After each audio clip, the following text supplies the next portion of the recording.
Wow. Charlotte is playing a beat that feels very in place in Inazuma. Yeah. His birthday. Okay, so I just like that was funny. You didn't see the I don't have a camera, right? But I just looked outside because I was like I heard bugs and I was like what's happening? It's still February. If I can't say the month, whatever. It's still winter in Minnesota. How is there bugs outside? My dumb arse. It's the video game. You stupid. But you know, sometimes video game sound effects have bugs in the background where. Anyways, it's very faint. Like it's done quite well. Anyway, the sound effect for the bugs is done quite well. Anyways, happy birthday and happy not my birthday indeed. I've already done the first part of this quest, by the way, on Polearms only, but I haven't done the follow-up quests. I don't know if we'll do the full quest today. It's not the plan. Well, okay. The plan is a bunch of things. The reason of saying a birthday stream for a stressful and stress-free event is, well, we're gonna try to do this. Both on this account and on Polearms only, and then maybe, depending on how annoyed it makes me, depending on how willing I am to put more stress onto myself, we can go on to formerly weapons only and do and be miserable on a casual account, right? Wherein we'll probably see the most obvious problems with this event. Although, to be clear, I don't think it'll be a problem to get the Primo Gem rewards on that account at all. But I don't think getting the name card is realistic, which is fine. I don't personally care about the name card. I don't know. If that's people's problem with this event is that it's hard to get the name card, I disagree with them. I'm sorry. I don't know. I think it's fine to have Mr. in Genshin, which is how you know I'm actually a meta player. I actually only play Mavuika, Sitlolly, Shalonen off stream. Definitely. Yeah, I definitely only play that team off stream. Anyways, I'm the most meta. The lagging is happening again? Really? Why? Does this just happen consistently now? What is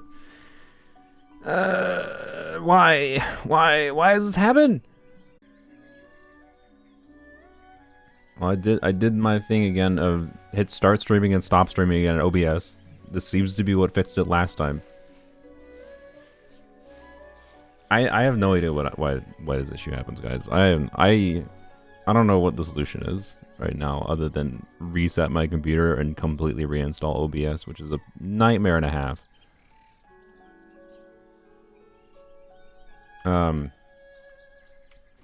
Is it good now? Is good now? Yeah, see, is it not good now? I don't know. People might be a little bit behind, depending on when they joined in. It's alright for now? Okay. Yeah, hi, pleb. Okay. Cool. Yeah, I don't get it. I do not get it. Like, it seems to be pretty consistently that this lagging problem is solved by me hitting stop streaming and start streaming again. So do I just have to like have it as a habit now that whenever I go live, I have to hit start streaming and then immediately stop streaming and start streaming again, which means I'm still going to have like a error. I just whatever.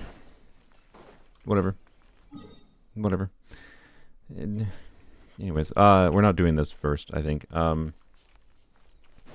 We're going to go do, well, actually, what do we do first? We're going to do resin. Actually, no. What I oh boy. Immediately, by the way, if the Jeff is still streaming when I'm actually doing the tower, I think he's streaming now. Oops, the button didn't work. I didn't configure it. Yeah, he's streaming, talking about how the 4 stars are really bad on the banner. On the Wriothesley Furina banner. They are, yeah. Here's the Jeff's doing a banner review right now. I'll give you my banner review. Where is it?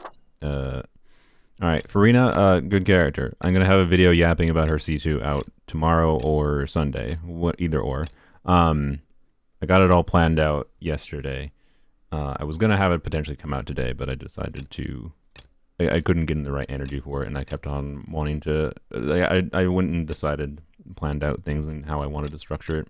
It's not going to be scripted, but it has a structure. It has more of a plan than my original Furina C2. Yeah, the point of the video is partly going to be like, yes, not that my conclusion was wrong about like why you shouldn't get Furina C2, because you're probably, statistically speaking, not a player who is going to get that much value from it.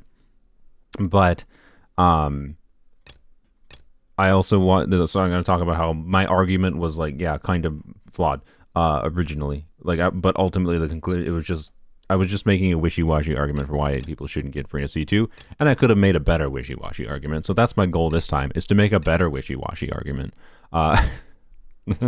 Do a 10 pull on weapon banner. Len, no. We'll talk about the fact that so one of the things I want to look at really briefly here, I think I'm gonna have to, if I want to value my sanity at least, for resource management purposes, I think I have to do it. If I want to get to pity on standard banner this patch, I probably need to do like a 10 pull on standard banner with Primo Gems. So there you go, Len. It's not gonna happen this, well, maybe it will happen this. Maybe I can do a birthday 10 pull on standard banner. I guess it doesn't technically matter if I do it now versus if I do it next week. But anyways, we'll get to that in a second. Let me finish my banner review, Len. Dang it! Thank you for your money, though.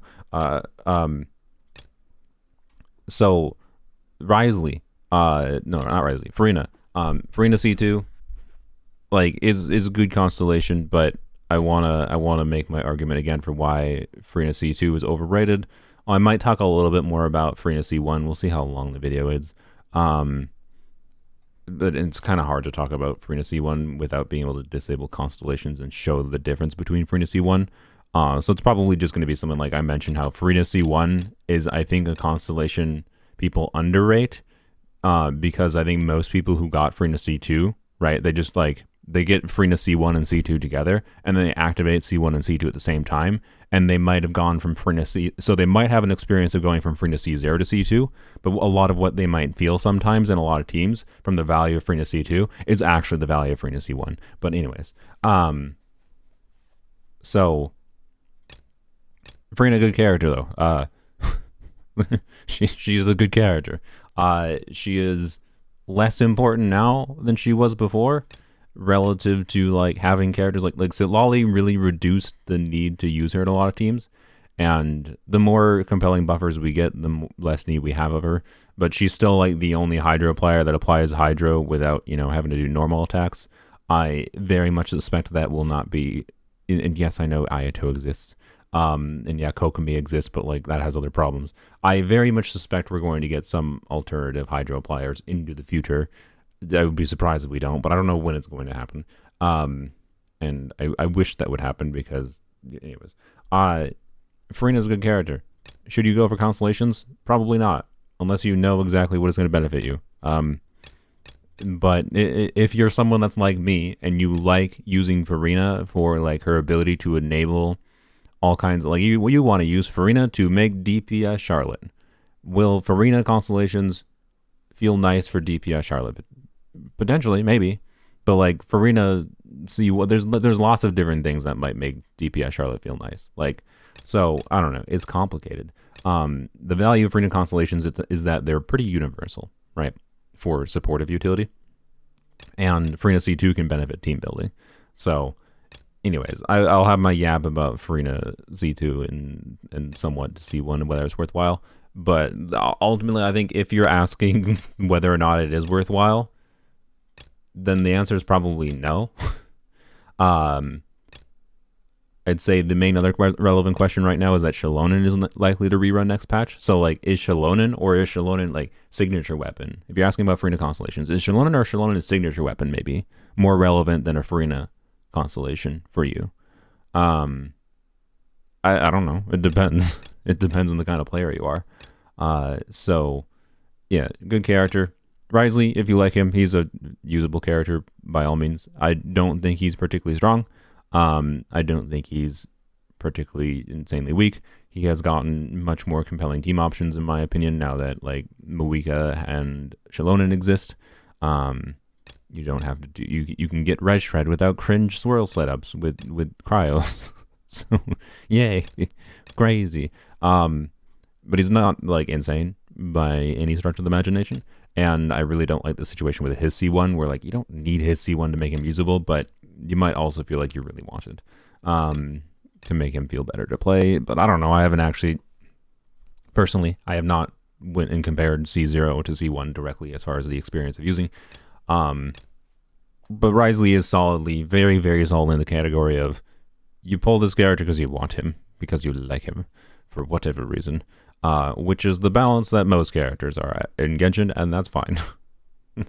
So, yeah, he's hot, and it's enough. Yeah, pretty much. The 4 stars in the banner. Budget Furina healer. Mostly budget Furina healer with niche utility for physical memes. And yes, I'm sorry, that includes Eula. Eula is just as much as a physical meme as other characters. I'm sorry. And then Chungus, who is fun, but like all of these characters have very niche utility. This is not a very good 4-star banner. This is, you know, they reran the 4-star cryos so that they can not rerun them for another year or two. That's my feeling.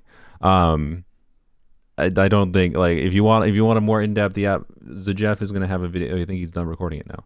Zajeff is gonna have a video probably coming out tomorrow about his banner review. He's gonna have more in-depth takes on the problems and utilities of these characters probably.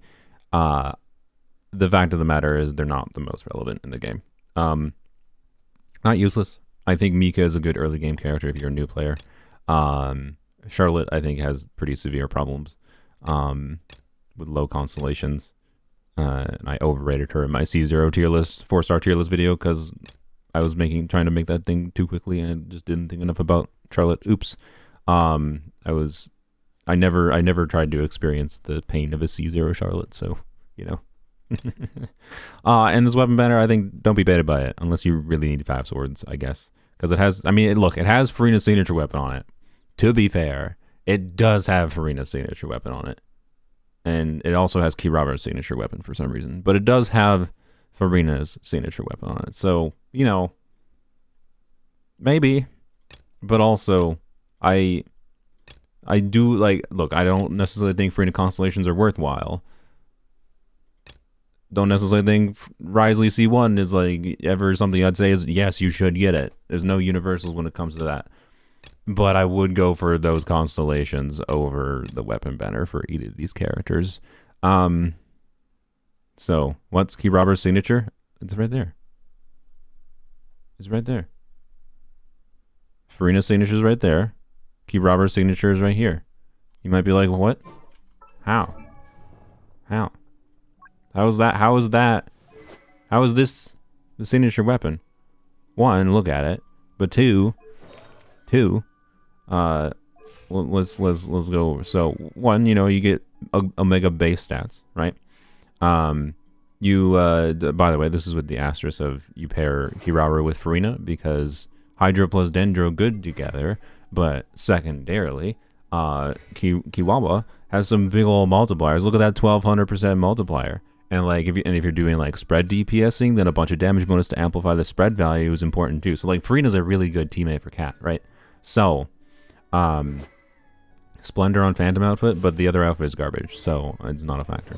Anyways, right? Okay, so right, you get that, right? So it's just big stat stick. You put like Kirara on 4P's MH for DPS Cat, and bam. So increasing HP increases shielding potential, but I think many people forgot like that HP is technically is a damage stat for her because HP is converted to damage bonus. So the passive is actually kind of useful, and the skill damage does do something because, you know, if you're DPSing Cat, I would hope you're doing some cat box form things, right?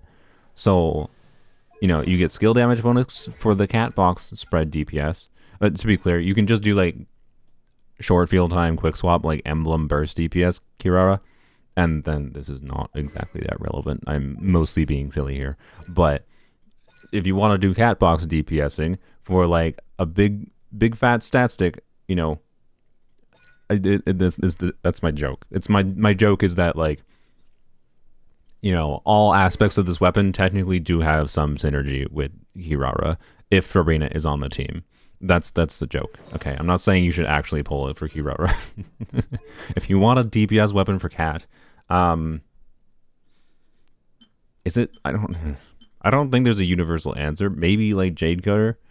I feel like the most I do feel like the most fun that most people would have with DPS Cat is just like quick swap DPSing, like amplifying her big burst. So like I kind of feel just like a Jade Cutter emblem build might be best, right? It's probably better. So yeah, I think Jade Cutter is probably better technically, but this looks better. So, and 4P's MH, you know, Jade Cutter ain't that good with 4P's Marshals and Hunters, right? So it's not as simple as just, oh, this better, but it's better potentially depending on what kind of build you're doing for DPS Cat. So anyways, that's my yap. There we go. It's Kiwawa's signature weapon. I don't know why they're rerunning Kiwawa's signature weapon with Furina, but they are. So, anywho's, yeah, thanks for the happy birthday wishes. So, oh yeah, to explain my birthday, I share a birthday with Benny Boy, February 29th, and that my crystal fly trap is done. How exciting! We'll come back here, and yeah, so is my birthday today? Is my birthday tomorrow? I feel like most people, and like for most of my life, I have felt like my birthday is today. The problem is, one, I don't really care that much. I actually just don't care. It's like, yay, I'm older. Woo. I've never been like one to care that much about my birthdays, which may seem weird from someone doing a birthday stream, but it's just an excuse to have a title and to yap about something. So claim. Both 28th of February and 1st of March. No. So yeah, I'm gonna make my argument that the February 28th is not if you're born on a leap day. So I'm born on February 29th, in case it's not clear. I was born on February 29th, and you know, February 29th happens every 4 years. Well, not every. Okay, it's complicated. We don't need every 4 years, and then also years that are divisible by 200, I believe. No, sorry. That's the no. Oh god, it's something really weird. I forgot what it is. Like I think the year 2000 had a leap year, but the year 2100 will not have a leap year technically. I forgot what the exact rule is something like, because a year, like the amount of time it takes the sun to go around the Earth, right? Is 365.25 days, but it's actually a little bit more than that. So that's why they add an extra day every 4 years. Otherwise, you have like pretty severe calendar mismatching. Like if we didn't have the leap day, like seasons would start to be mismatched, right? The timing of like what can you expect to happen, like over many years, you know, things would get like over the course of just one person's lifetime, right? There would be a weird mismatch where in what you would expect certain like seasons and months to be like, kind of thing, right? So leap days are important. So yeah, 365.25 days is a year. You know, sun going. That's literally what a year is, right? That is what a year is. Is the sun, the moon. My brain. The Earth has gone around the sun once, right? Returned to the point from whence it came in its orbit around the sun, except for not really if you factor in the movement of the sun in the Milky Way. But we'll ignore that. We're operating from the reference frame of just the solar system, okay? We're not operating from a galactic reference frame, okay? That's I know. We could technically you're never in the same spot ever again. I get it. I know, okay? I understand. We're operating from a solar system reference frame. Anyways, What was I saying? Right, 365.25 days. It's technically 365.25 something, and that means like on the year 2100 there won't be a leap day, even though it's going to be like an every 4 years, if I recall. I'm probably not living that long. I mean, I might actually. I don't know. I'd like to, funnily enough. Why? Because I don't know. I just would like to see what the time is like then. Not time, but like reality. Like, will humanity?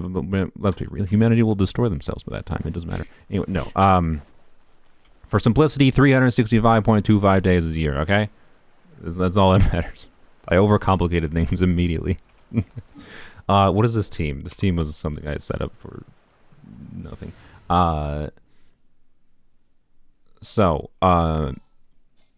does it say on my ID? It says February 29th. It's not complicated. My ID says 29th. But anyways, 365.25 days is a year, right? So if 1 year is 365.25 days, that means I haven't gotten older until 365.25 days has passed. As far as like, I am only 1 year older, right? Like, it has not ticked over to, I have gone from, I feel like I don't want, you know what? I'll just say I'm 29 or I'm not 29 technically, based on this argument that I'm having. So the counter has not ticked over from 28 to 29 until 365.25 days has passed, right? Technically. And the day in which, and so objectively, right, the day in which the counter ticks over to 29 is technically my birthday. No? Right? That's my, okay, right? That's the if we're gonna break this down to pure logic, right? We're gonna ignore the emotional component, because the only real argument for like saying my birthday, I think, is on February 28th, is the emotional argument of like, well, my birthday is February 29th, and it feels like we have this hard association in our brain of like, you have a birthday month, right? Like, I was born in February. Like, if someone says when my birthday is, I'd often say like, I was born in February. Right? So it feels weird to say like, oh no, my birthday is March 1st. But, and I think that's the default, like, for most leap year people, is like, they tend to be like, yeah, I was born, I was born February 29th, but like, I celebrate on the 28th because I feel like I have a February birthday. My birthday is the end of February. It's not in March, it's the end of February. But no, like, 365.25 days has to pass for you to be a year older. And that is always on March 1st when it's not a leap year.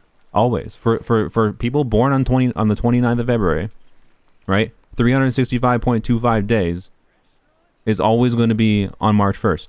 Always. Always. Right? There's no exception other than on years of this February 29th, of course. I'm sorry. Every 4 years it'll be on February 29th, but then all other years is March 1st. So technically, it's not my birthday. But that's because birthdays are arbitrary just delineations that we have in the first place. So, like, it doesn't really matter is the ultimate point. It doesn't matter because it's just arbitrary. It's all just arbitrary human meaning that we ascribe to getting older.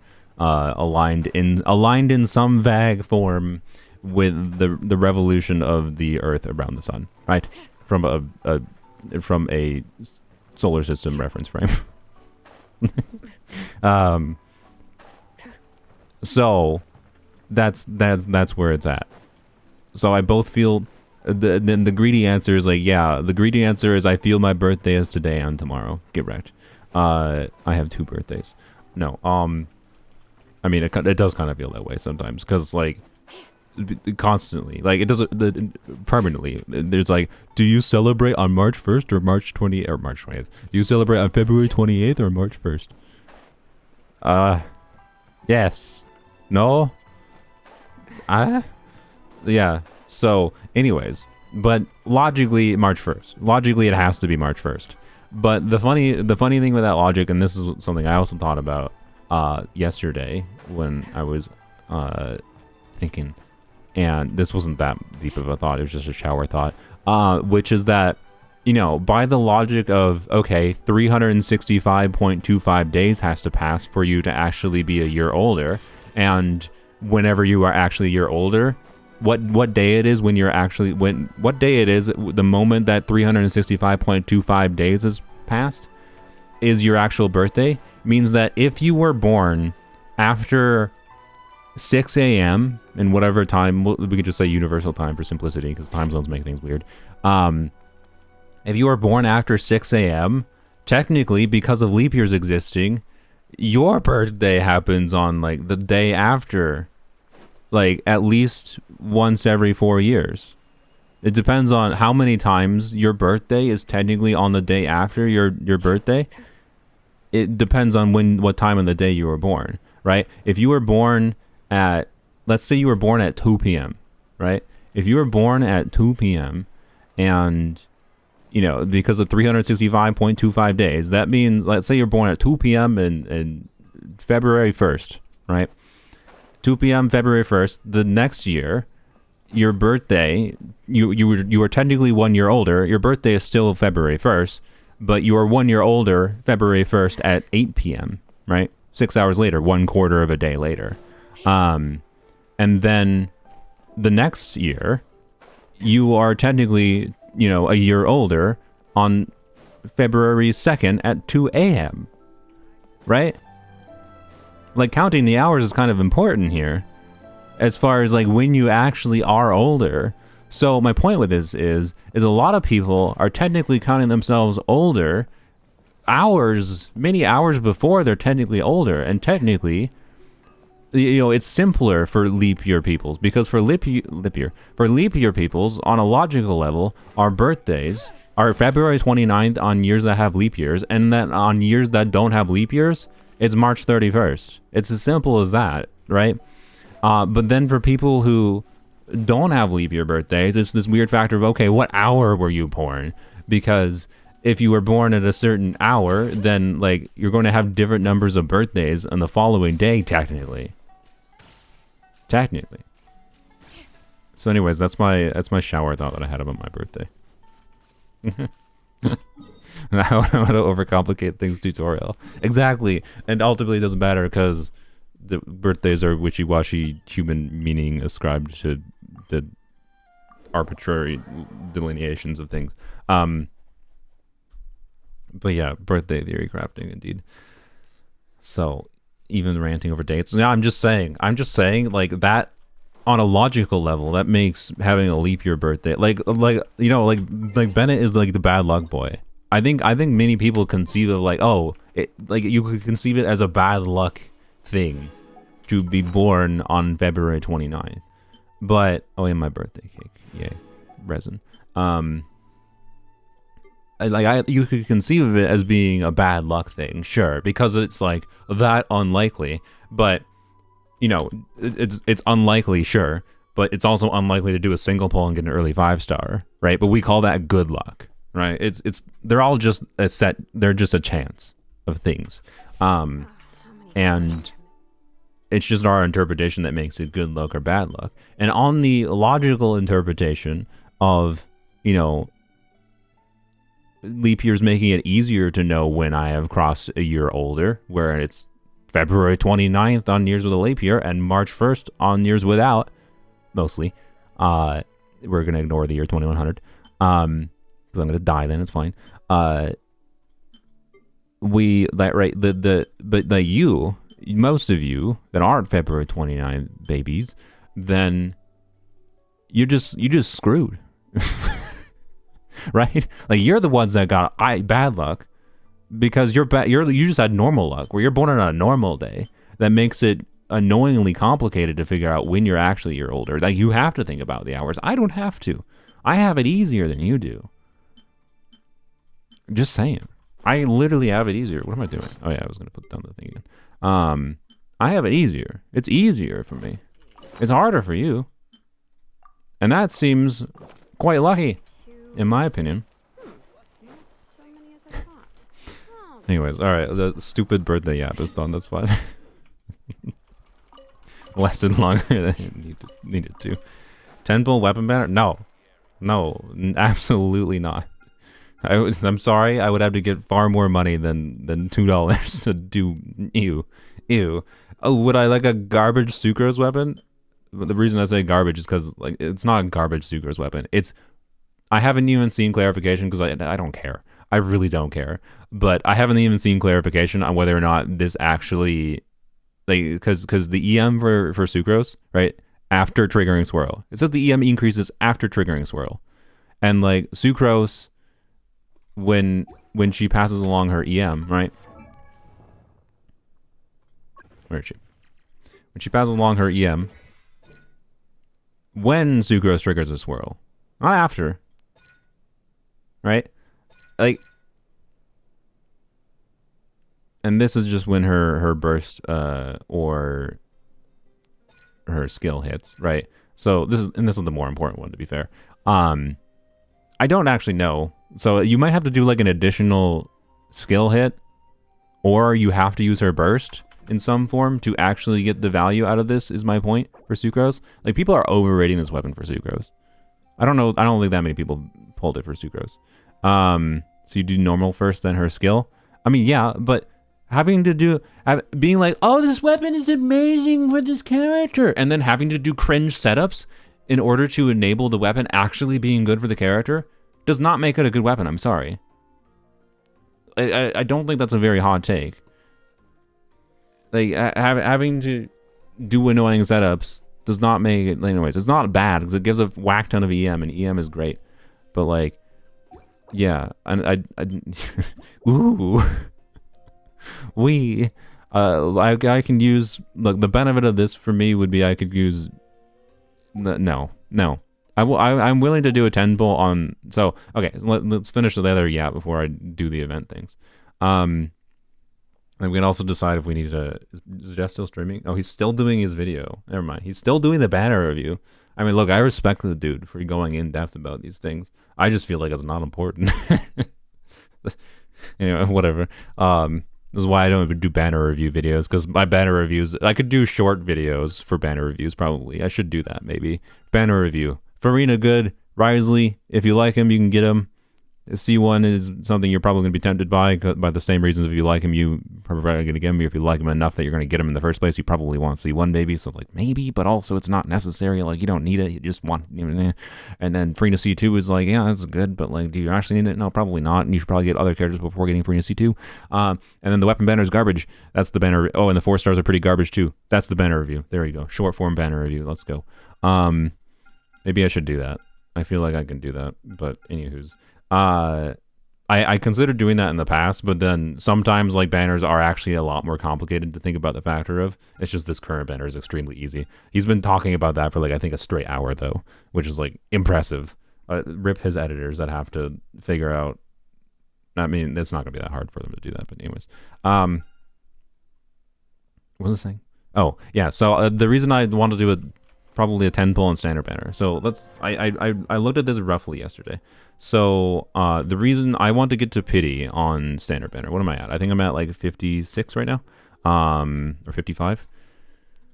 So Sylveon 10 pounds to pull on standard banner. Fine, yes, we'll do it. Okay, I'll commit to it. The reason I'll commit to it is because I'm gonna have to grind a lot anyways, regardless, to get to pity, probably, unless I do 2 10 pulls on standard banner, but no, probably not. I mean, okay, maybe we could. Look, I'm tempted. It is my birthday. Or kind of my birthday.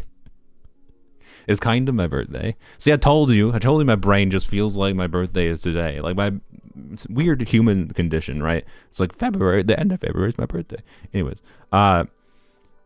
So, point is, I want Dia. Or not, I want the chance of Dia. Mizuki is getting added to standard banner, not after her banner. Normally they get added to standard banner. I could go double check the phrasing. I could have changed it, I guess. Maybe I should. But normally they get added to standard, like new standard characters get added to standard banner the next version after the release. So Mizuki's going to be in the standard banner pool the next version. And I got a weapon last time. I got Almost Bow. Almost Bow, truly the best of weapons in this game. And I think before that I got a character, probably. I got Kaching, yeah. So I am likely, there's a tendency to alternate. What was my pity actually at? Dang it. There's a tendency to alternate. So it means I'm likely to get a character here. And that means it's a 1 in 7, assuming I don't get screwed over and get the unlikely chance of a weapon, By the way, did I get 2 Laylas back to back? I have C6 Layla, so like that's pointless. But like, man, that could have been like. Actually, I don't know who could have been. I don't need that many 4 stars in this game right now. But 2 Laylas, that's quite unlikely. Anyways, that could have been Amber. Yeah, honestly, that could have been Amber. That could have been Kaya. Like that could have been Kaya. Man, I could have been like close to C6 Kaya with that. Anyways, I'm at 55. Yeah, 54 pity. If you count the wishes I can get in the battle pass, and which is 2 more wishes. Right, I'm at level 31, and then you count the monthly reset wishes tomorrow. That is functionally I'm at 61 pity, and then it's like, okay, to get to pity, then I needed to get like about 15 more summons. And from what I looked at, so I don't have anything I can get from Dragonspine, Chenyu Vale, the Chasm, or not, I meant to say Inazuma, not Dragonspine, but I cannot get any standard wishes from Dragonspine either. What I have available is I could get some wishes from the tree here, and this would probably be like 4 wishes would probably take like a couple streams of farming, I'm guessing. Like I need to get 7 levels, and levels are expensive in the Sumeru tree. And then a similar story here where the levels are cheaper, but I have to get more levels actually because I'm where I'm at. So I can get 8 wishes relatively feasibly from here, but that's not 15. The rest of standard wishes would have to come from leveling characters. And I'm not entirely against the idea of trying to get to pity by leveling some characters. But what I was looking at, I was like, okay, I'd need about, 7-ish more wishes. So like, okay, I can do Xingqiu's Final Ascension. That's just a little bit of resin, like less than a day's worth of resin. Okay, I can do Heizo's Next Ascension. That's a little bit less than, that amount of resin. Cool. Like they probably do 2 wishes in 1 day with them. All right, that's a fine amount of resin. But then we get into, okay, I need to level characters that would take a lot more resources, like a lot more resin. And it's like, if I'm actually going to make a video on these characters soon, maybe, right? Like, if I actually make a video on Kaya, sure. But, like, if I'm not going to make a video soon, and then, like, the Ascension Crystal problem that I've been yapping about lately, like, the point is, I don't really think it actually makes sense to try to level a bunch of characters by default. And because I'm a stupid content creator who can do stupid things like throw a 10 pull on standard banner and be fine because of the fact that I can justify the cost of acquiring characters by just it being a business cost for me ultimately, as long as I don't go too crazy. I can't just magically make money like from spending a bunch of money in this game, but if I set a limit for myself, I usually don't lose money. My point being is I'm gonna do a 10 pull on here. Why? Because I don't know, it's my birthday. Maybe we get an early, and then that's cool. And if we don't get an early, that's fine, because then we have the monthly reset wishes tomorrow, and then I can do some grinding streams. I should do some grinding anyways for exploration, because that will give me a bunch of resources like Heroes Wits and Mora, which could be used to level up the character. Like the Heroes Wits and Mora I would get while grinding exploration could be used to level up the characters, like these, right, and get the wishes. But then that invalidates, in my opinion, one of the benefits for exploration, which is giving me flexibility for leveling up characters. And like, I don't know, I might want to level these characters at some point anyways, but like, it just doesn't seem the resource smartest thing to do right now with the state of resources on my account, where I only have 4.5 billion Mora, and a decent bit more Heroes Wits. I've farmed a little bit more Heroes Wits the last couple days, but anywho's, we want the chance for a Dia, right? If I want the slightly higher chance for a Dia, because if Mizuki's in the standard banner pool, it goes from a 1 in 7 chance to get Dia to a 1 in 8. That's a lower chance to get Dia. And I am much more concerned about getting Dia copies right now. So, yeah, and if I get like a C4 Dia, then I can get C5 Dia at minimum this year, and I just need to lose 1 more 50-50. That would be an amazing reality. It's probably not the reality I will get to exist in, sadly, but maybe it is. So, you know what? Screw it. We'll decide it now. We'll do a 10 pull, and then that's it. And then 10 pull, and then we're probably grinding for the rest. I should probably save the 10 pull for when we're in pity, to be clear. Like, that would be the smart thing. Save the 10 pull for when I'm actually in pity, rather than doing single pulls into pity, which is what I'm going to end up doing. But we're doing the 10 pull now because F it, birthday gambas, and maybe early 5-star. Nope, never mind. That's fine. Expected. Wow. Wow. Wow. Wow. Truly the best birthday thing I could have gotten. I'll be honest. I don't know if there's a better thing I could have gotten than yet another single copy of Stringless. How many Stringlesses do I have? Let's see. I got R5 Stringless, which I should level 90 at some point. 1, 2, 3, 4, 5, 6, 7, 8, 9, 10, 11, 12, 13, 14, 15. 15! Wow. Let's go. That was copy number 20 of Stringless on my account.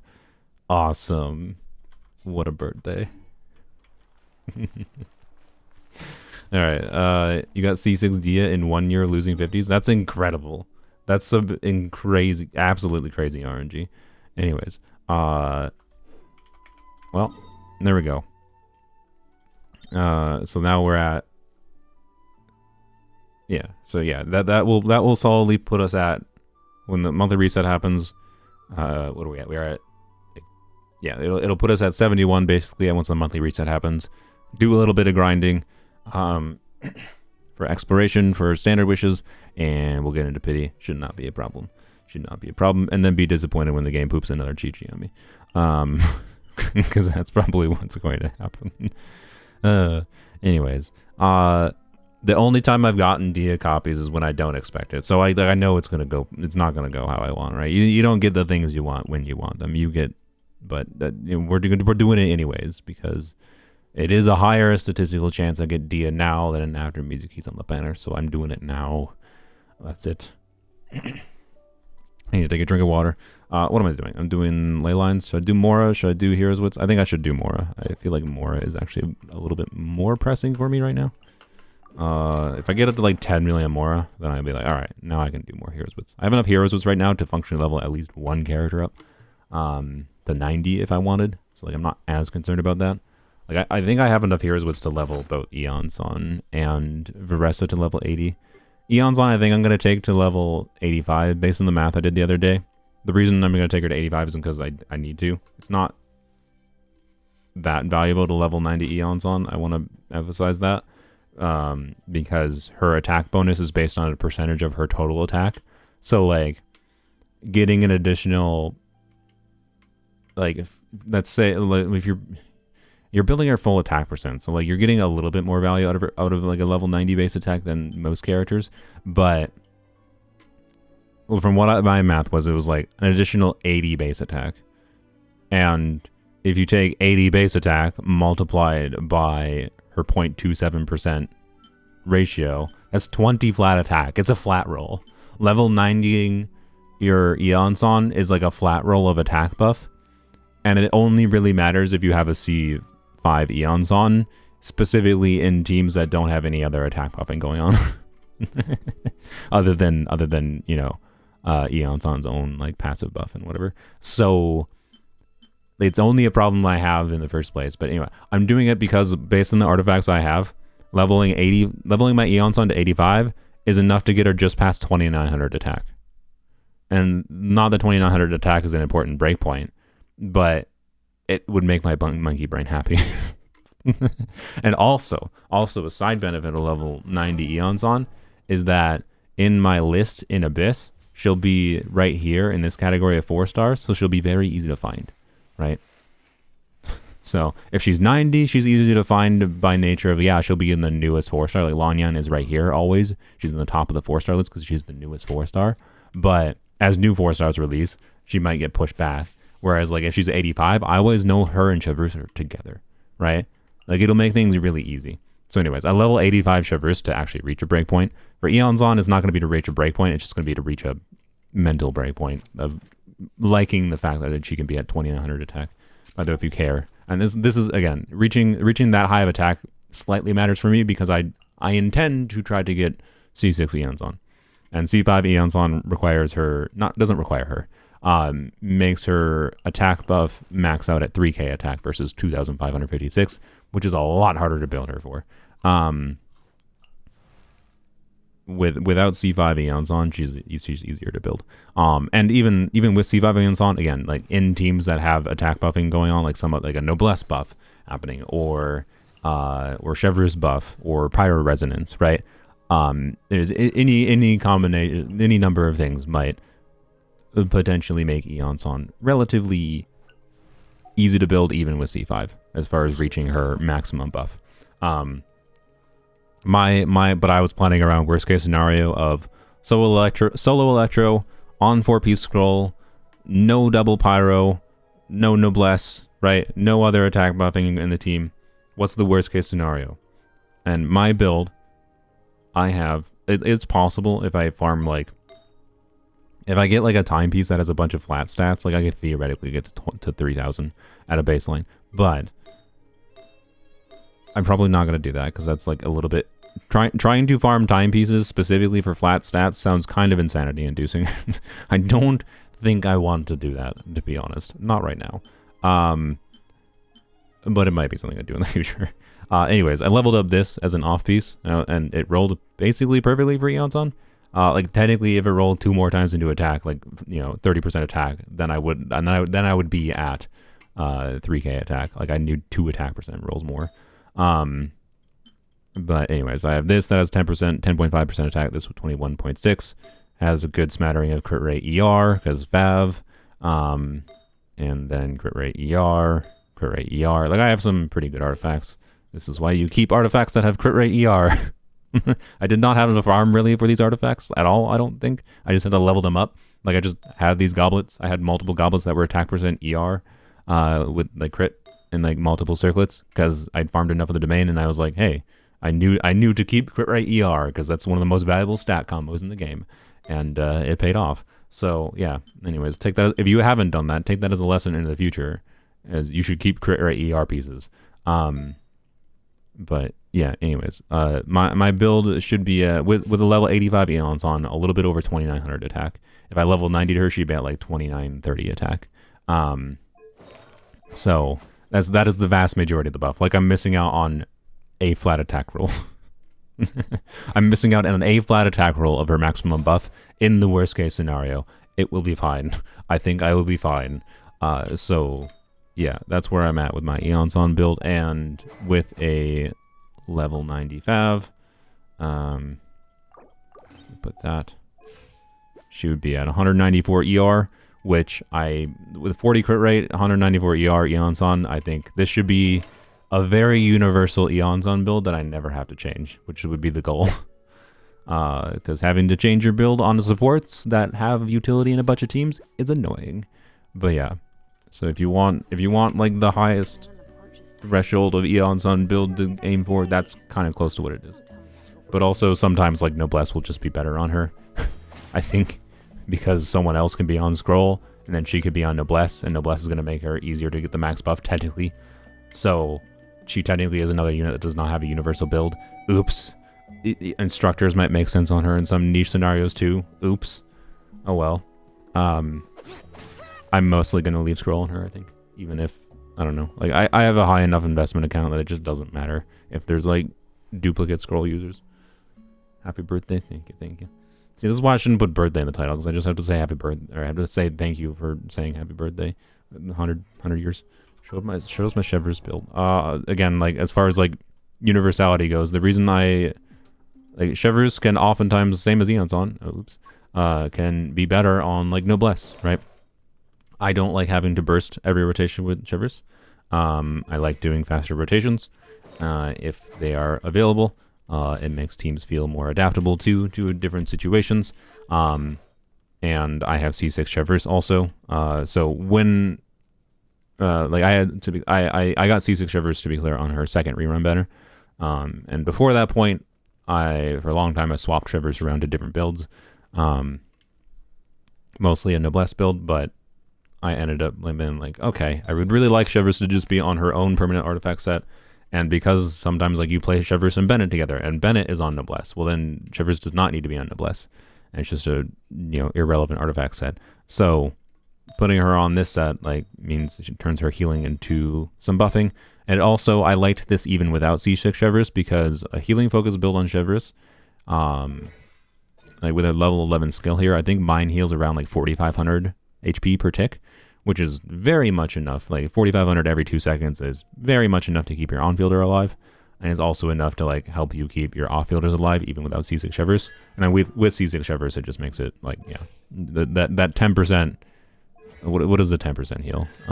So yeah, 10% times 40k times 1.5, 4,000, right? Yeah, it's 6,000 HP to everyone. Like it's yeah. So anyways, wait, she heals 4,000. Yeah, no, 4,000 I think is fairly accurate with the plus 610. Yeah, I don't know. I could go test it right now, but I'm pretty sure it's around 4,000. So anyways, yeah. The Yokai Spear for Aeon-san, it's a good budget option. I don't really like it. It's because the buff only lasts 10 seconds. Okay, this is not the team I would like to use for farming. Well, I guess I have no choice. Leave me alone. I do have a choice. All right. Can I post a picture of my Genshin cake to the Discord? What? Why? Like this? Why? Is that the cake that I got? I don't remember. I think it is. I don't remember which one it was. I think it was this one. Artifacts for Shivers, HP healing. Oh, if you want to see the substats. So, to be clear, you don't necessarily need this many substats because I have a level 85 Shivers, and I also didn't level her weapon fully. I could have gotten a little bit more HP from that, a little bit more base HP, right? But I have the artifacts to not have to level her to 90 and not have to level 90 her weapon, so I didn't. Yeah, I have 20% HP on the healing bonus circlet. I'm running the event weapon with HP, of course. Fav is a better weapon option, I want to be clear. The theoretical perfect Shivers build would be Fav with some crit rate substats and still having 40k HP. But Fav build on this build and having 40k HP and having crit rate is a lot harder. Is a lot harder. And most Shivers teams, I personally don't feel that much need on my account to have Fav. But there are contexts where it might matter, so, you know. Also, I apparently do have enough crit rate for Fav now that I think about it. So, in my case, if I wanted to use Fav, what I should do is level 90 her. And she wouldn't quite be at 40k still. She'd probably be at like 37k or something. But I don't know. It's just not that big a deal. If the Fav energy is relevant, the Fav energy is more relevant than 4.5% attack, right? Her attack buff capping out at 40% with 40k HP, right? But anyways, yeah, I have quite a lot of HP substats. I think, yeah, 10% there, 700 flat HP, and then another 10% there. So not, you know, not insane in the flower and feather, realistically, but then quite a lot of HP in this. And then any flat HP? No flat HP there. So yeah. Anyways, that's where she's at. So yeah.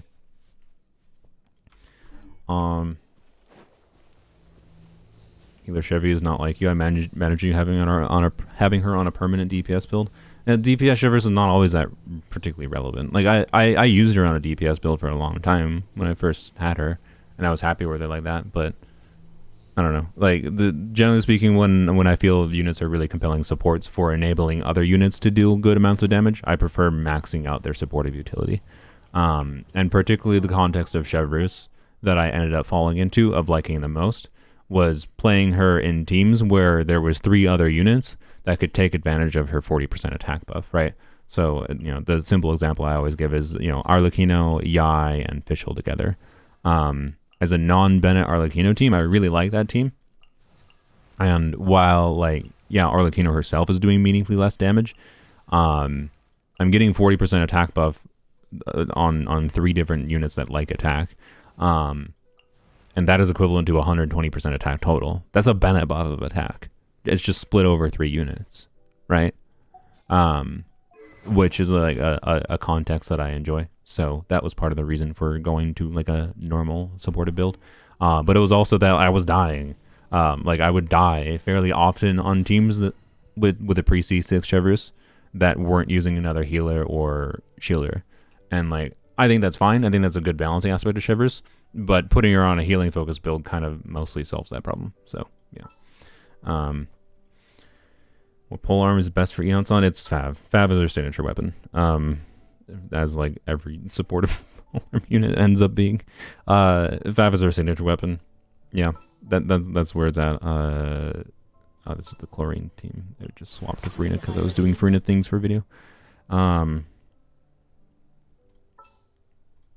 Yeah, it's Fav. I don't know. It's Fav.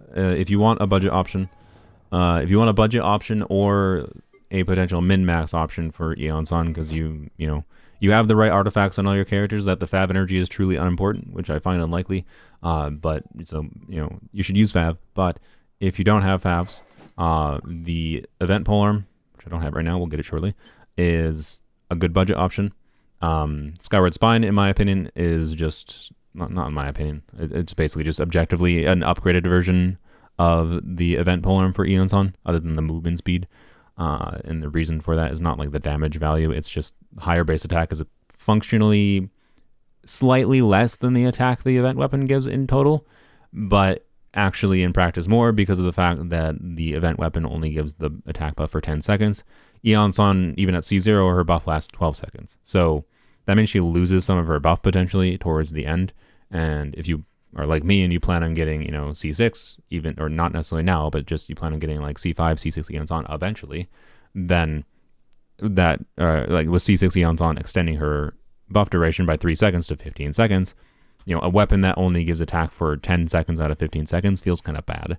Like I kind of don't love that they did that with Eonson's, with the event weapon. It was clearly meant as a budget weapon for Eonson, but it's also just like an okay event weapon in general for other Polearm units, right? But generally speaking, if you have Skyward Spine is a better version of it.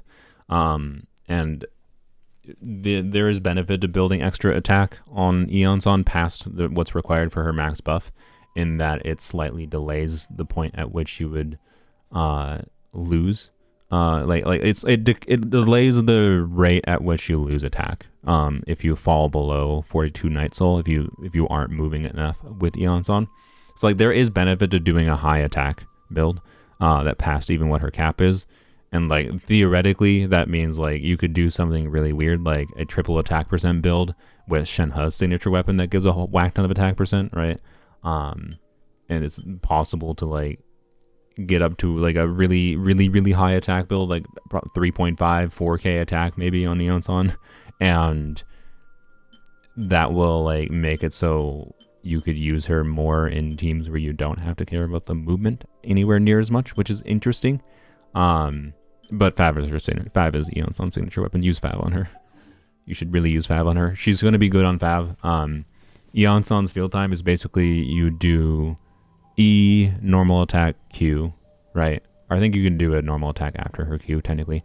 You have to do a normal attack because if you don't do a normal attack on Eonson, so a normal attack does like a special charge attack in her kit where she jumps up in the air and plunges down, I believe, quite quickly.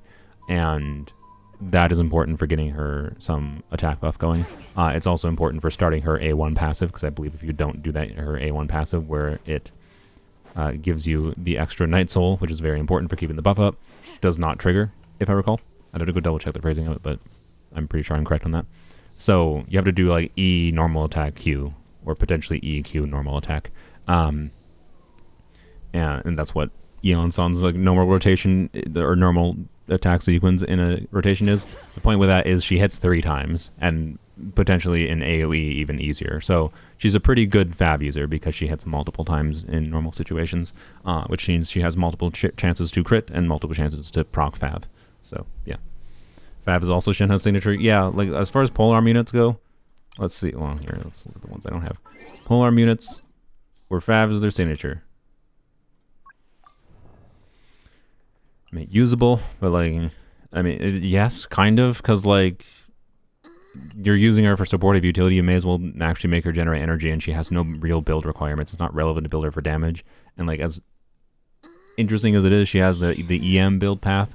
Like a Fav build path is generally speaking more relevant. Just put Fav on her, and she's like slightly better. The problem is like she doesn't do any. If you press her skill, she doesn't do anything. right? She doesn't trigger Fab. You have to trigger Fab on field, so it's like kind of is a signature weapon, but like yeah. And Chivalrous is a similar situation where like it's kind of her signature weapon. Chivalrous is better at triggering Fab than Kachina, but I just yapped about like my build preference for Chivalrous and how I don't use Fab and how I don't usually feel that the energy particles are necessary in my Chivalrous teams, in the same way that they are for many teams. So like it's like kind of, but not necessarily. Yes, it is his signature weapon. Yes, it is her signature weapon. It is basically your signature weapon. It is basically your signature weapon. It is basically your signature weapon with the asterisk of you're so annoying to build even with Fab that maybe just use the new defense percent polearm anyways. Yeah, it's kind of your signature weapon, although you have Burgeon contexts that are relevant to put like the craftable polearm on. So like it's not really, it's because Toma's utility is different. If you're using him as a generic shielder off-field pyro unit, it is his signature weapon. Yeah, it's kind of your signature weapon, although with the asterisk of like crit rate weapons are a compelling option for trying to max out her crit rate buff, but also she has energy needs that are significant, so like probably just use Fav. And then Zhongli gets a very compelling option for, and then Zhongli it is his signature weapon. So 1, 2, 3, 4, 5, 6. No, we'll not count you because you're really awkward on Fab because of how your skill works. So 1, 2, 3, 4, 5, 6, 7, 8 polearm units, I would say, are Fab is their signature weapon, with Yunjin and Kachina being like still, yeah, kind of compelling, and asterisk on Toma. So yeah, Fab lances. There's a reason they're one of the most relevant Fab weapons. Fab lances and Fab swords. I would keep your extra copies. I would personally recommend having at least 3 copies of Fab lance available before you refine things. Boy, I would share some if I could. I'm sorry. This is just representative. I've spent too many wishes on Weapon Banner, quite frankly. But anyways, yeah. And 3 R5. I mean, I have more than 3. How many do I have? Let's see. One more R5. One more. One more. So that's 3 more. 4 more. 5 more. I have I have 9 R5 Fabs. I have wished too much on Weapon Banner. To be clear, I think that is the Fab weapon I have the most of. Is Jeff still streaming? Can we annoy him? He is still streaming. Okay. What? Oh, he's doing the event. Okay, we're not gonna bother. We're gonna do the event too. That's fine. I was gonna say maybe we can annoy him. We can be like, hey, it's my birthday. We should do co-op in the tower. Anyways, I don't know. Maybe we can. But he's probably gonna stop streaming by the time I actually do the tower. I don't know what labor counter means, but yeah. Anyways, yeah, I don't have that many extra Fab bows. And I only have 1 leveled Fab bow. So like Fab bow I have a surprisingly few number of. But I think this is just representative, I think, of how many weapon banners these weapons tend to show up on. Because weapon banners tend to only have either Dragon's Bane or Fab Lance, right? So Fab Lance is very good on mini polearm units, but it's also the most common one to end up on weapon banners. So it's interesting. But anyways, that relationship is interesting. Fab Greatsword, yeah, I got that leveled. I have a couple Fab Swords leveled. I think I have 2 level 90s and 1 level 70. And let's see. Yeah, Fab Codex, I have 1 leveled at 80. But not like a bunch of extra Fab Codexes, but not as many as Fab Lands. And similar story there. And then, yeah, not that many extra Fab Swords. So, yeah, there you go. Let's do dailies. Here comes another. Bring it. Load it.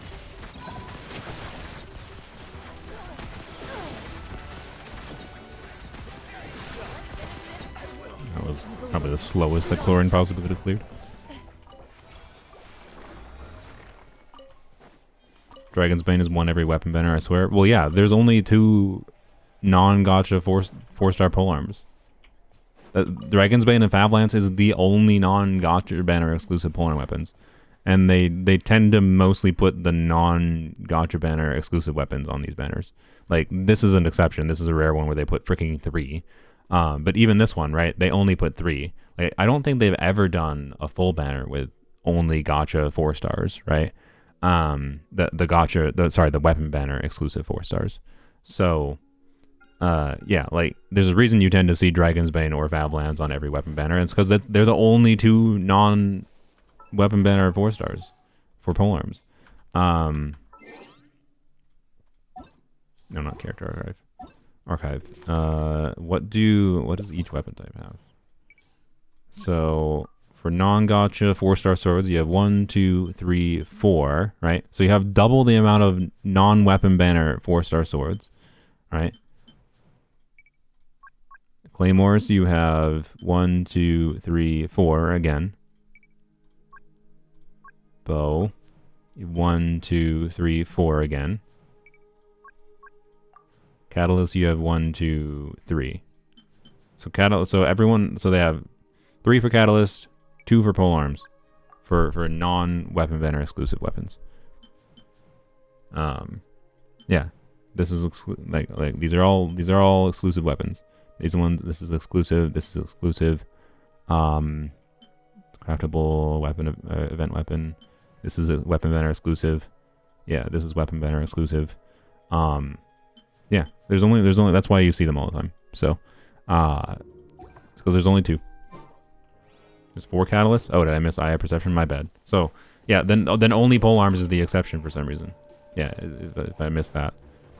Why? I don't know. I have no idea. All right, let's finish this. Could not tell you. It does seem a bit imbalanced, but That was quick. it does, like, kind of make it not as bad that a lot of polearm units want Fav. But it's also annoying that there's not alternatives because, you know, it doesn't mean you have a bunch of Favs. But if you wish somewhat on the weapon banner like I have, you know, that's the reason that I have more Favs, Fav Lances, is because statistically you'd expect Fav Lance to show up more. Neutralize. Time to testify. The weapon is such an eyesore on Clorinde, I know. Ready. I can't do nothing about it though. I need such like to possibly consider using a more drip weapon. Like, this weapon could very well theoretically be better. Not incredibly better, but like could be better on paper, right? And it definitely looks better, right? I for sure. I don't think it matches super well. I think the highlights are a little bit too highlighted. But definitely better. The problem is, like, a crit rate weapon on this lady needs like some whack arse artifacts. Like, I need, like, if we change this to, so first of all we have to add, this is 33.1 crit rate, so we have to add 15% crit rate on top of what I already have here. So add 15%, and then add 20%, remember, from her passive. I think, well, unless the passive is going right now, it might be going. Let's double check.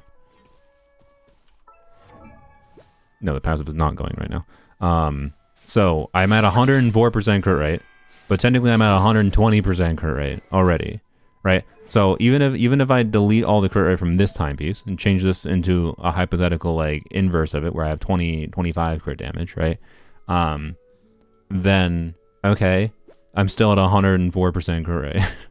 Like, so now I need, okay, this is not going anywhere. So now I need like a piece like this without any crit rate and just crit damage and like attack percent. Like, yes, I could, but how my artifacts rolled, it's like, ugh.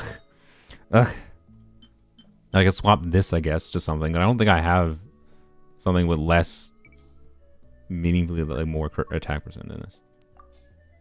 I have this, I guess. I could switch to something with literally like no crit rate substat, like that. Yeah. Is that much better? Not really. It's one more attack roll. Like, I don't know if it'd be better. This character's annoying to build with this. Does I play Zenless? Yeah, I play Zenless. Does I play Zenless? So I don't know. maybe I like Chlorine enough that like I'm down with the idea potentially in the future. Maybe I just use this. I don't know. It's not that much worse.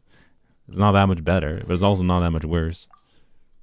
I definitely prefer this for stats. It gives more relevant stats.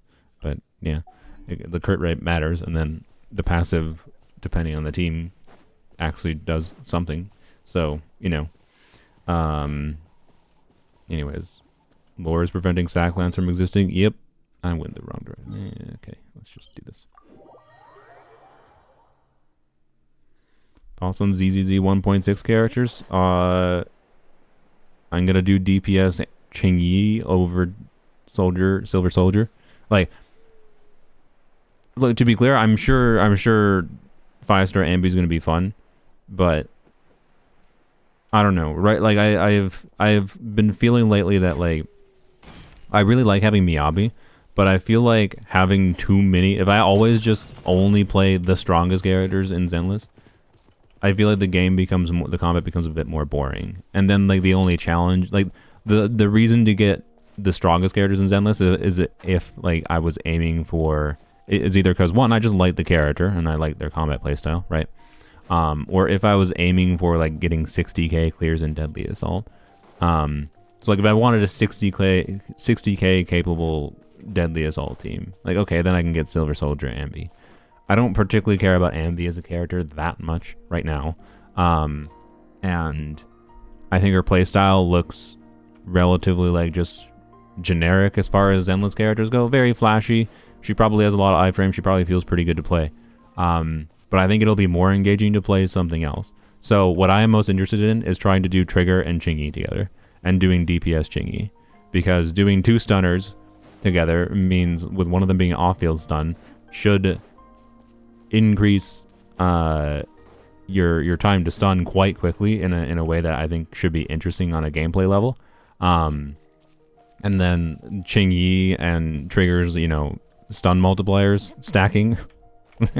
Like I think you're gonna be able to get up to something nonsense like a 360% stun multiplier, which is funny as heck. Like I think DPS Chingy is gonna be pretty good. With the asterisk of I think DPS Chingy without M1 and without like getting Trigger engine, like Trigger's engine that gives 25% def shred, is gonna be a bit harder. But anyways, Trigger looks awesome. I think Trigger should be interesting for team compositions, for doing like off-field stun. I think makes stunning a bit more interesting. She seems balanced in a fairly appropriate way right now. But yeah, we'll see. You like Trigger and Polearm more than Ambi? Yeah, I like it a lot more too. So, I don't know. I probably will do a 10 pull or two for Silver Ambi, just on the off chance of getting her. Because like I don't hate the idea of having the character, but... And I don't mind getting like maybe 1 or 2 dupes of Polearm. I gotta double check what her M1, M2 do. But, yeah. Point is, right now my plans is get Trigger's engine, and then probably save for the off-field anomaly unit that is probably the off-field ether anomaly that I'm assuming is likely to be coming. It's possible she's not an off-field. I sure hope she's an off-field, because I really want another off-field-ish anomaly, like Bernie's in another element, in Zenless right now. So... if Vivian is that, I would like her, and that's my current inclination. And also, I'm interested in getting lighter. Like, as far as fire DPSs go, I'm more interested in DPS lighter in the same vein as doing Evelyn, nah, DPS lighter, yes. Because DPS lighter could be fun, but also lighter for just generic utility for like Soldier 11 would be nice for like team building options. So I'm very much in a phase of Zenless where I've transitioned to more caring about getting supportive options, which includes units like lighter, supportive off-field options, and then just LOL DPSing whoever I want on field, because the buffing options we have in Zenless right now seem to be enough to clear the game's content without a problem, and I find it more fun to try to like play worse units, or that are harder to play right now. Like I have Miyabi as my brain off Unga Bunga damage dealer that feels good to play, is flashy, but also other than trying to get 60k clears is not that engaging to clear. but it's nice to have as an option. I don't need every one of my Zenless teams to perform like Miyabi is my current feeling. So I'm doing DPS Chingy over Silver Ambi. That's my feeling. I cannot tell you enough how tempted I am to just F it and go to pity right now on the standard banner. It's so stupid to do that though, because like they're literally getting 5 wishes in a few hours, right? Like it's real dumb to do that. But Gambit Brain plus Birthday Brain is like I want to conjure the birthday luck right now, right? And then just get screwed over by a Chi-Chi for comical levels. You'll get music. No, I'm not wishing on these cringe banners. I'm wishing on standard banner. Standard banner. I need to get to pity in this patch for Dia. I already did a 10 pull, so it's fine. I will be able to get to pity regardless with some grinding. But like Monkey Gambler Brain wants to do it now with it, being birthday stream, doing birthday luck. But I don't know. It just I already spent 1,600 Prima Gems, and it's completely unnecessary to spend any more. It's just a matter of awkward timing. Is all. Let Monkey Gambler Brain win. I don't know. What are we doing? We're doing. Should we do the tower first? What do you guys want to see? Do you want to see tower or? Well, no. I was gonna say, what do you want to see, tower, or should we do the other event? No, we're gonna do some tower first because the other event we need is a de-stressor. We needed a de-stressor. Dia and Lanyan and 110. Well, that would be pretty incredible. I must admit, it would be pretty incredible if I got a Lanyan copy. I find that unlikely, but anyways, tower is annoying. The new event, yeah. So we'll do some tower. Oh boy. What is this one? Swirl and EM increase. Okay. As a Chaska Arts buff, if I've ever seen one. Just do we do VB Chaska? I'm done with doing VB Chaska. I don't want to spend too long in this event. We'll do what Mihoyo wants us to do, but I'll do it my way. Which is with which is with VB. No, Chaska, it's AoE. Wait, really? Is she bad? Alright, frick it, we'll try DPS Lanyan. Is Chaska actually bad in this? She gets 400 EM. Yeah, I'll try Lanyan.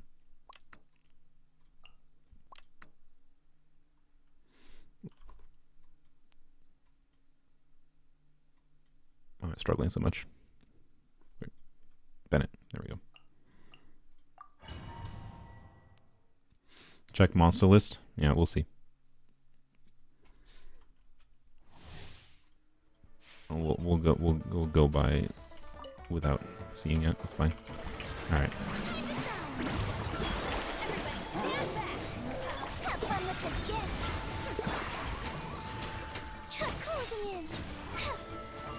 My skill is not going to come back. God dang it. That was dumb. I should have just done normal attacks. Whatever, it doesn't matter. It's 412. Or 416.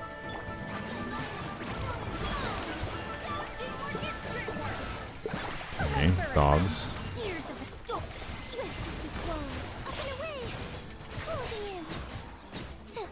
Okay. Okay, 419. It was very much a challenge on the previous one.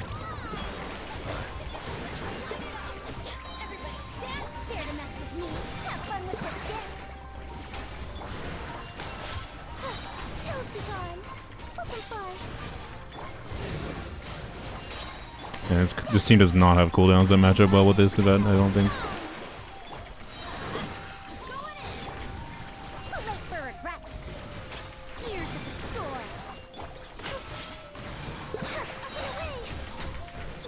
Oh, we did it.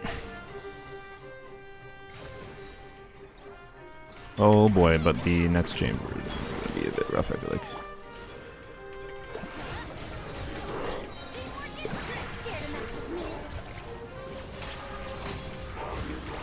Oh, come on. No. not the 2 energy away. Ah, no, we need to have our energy for its floor. I think it's doable with energy being not ganked. I could have grabbed the recover energy thing clearly. And then obviously we can do food buffs too.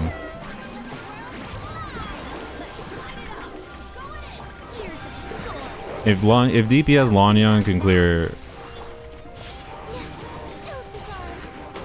nice. If DPS Lanyang can clear though, I'd be happy. 33,333. That's pretty satisfying too. I'm pretty sure DPS Lanyang can clear floor 20, I should say. Anything past floor 20 is just like, you know, yeah, territory. It's yeah territory.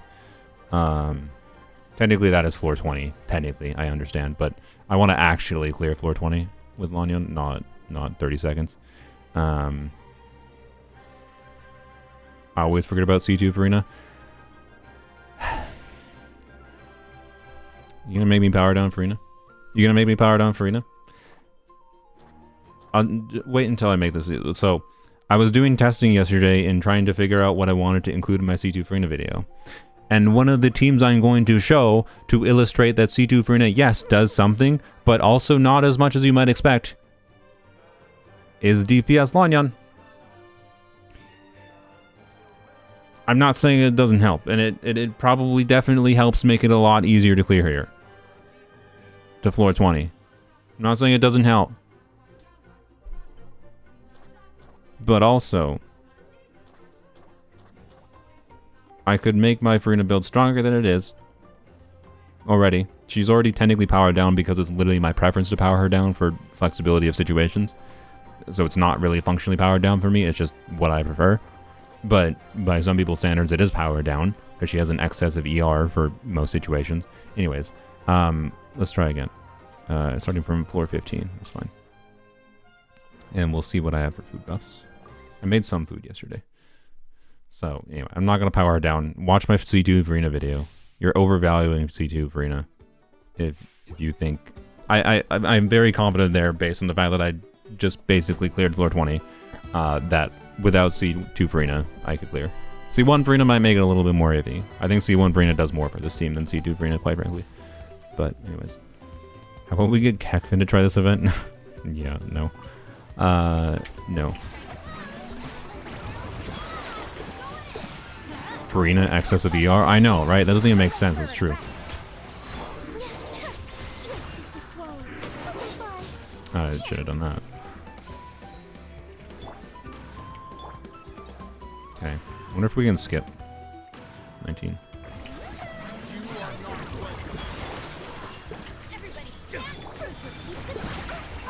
Oh, can you get grouped together? Please. Really? Why? Oh my god. Oh, by the way, I didn't have the EM buff. I really need to. Oh yeah. Okay, that's a mistake. Yeah, let's retry.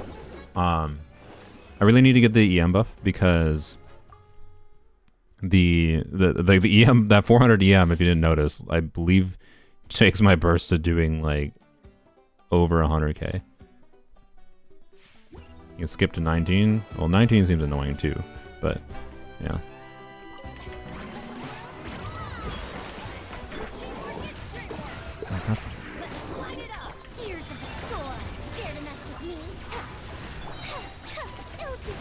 Yeah, see? Ah, frick.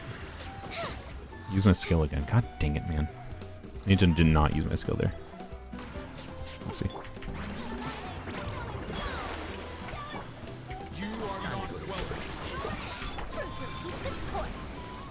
Oh, I didn't skill. Oh my god.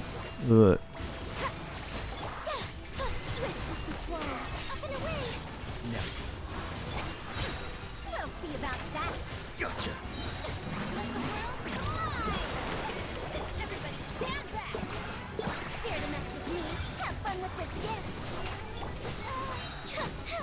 Alright. Oh boy. We're gonna do this.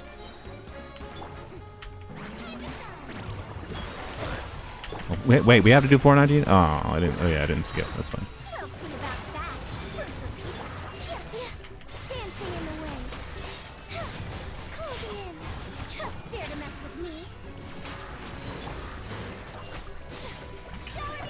I now have a... No, wait.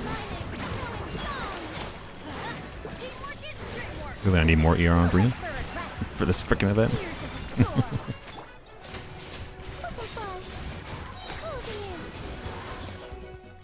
Did I not do it? Oh, god dang it. Oops. God dang it. Freaking dang it. Alright, we should use food on 419. Or honestly, we should use food on... Yeah, frick it. We'll just use food now. Make our life easier. I do think our animo damage is more of a contribution than our Hydro damage. But if you're overvaluing Furina C2, you might believe otherwise. What am I doing? So I should do an animo damage potion, which I don't have. Cool. Okay.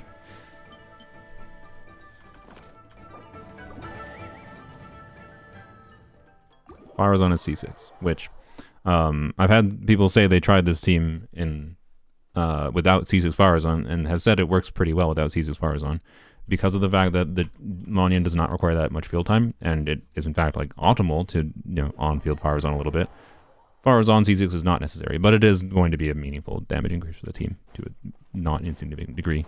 So they're probably more meaningful than Furina C2 for what it's worth. Oh, that was gross. Oh, that was really gross. What in the world happened? I'm dying. It's fine. This is what happens when you get older. Birthdays are terrible. But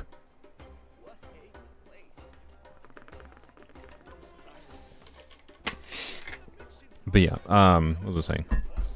Yeah, Far on C6. Oh god, that was gross. That's the reason not to watch my stream. Jesus. I don't know what that was. I didn't drink any caffeinated or carbonated drinks. So I don't even know what happened. Anyways, I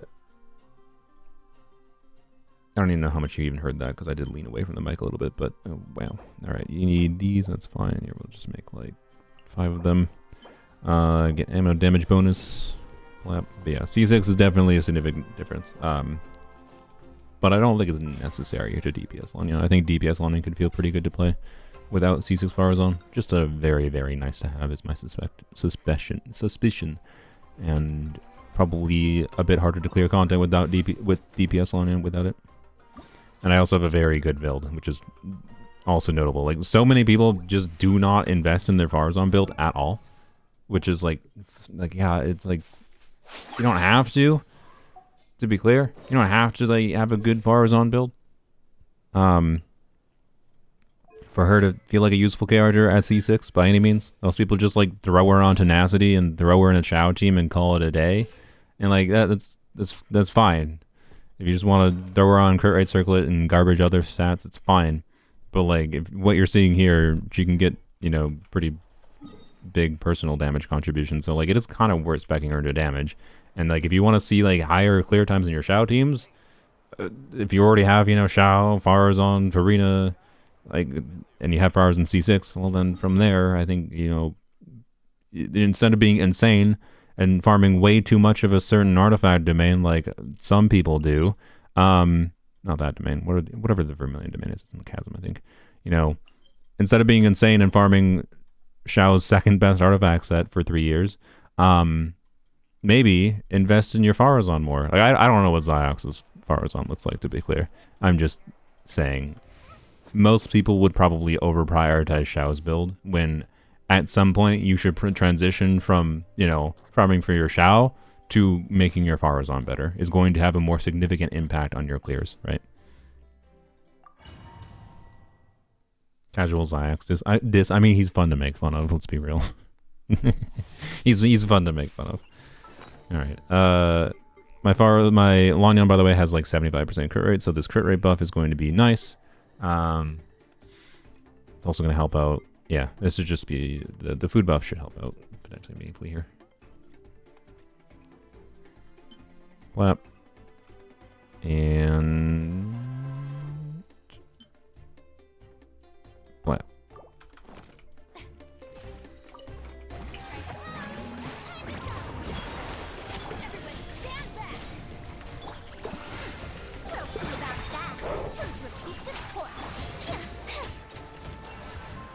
I don't even want to burst. I'm not gonna burst. Bursting for cowards. Oh wait, I should have bursted because I just lost a floor skip. Oh well, whatever. Maybe that'll be a good thing. I don't know.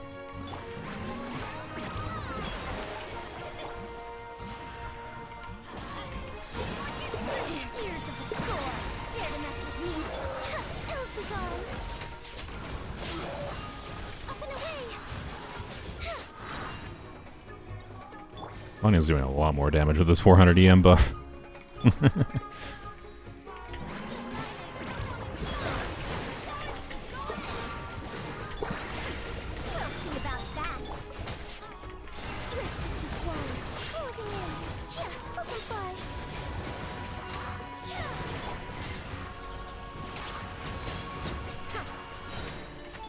God dang it. Dang it, man. I could definitely get that in... Yeah, I could save time there. Shoot. Let's do this.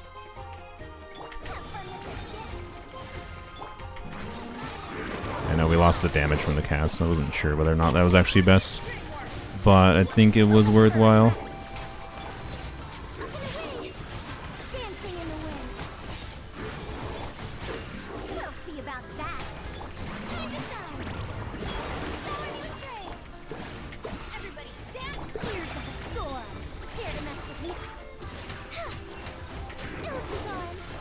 No, you interrupted me.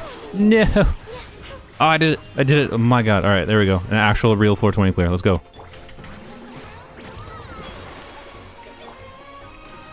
Where are you? All right. All right, dogs. Okay.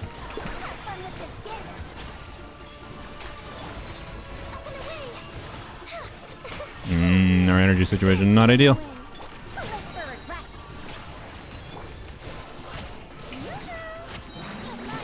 I think we could clear this too, but again, awkwardness with how this event is made.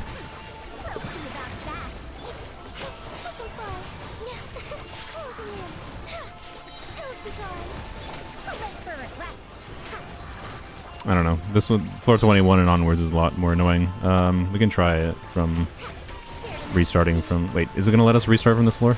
Or is it not going to? Do you? I think you might have to clear floor 21 to restart from floor 21. Frick.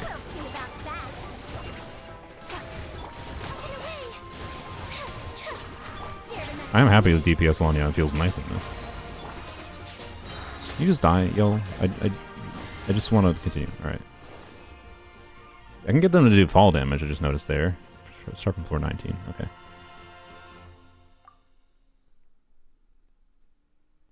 Shanyun DPS video incoming. Maybe when Shanyun reruns. Yeah.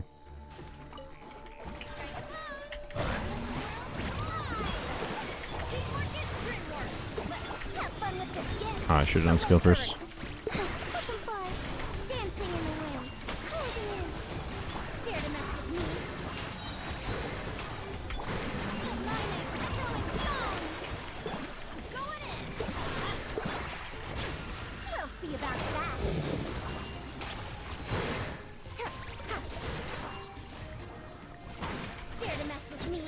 Alright.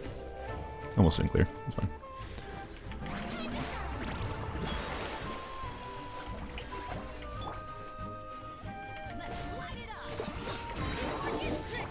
Oh, dang it.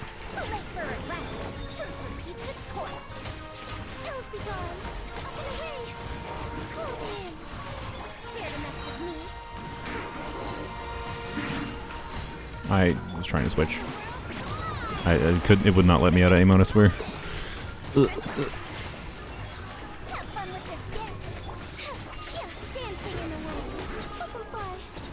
Nice. All right.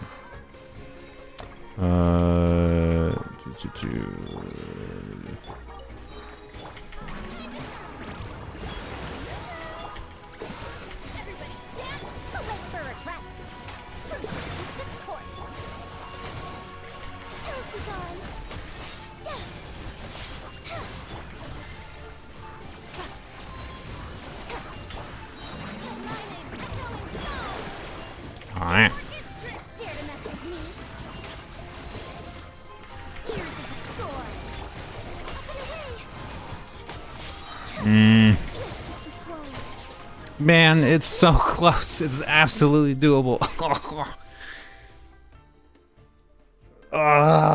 It's so doable to clear 21 with DPS Lanya. I mean, that means it might be doable to do 422. I already have food buff going. Yeah, 22 is going to be a lot harder. What is the enemies on floor 22?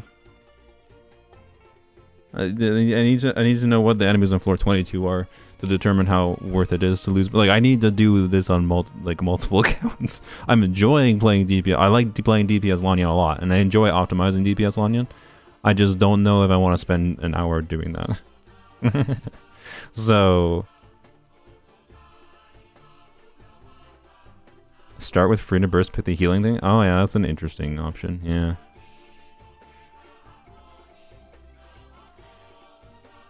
No, I don't want to. I don't want to switch my team.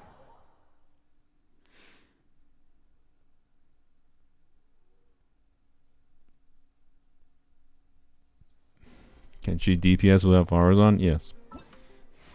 But Farazan's gonna make you get a lot bigger animo damage numbers.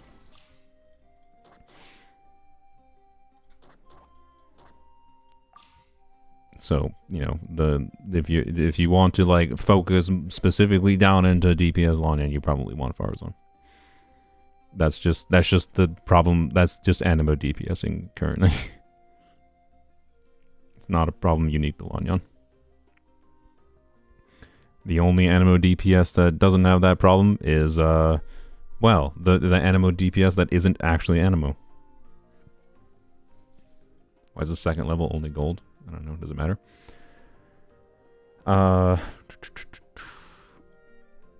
Farazan okay being level 80. I mean, she would do more damage level 90. I don't think I want to do that right now. Okay, you know what, let's just try again. Well, we have the food buff going, I guess. I didn't see anyone say what the enemies were. Aren't they random? No, the enemies are the same each floor.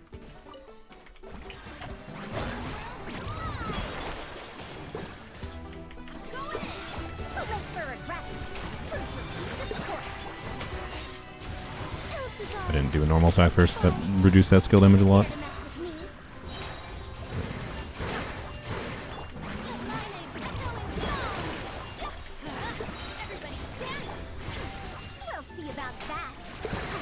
Man, never more have I felt like the awkwardness of Farazan's cooldown than this event right now. Alright, no, we don't choose. Oops, didn't mean to do that.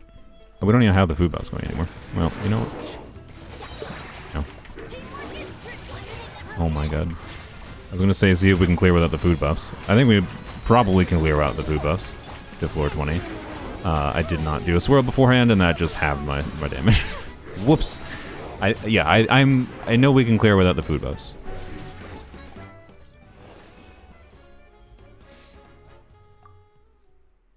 Orders the same loops every 5 levels. Okay, so level 22 should be the Eremites. Ew. Ew. I don't think I want to optimize the Eremites. I don't know if I want to optimize the Eremites right now. I had to precast Farazan Burst. Yeah, precasting Farazan Burst here in a couple of the levels is definitely important. For optimizing the later ones for sure.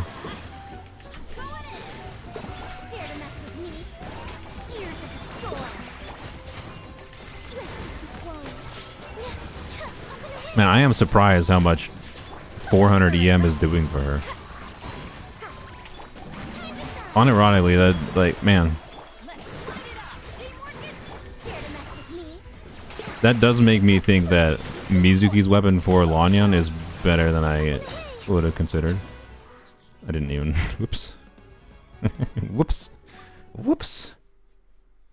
I mean, it's 400 EM. I mean, yeah, but... Bro, my burst damage is doubling. Like... Okay, sorry, it's 600 EM. So... Yeah.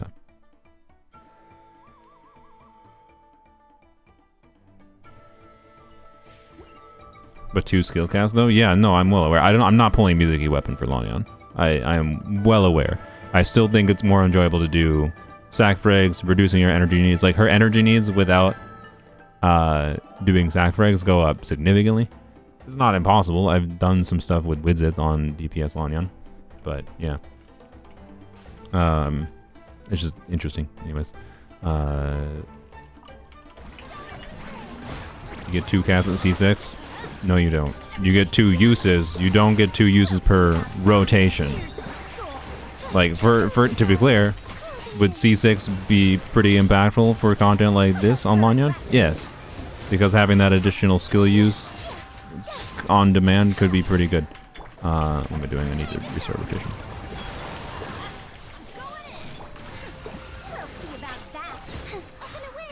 I didn't use Fires on. Whoops. Wow, my brain's just derping. Like, actually, no, wait. I was gonna be like, no, C6 is gonna like not do much at all, other than like, I mean, if you save her C6 extra skill for a particularly challenging, like having C6 Lanyon would make it very easy to clear floor 21, and having C6 Lanyon and saving that extra skill for floor 22 could probably make it very doable to clear with DPS Lanyon floor 22. And with like the extra front-loaded damage potential on demand is valuable, but it is not something you consistently get every rotation. It does not make it like people not understanding that an additional skill use is not an additional skill every rotation is like, I don't know, it's never gonna end. But 16 seconds plus 16 seconds is 32 seconds. It's 2 skills per 32 seconds, not 2 skills per 20 seconds. And it's a very big difference. But yeah, this event rewarding front loading and being able to save C6 Lanyon would enable like I would love to have C6 Lanyon because C6 Lanyon would give me much more options for doing optimization of things. I would love to have it. But it does not really that significantly change the relationship of not using Thrilling Tales of Dragon Slayers for DPS Lanyon, or sorry, not using not using Sack Frags for DPS Lanyon. Sack Frags is just kind of too good for DPS Lanyon. The only real reason to not use Sack Frags on DPS Lanyon is because you prefer to spend the field time that you would spend on Lanyon doing an extra skill on another character. That is the reason to use a different weapon on Lanyon for DPS Lanyon, because you can do that, right? Focus more on her front-loaded damage in one short window rather than staying on field with her longer.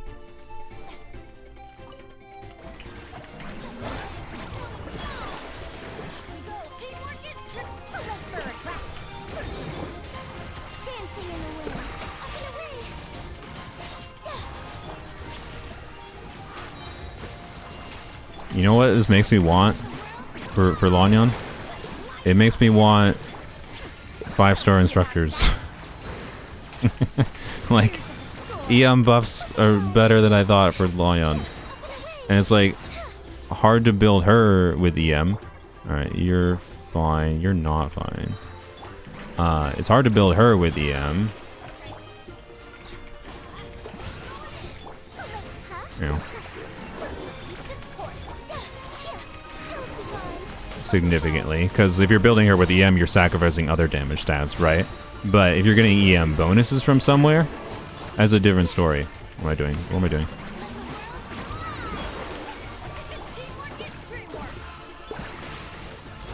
Oh god. Well, that was bad. Also, I didn't use food buffs. Yeah, but I didn't get interrupted though. Yeah, I can definitely clear this without food buffs.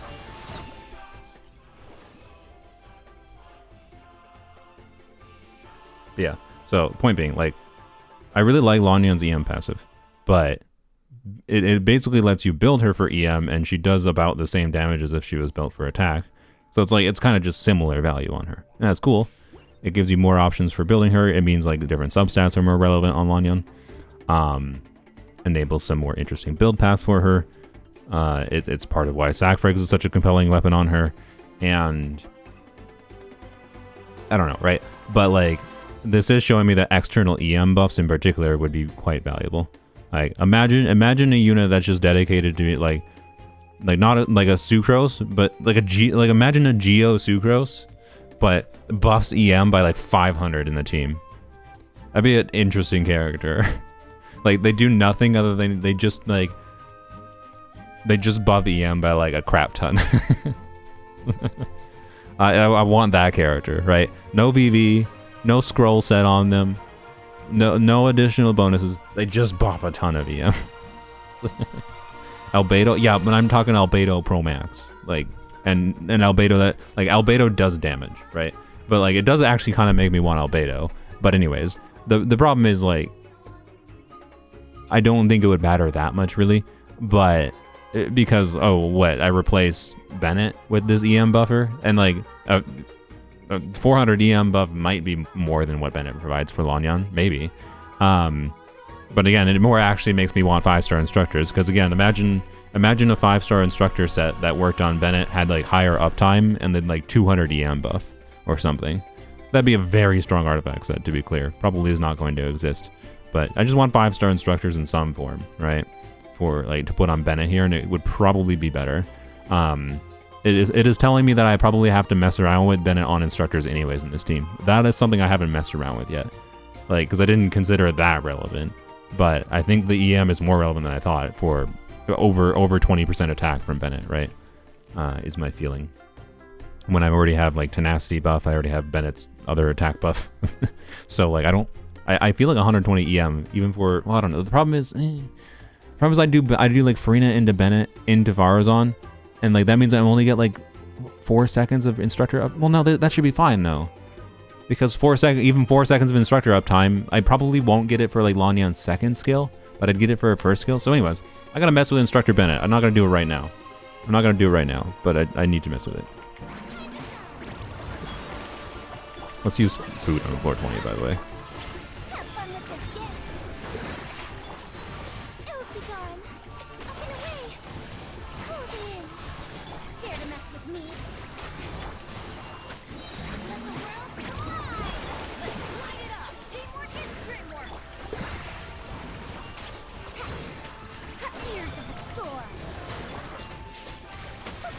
Really? I keep on getting bungled with the... Okay, I should just use my food buff here to make the floor 19 not annoying. I'm getting screwed by crit RNG, honestly, I think mostly. Yeah, I wouldn't assume Skirk scales on anything. A leak about Skirk scaling on HP is absolutely nonsense information. Like, they might, to be clear. But there's no reason to care about what she scales about until she's actually in beta. If you're farming her artifacts next patch, yes, keep the double crit pieces. We don't know what she scales on. Maybe she's going to have so much free crit in her kit that triple attack percent instead of damage, or I don't know, well, the triple attack percent probably won't make sense. But I don't know. Maybe she has so much free crit in her kit, though, that attack percent circlet makes sense instead of crit circlet. Right? I don't know. But she's probably going to be a crit DPS. Keep all the things with crit stats, and keep energy recharge, because energy recharge might be relevant. Keep EM, keep attack percent, keep HP percent. Keep defense percent double crit. Maybe she's a def scaler, right? I don't know, don't throw away your double crit pieces until you know they're useless, right? Like, that's all you need to know. I don't know, it's not that complicated. So, keep everything. I mean, don't keep literally everything. You don't need to keep the garbage pieces, but like, I don't know, do people throw away HP double crit pieces in a new artifact set when we don't know exactly what's relevant on them? Like why would you throw away an HP double crit piece at all as an off piece in the first place? But, I don't know, right? So, yeah, anyways, what was food? I made some Kniche food, which I think gave crit, right? I don't remember how many I got. Where is it? I think it was this one? Was this the Kniche? Yeah. Okay. He only gave me one. Oh, okay. Well, that's annoying. So I don't have that many of these still, but I have some. All right. Try this. I want to clear. I would like to clear food. So I don't. I'll go until this food runs out. Okay.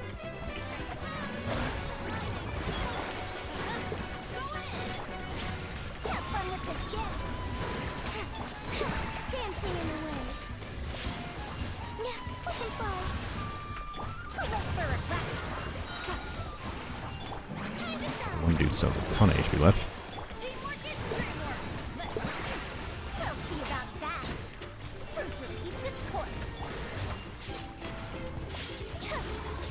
Alright. That was not ideal in a couple ways. Here, let's do this.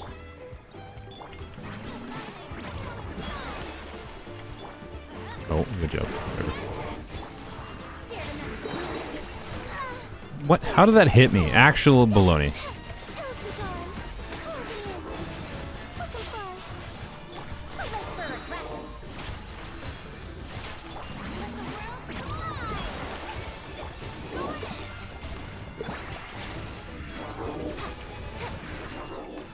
need this. Oh, fires on cooldowns, man. No. Oh, I did it. Oh boy.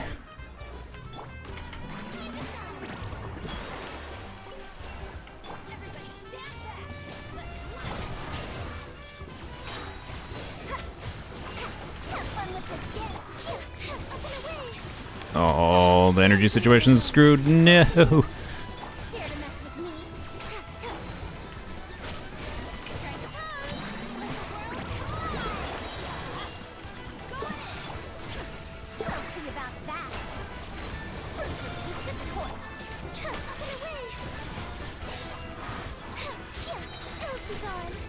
Ah. Ah.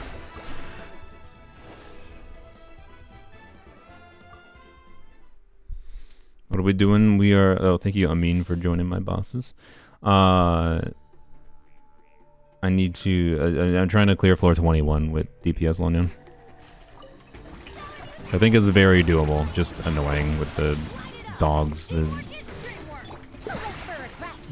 They are a little bit annoying to optimize, but tolerable, I think. I should have done that. Whatever, it's fine. It doesn't matter.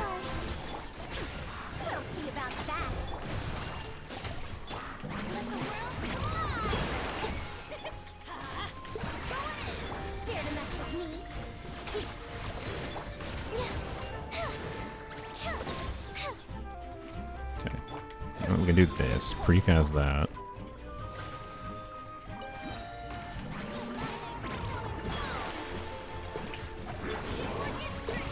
Okay. I don't know these are grouped. There we go, okay. I didn't know they were close enough together to actually both get hit.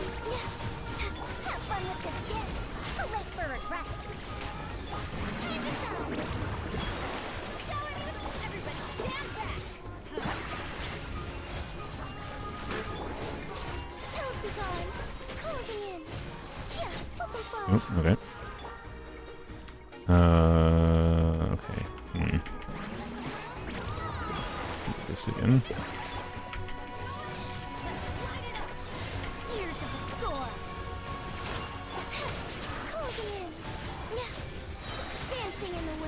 I only hit one of them, but he took a bunch of fall damage, I guess, so maybe it's fine. Did I not reuse Furina skill before? Uh-oh.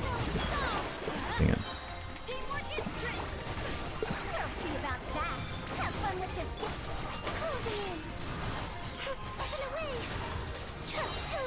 Why are you why did that not die, bro? I don't think I would have cleared it anyways, but like, come on. Ah.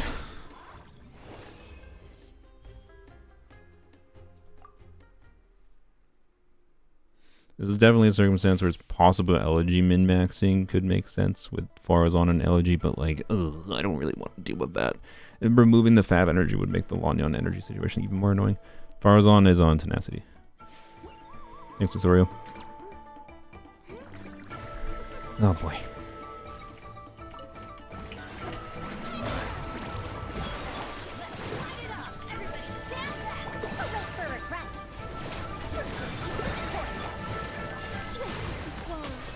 $130k from Lanyon versus ridiculous. Wait. Okay, you know what? I'm gonna. Okay.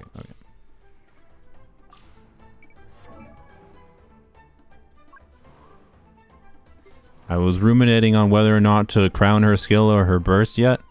Crown her skill or level 9 her burst. Next. Bam. There we go.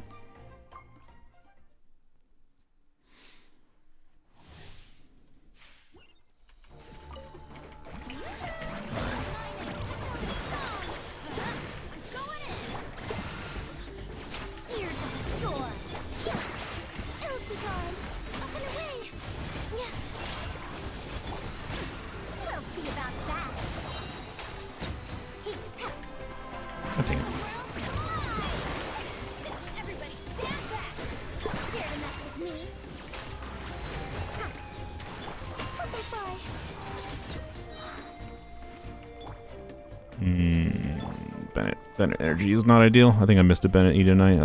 Screw it, we gotta do that. I think we didn't. We might not clear this floor. Oh my god. Stop getting interrupted by the freaking ruin guards. Ah. Dancing in the wind. Closing in. I think I bungled this. I bungled it. I bungled it.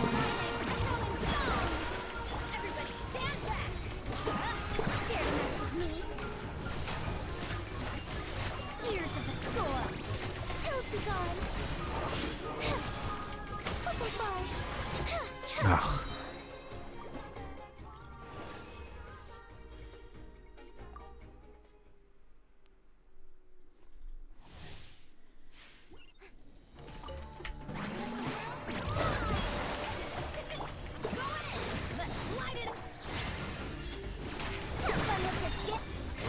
Dancing in the wind. Up and away. Butterfly. We'll see about that. Time to shine. Teamwork is trick. Too late for regrets.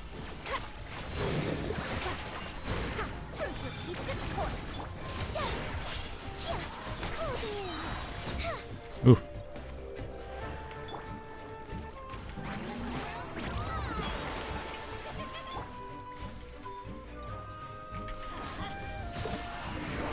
Alright, oh, okay, we're fine, we're fine. No, that's fine. Oh my god, Jesus. Up and away. Butterfly. Have fun with this gift. Time to shine. You know, precasting the Varazon versus weird. We'll see about that. Stop getting interrupted, my brain. Closing in. Butterfly. Oh my god. Okay, I leveled her burst and I'm just playing worse now. I leveled her burst and I just play worse. Oh boy.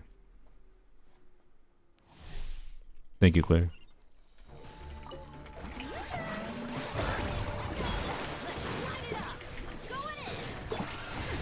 We'll see about that. Truth repeats itself. Swift as the swallow. I didn't swirl beforehand.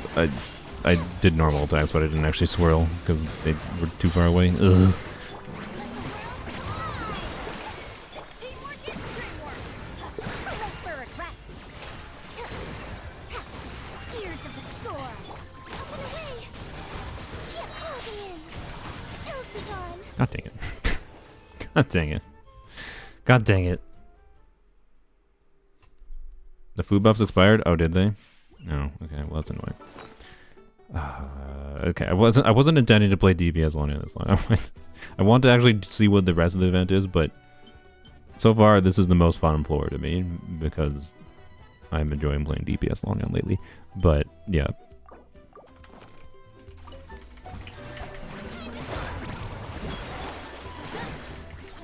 Probably shouldn't ungroup them like that, but I don't think it's that big a deal with these dudes. Swift as the swallow. Up and away. Closing in. We'll see about that. Let the world fly. Everybody stand back. Dare to mess with me? Have fun with this gift. Let's see if that precast actually made sense.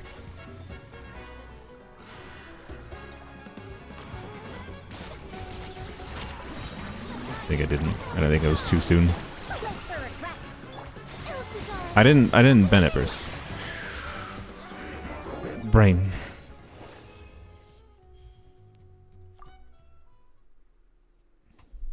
This is the most fun floor? Yeah, not surprising.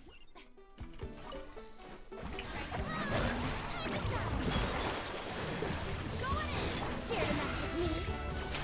Truth repeats its course. Swift as the swallow. Butterfly.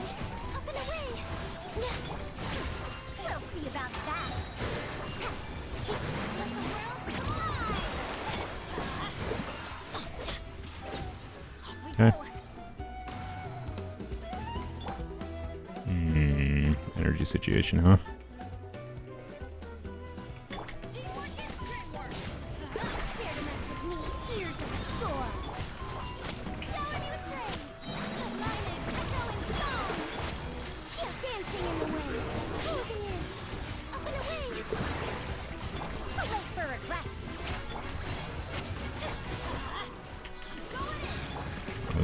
This is weird. This is all weird. Have fun with this gift. Dare to mess with No. me. No. No. Closing it. God dang it. Why does it always say 32 seconds?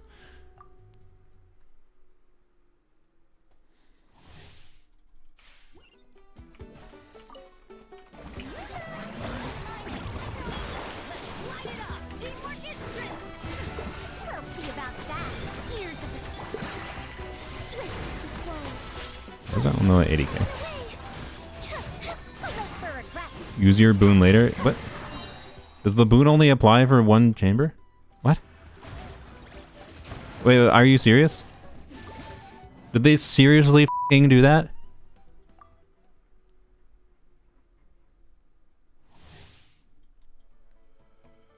No, it just stays, right? It's just after receiving it, you always have it. No, I'm pretty sure it's fine. If you're talking about the energy, if it's not obvious, I kind of need to have my energy up for, you know, clearing floor 20 sometimes. 'Cause things get bungled. Dancing in the wind. Closing in. I didn't fire them. Whoops.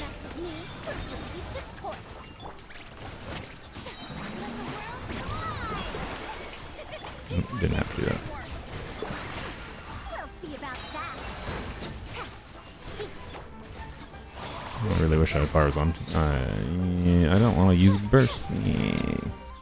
Well, fine. Redo it.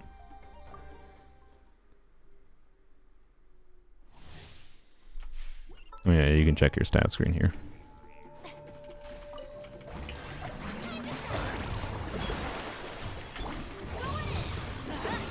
Dare to mess with me? Have fun with this gift. Hills be gone. Closing in.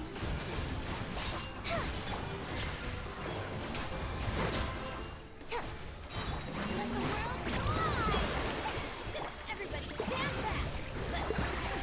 We'll see about that. Too late for regret. Nice. What? Bennett? God, did I not get a Bennett skill there? God dang it.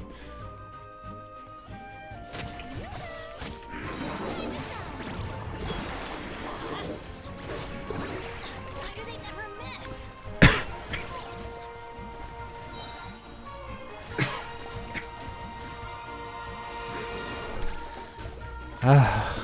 This is just my...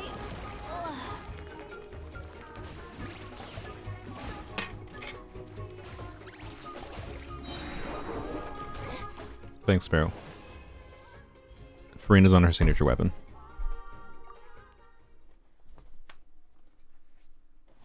Yes, her signature weapon is 5.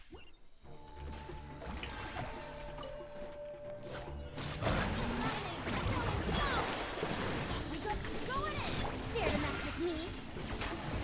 Here's the score. Did I just not... I heard... Excuse me. I didn't hallucinate that, right? I heard the shot go, but she didn't actually fire her charge attack? Swift as the scroll. Did I just fail to get a sack reset? What is happening? What is happening? Yeah, I didn't see it. No, I didn't see it.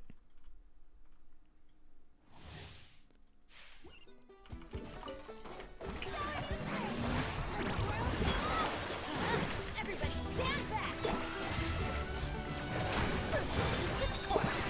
Dancing in the wind. Open fly. Closing in. Too late for regret. Lightning, echoing song. Going in. Let's light it up. She's on field, because if I don't, end up in pain, apparently. Open fly. Up and away.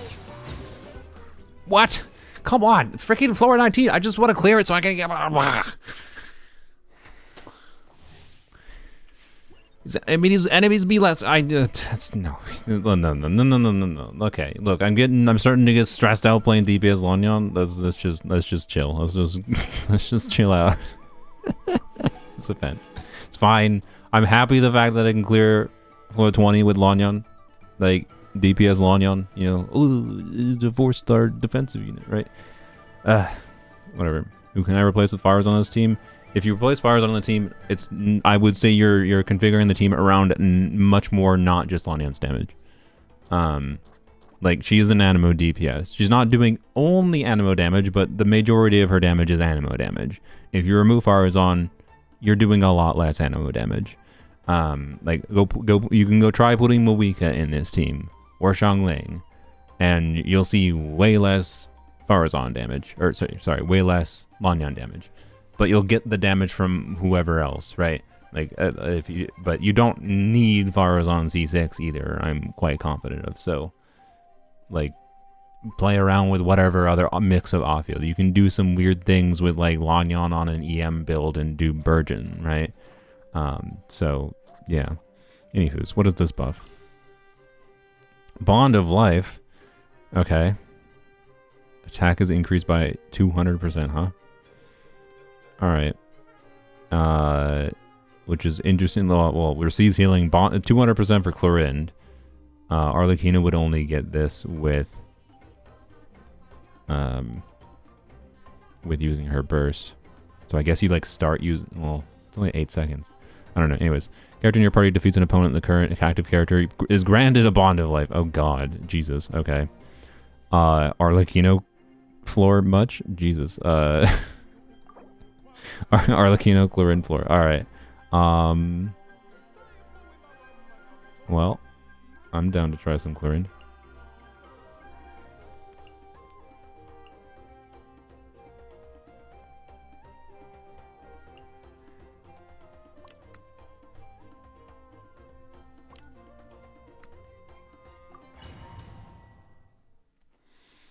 Double DPS Arlecchino and Chlorinde, honestly. Yeah. Double DPS Arlecchino, Chlorinde, and I don't know. Chevr's team.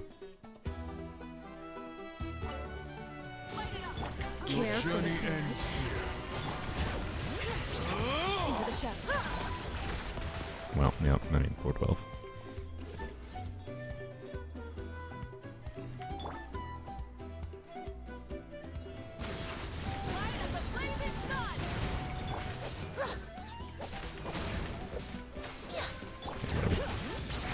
Do this actually.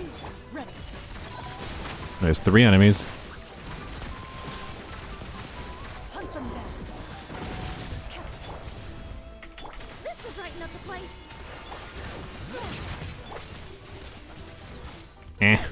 Cooldowns.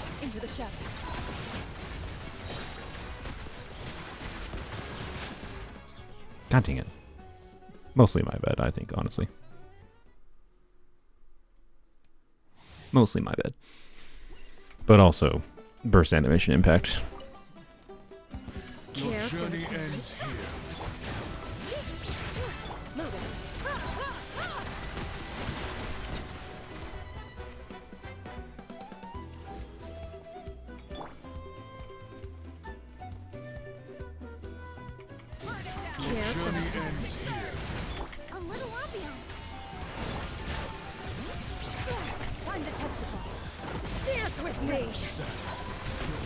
Wait, I only went to floor 17 this time.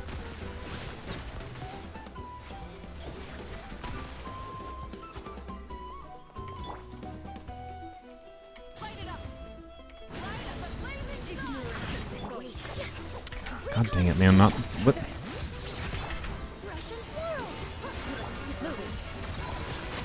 Proof of energy recharge being relevant on Emily, even with their signature weapon. There we go. Also, we're not going to be... the overload is causing problems here, obviously. I acknowledge this.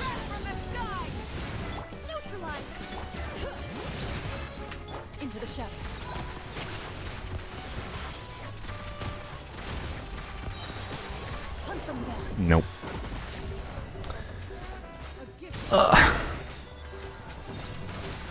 I love grouping optimization.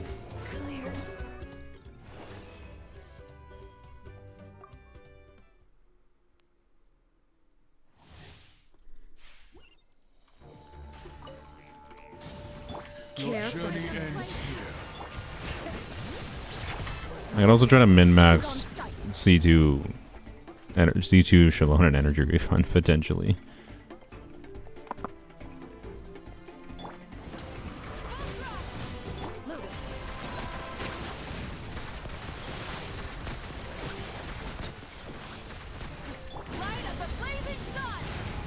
Reconstitute.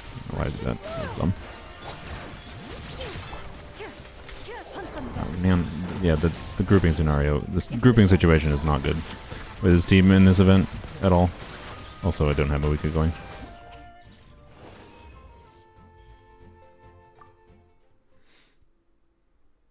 Kazuha instead of Shallonen, maybe, but Kazuha instead of Shallonen makes Florin's damage fall off a cliff.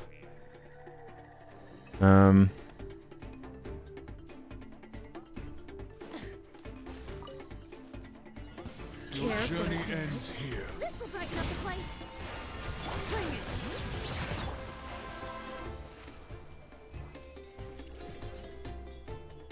Like here, we're on floor 12.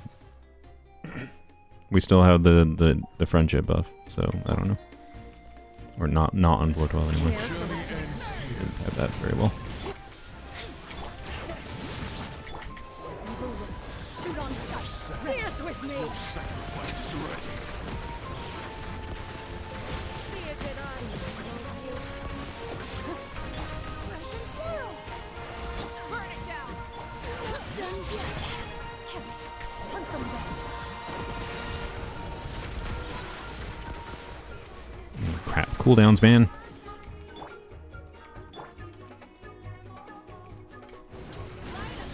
Why? This character, I didn't realize her skill was still active. I think her C1 is being actively annoying here, actually. Moving.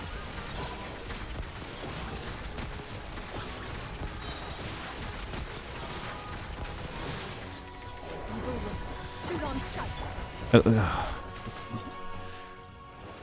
Oh, Mavuika.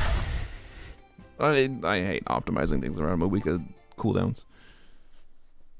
Mavuika. Like her skill lasting 5 years, right?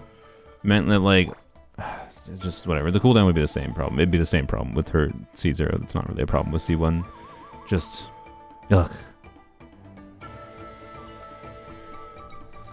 All right.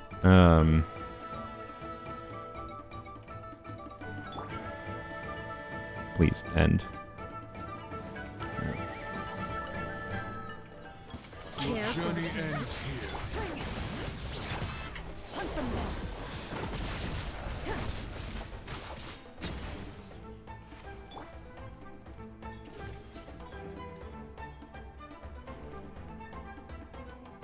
Burn it down. What Russian plural. freaking floor is this? Into the shadows.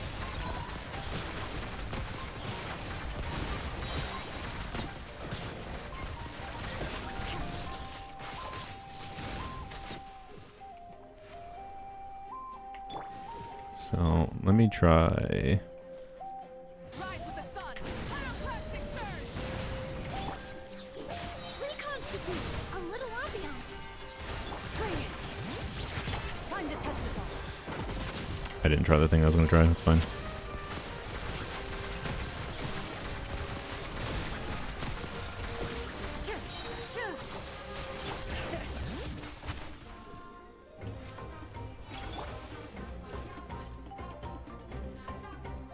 Burn it down. Red from the sky. Oops, did that a little early. Bring it. Hunt them down. Ready. Man, these enemies get bounced around too much. They're paper. Ah, these enemies are paper. Light up the blazing sun. Really, Emily, how? Moving. Lady, why do you have the perfect awkward energy? Fly to fly. How do I have the perfectly awkward amount of energy in Emily?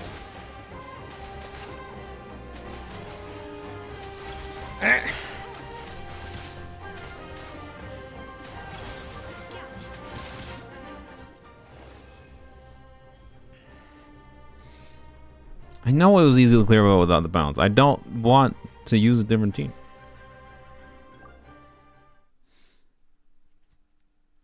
This is the chlorine team I enjoy the most right now. And hence why I want to use it right now. Your journey ends here. Time to testify. But yeah, anyways. Oh, what did I just do that for? Whatever. We'll see if it matters. It might matter. Your journey ends here. Neutralize. Bring it. Yeah, not having extra energy to... Okay, you know what? Here.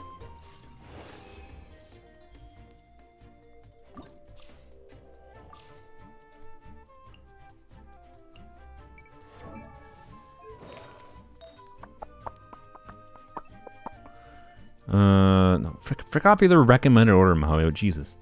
Okay, do I have... I don't think I have a secondary crit damage circlet. Tender Goblet, maybe we can take a peek at. This probably can't change. This we might be able to change.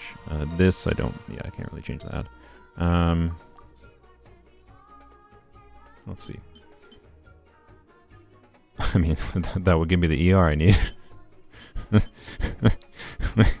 I think I'll change to this though.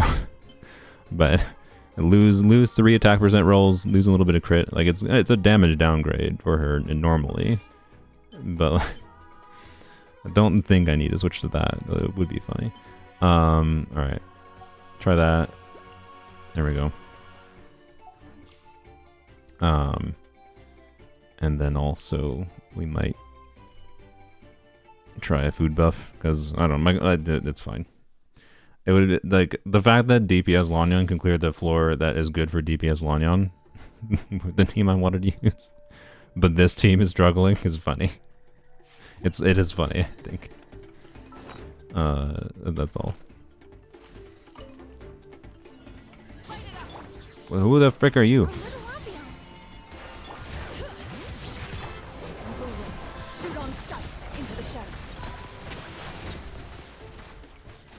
Oh, wait, there's 2 waves? Okay.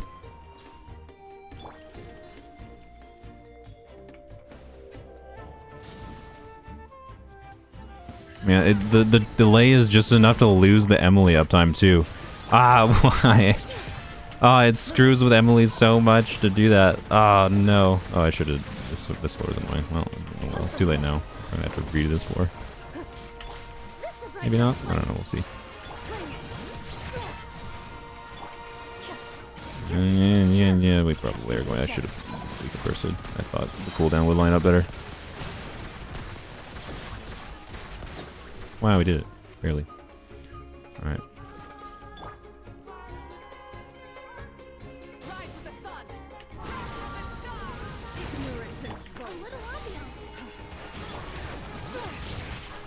Wait. Should have done this before, obviously. Oh wait, no. Who was dealing the most damage in this team? It's probably not Chlorine. I don't think it's Mavuika. I don't know. It's probably fairly balanced, actually. Honestly, I have no idea.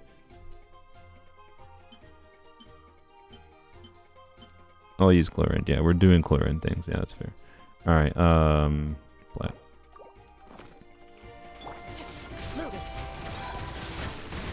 I should have used burst while they were grouped together.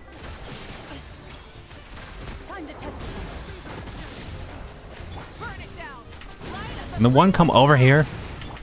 God, what is the one doing? It's just chilling over there. Why? God.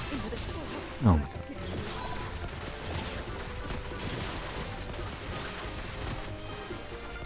Okay, wow, barely.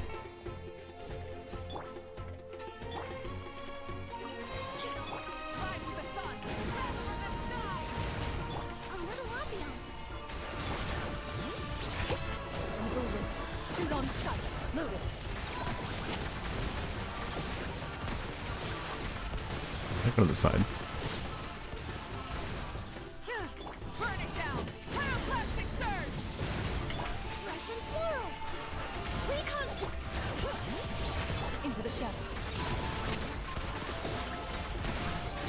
There we go. All right. See, you can clear for 20. A little bit weird that I needed food buffs to do that. It's also possible that Emily, just on its own, could have been fine. Emily changed on its own. That was bad. Hunt them down. Loaded.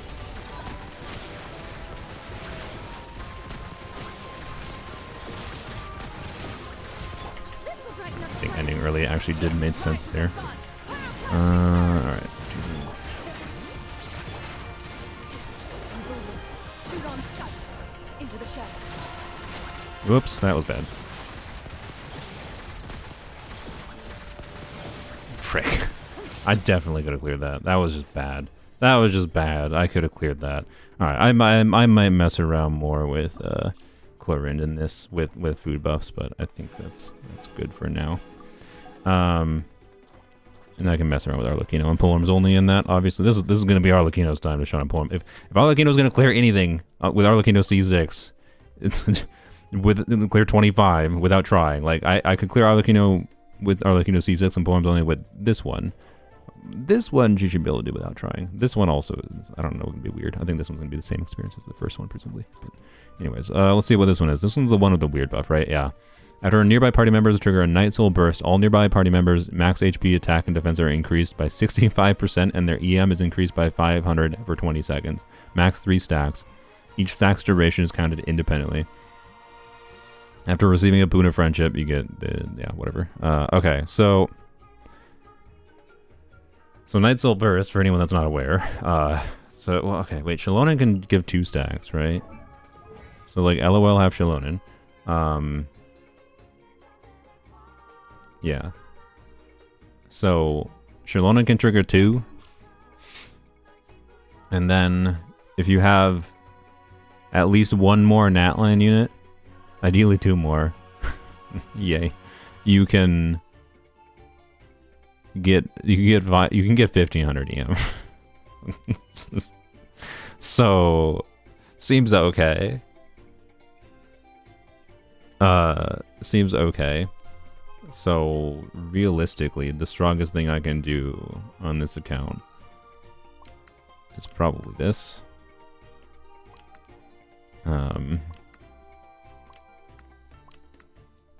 Yeah. I don't think I need to be as concerned in this circumstance. I don't think I need to put an EM type piece on Arlecchino. I think it will be fine. With at least 1,000 EM buffing, I'm pretty sure. Also, yeah, Seat Lolly. Should we reconfigure Seat Lolly for? Oh, I want to see some peak Seat Lolly damage. Lanyan, I could try Lanyan. Yeah, this is actually an interesting floor for Lanyan. Well, no, Lanyan ain't gonna do crap because we don't have any Natline characters for Lanyan. So, anyways, we could try Lanyan with Natline characters to be clear, but. Sit lolly. So,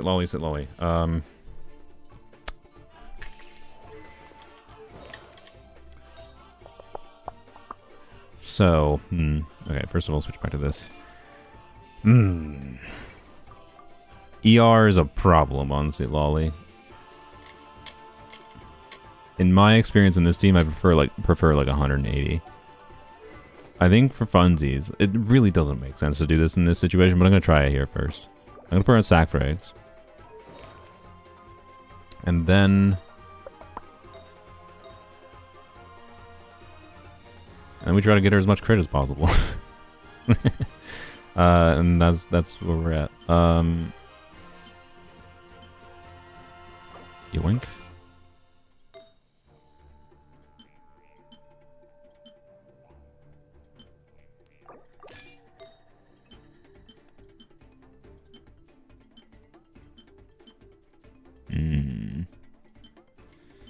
Come back to the flower.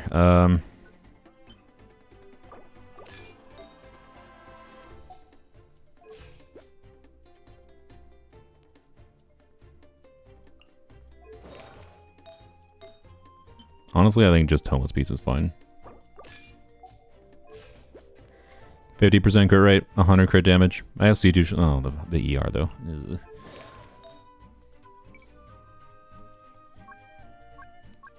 This is not enough ER, even with sack frags.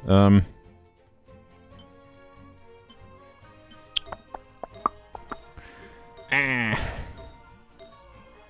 you know what? EM timepiece is not that relevant. So how about here. We do switch back to this. Auron's piece, right? And then we just do an ER timepiece, right? What? Oh.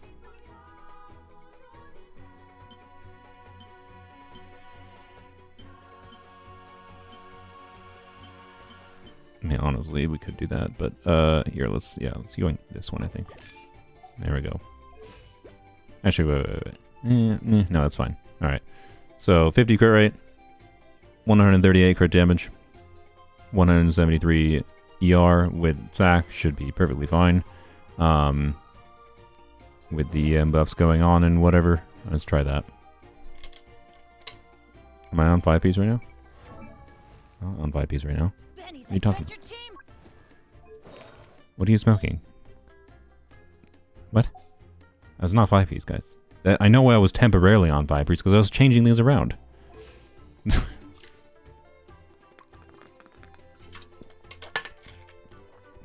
Okay. Okay, so... Yeah. Use crit rate food for Sit Lolly? Yeah.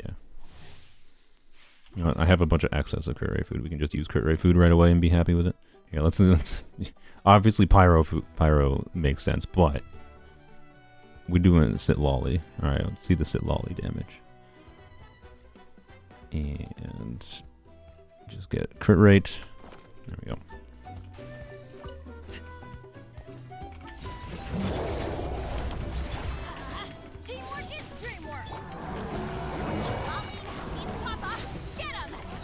I didn't see the damage number. I have no idea what damage number that was. I have no idea. So...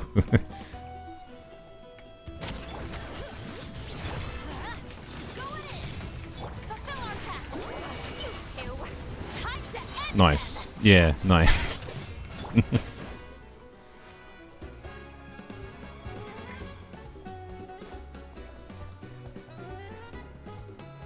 Was that 600k? I think it was, yeah.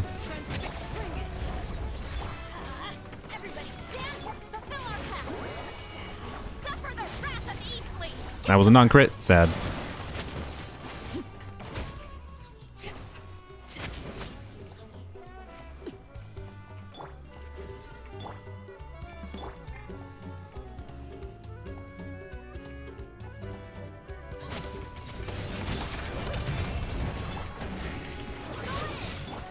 You have 2 people on scroll? Yeah. I could have put Sit Lolly, now that I think about it, on... I could have put Sit Lolly on an Obsidian Codex. I didn't think about that. But it's fine. I also could have put Sit Lolly on a crit circlet.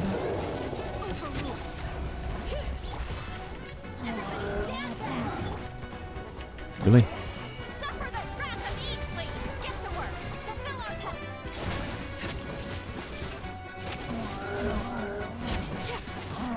Pick your shields.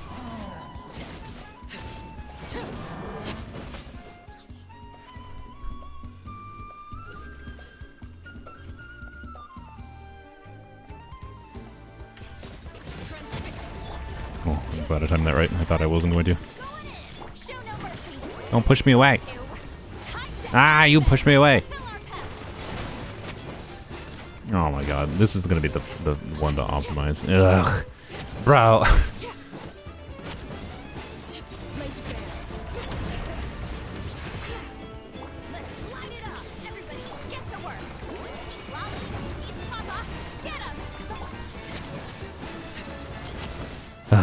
Whatever, it's fine. I can optimize this. It's just cringe. I had to beat it.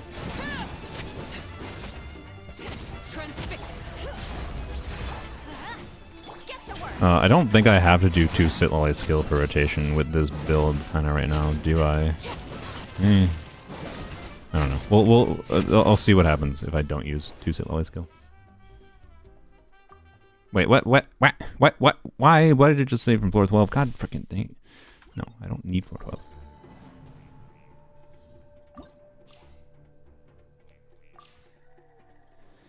Let's start. Yeah. Just saying if Shallonen activates scroll, I'm not sure Sitlali activates it. Guys, scroll buff doesn't stack. Like stacking to 40, you don't stack 40% on 40%. But Shallonen is not getting a cryo crystallize here. So like I'm getting 40% cryo damage bonus. Like I am still gaining value from scroll for Sitlali's damage. Like no, they don't have to both be on it. Yes, I could put Petra on. I don't. It's fine. It's fine. I'm still getting the scroll damage bonus. Yes, you do. You get the scroll.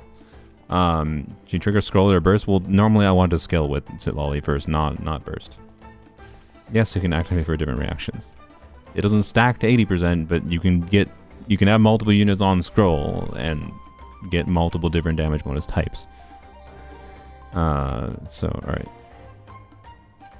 What's the timing on this one for starting? Oh, sooner than that. Alright.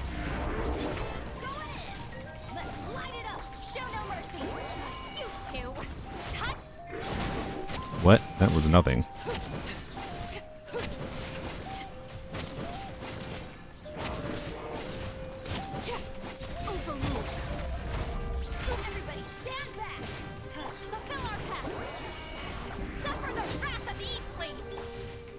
Whoop, whoop.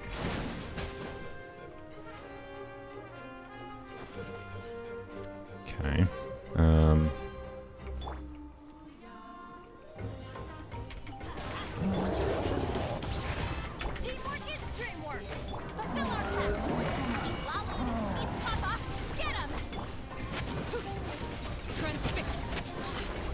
I am doing the combo wrong.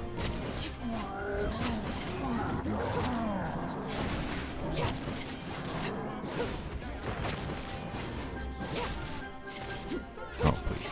Okay, I need to brain better. That's fine. Or it's not, because I'm stupid. It's fine. I thought I was going to get that, and I thought I could... Yep, it's fine. It's fine. My brain is dumb. It's fine.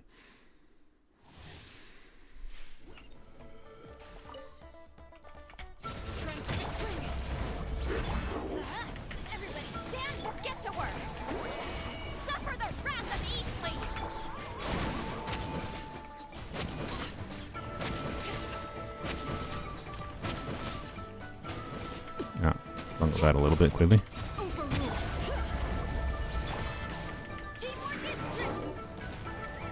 I don't have the food buffs anymore.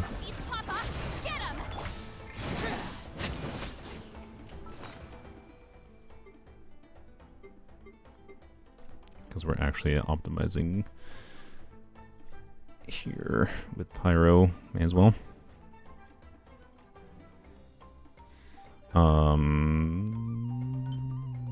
We'll do crit damage.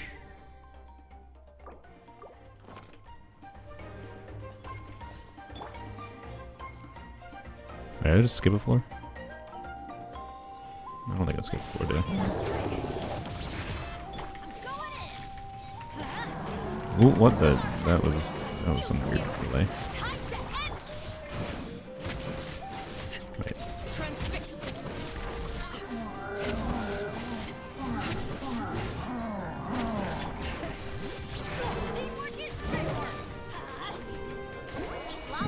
Yeah, the Sackfrag's weirdness. Sackfrag's weirdness. Okay.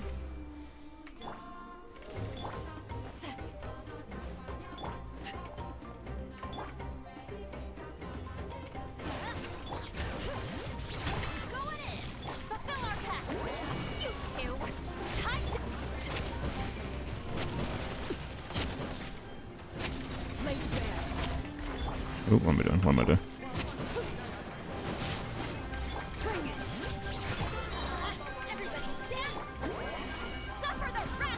I hate this floor.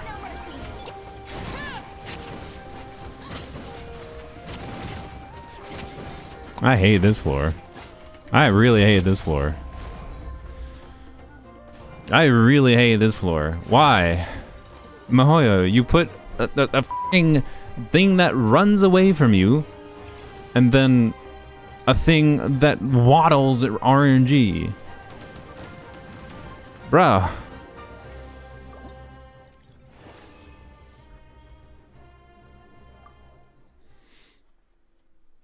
Is it possible to skip this floor?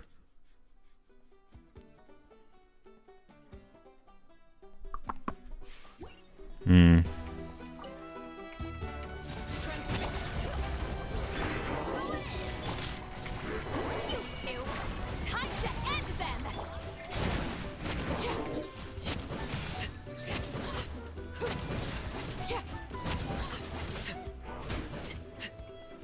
I think I just skipped into 23. Great. I want the opposite. I want to do that on floor 22. Oh, no. Okay. Teamwork is dreamwork. Suffer the wrath of Easley.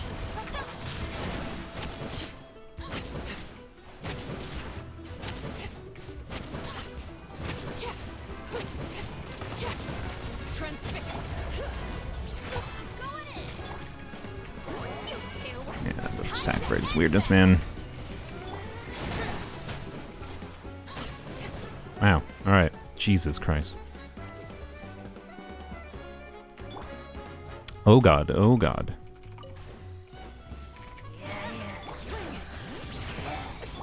I didn't bet it. Bad mistakes.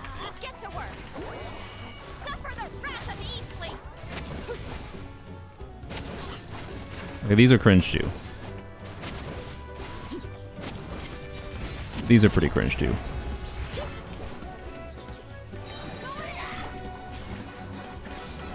Bro. I don't know if I'm in the mood to optimize these dudes. I don't know if I'm in the mood to optimize these dudes.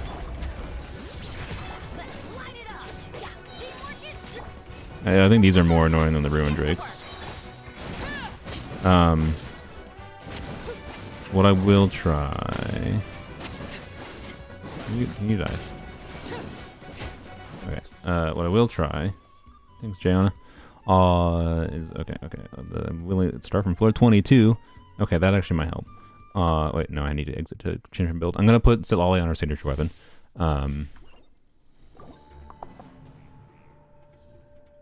So, let's see. Flap.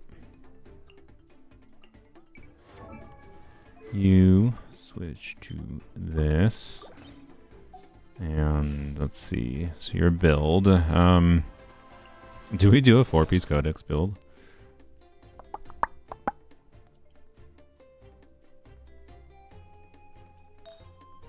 What's it look like? Let's see. What does a 4-piece codex build look like?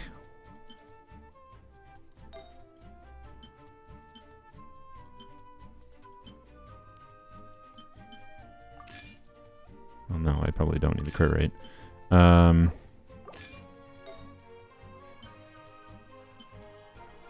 might need that, honestly. I might need this. We really need to make sure we get enough energy to burst consistently. I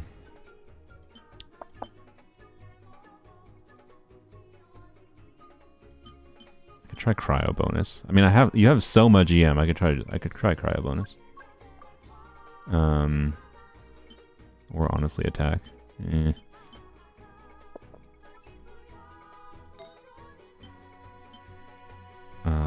This circlet would be fine. Okay. I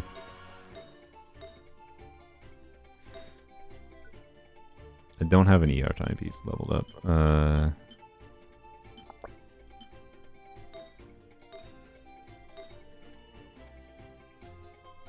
Just put Shalonin on instructors. I mean, I could, you know. I don't think instructors is doing F all though in this team with this buff going. We have so much EM already. So much EM.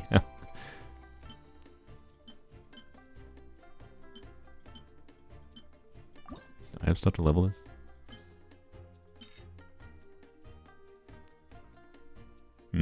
That's a weird support piece. That's like a support off piece if I've ever seen one. Yeah.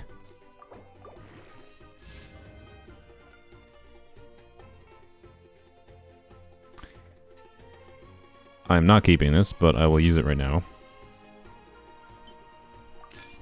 Because I think it's better than... Is that better than attack percent? I don't know. Is that better than attack percent when we have so many EM buffs going on? I don't know that it is.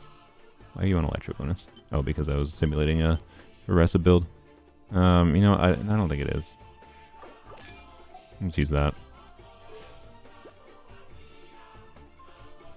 Oh wait, no, that's 70% crit rate plus the it'll be fine. All right, let's try like that. I don't know. Attack percent and goblet probably not ideal. I don't think we'll see that much higher damage numbers, but we'll see them more consistently. So I don't know, and yeah, might matter, might not. All right, and we have more ER, so yeah, we'll try it. See if we can skip floor 23. I have food buff still. Okay. Everybody stand back. Fulfill our path. Suffer the Oop, that was bad.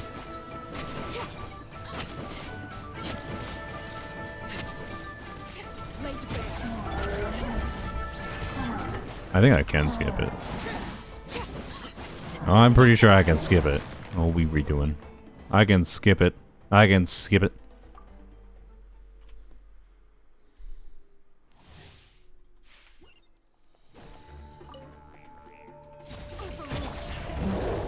teamwork is true. Show no mercy. You too.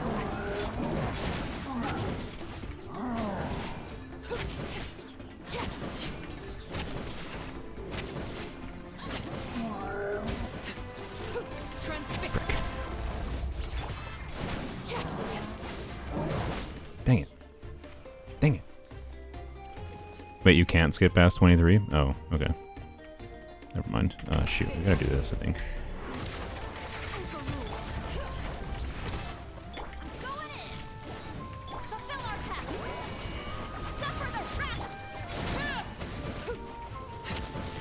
Why are you stunned over there?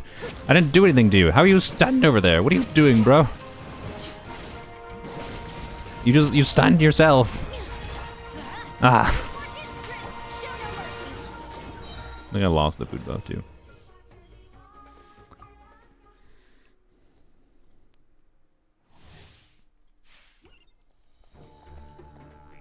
Okay. Well. Yeah, we'll just use the food buff now. How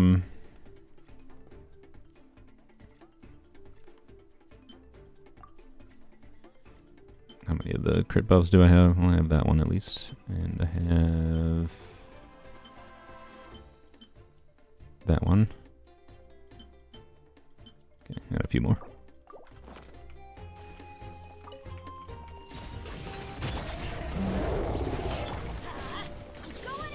Get to work.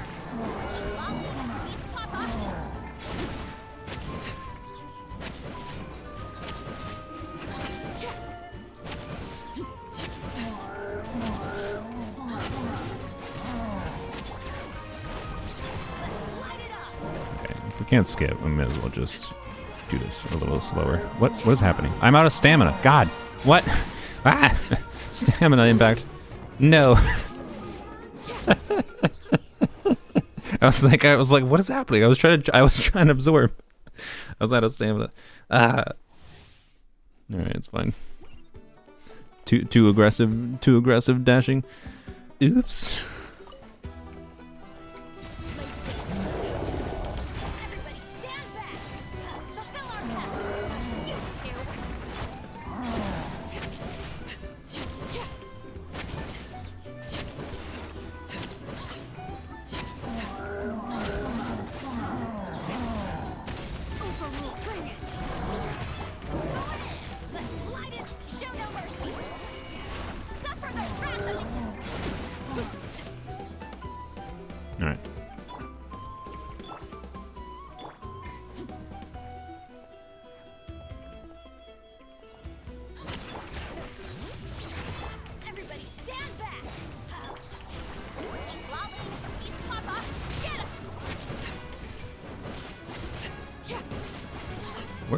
Where are you? Okay, you're right there.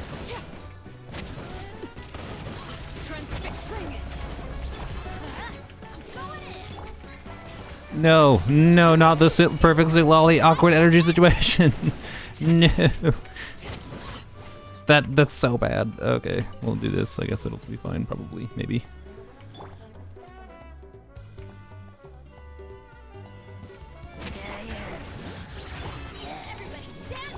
Oh my god, are you serious?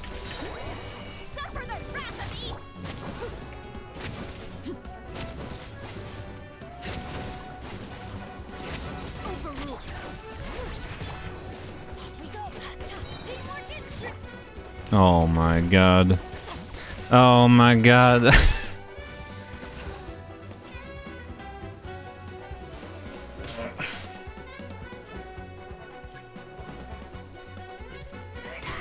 Ah.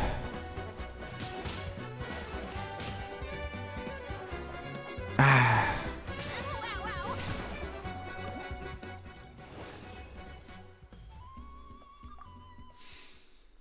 You can iframe, you can dash it. What? I don't think iframing is my problem right now, June. But yeah.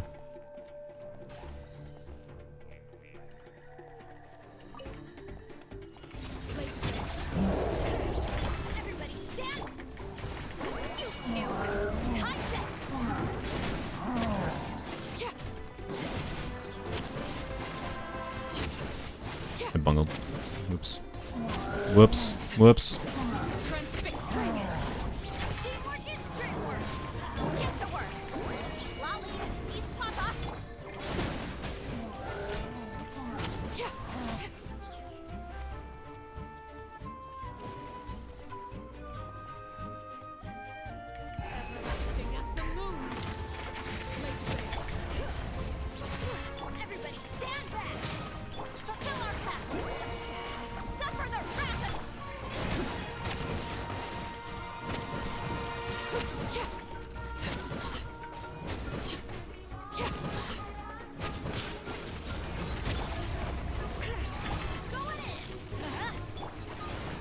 Why?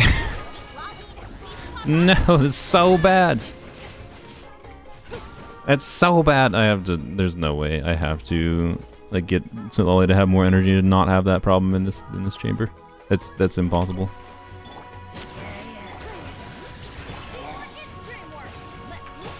Like no, she needs more energy. Ah!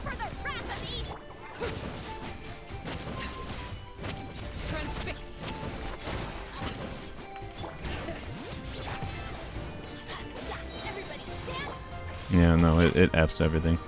I mean, I could still do damage here, but... I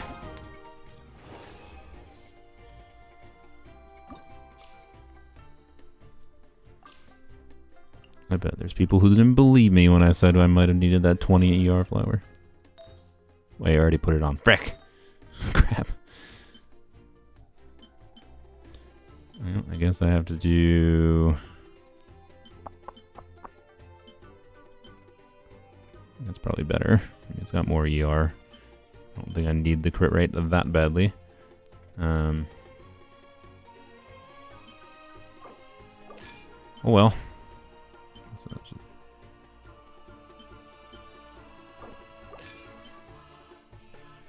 the 60 ER by Shoe Flower. Or 30 ER by Shoe Flower, maybe. Maybe. Well, hopefully that's enough.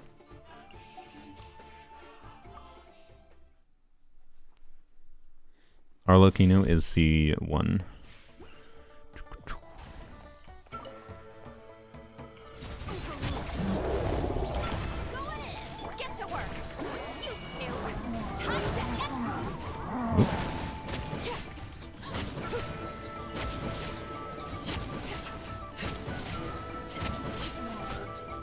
Nice.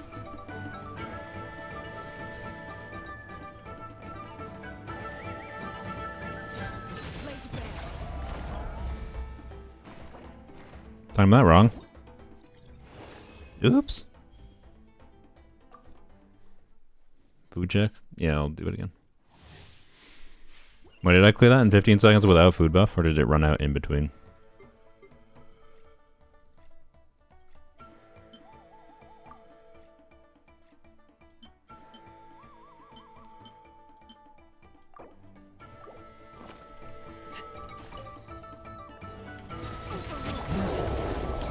Teamwork is dreamwork.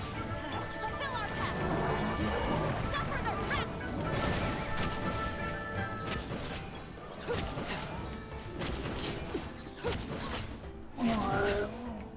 No, that was annoying. Bring it. Everybody stand back. Get to work. Eat Lolly. Eat Papa. Okay.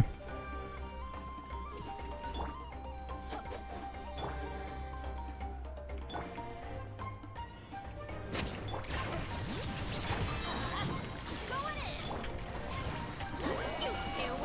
Time to.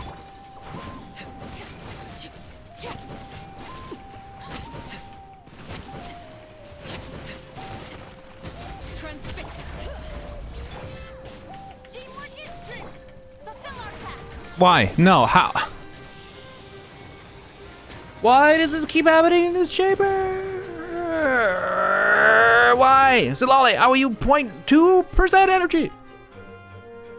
This is why I built this character with so much energy. Well, you don't need that much energy with this team. Yes, you do. Full emblem could work on. Yes, full emblem could work probably.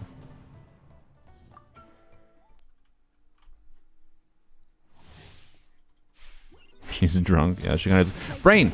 I put my finger on the wrong key that time. The previous time was just brain derp. I had physically pressed a key for no reason at all. Alright.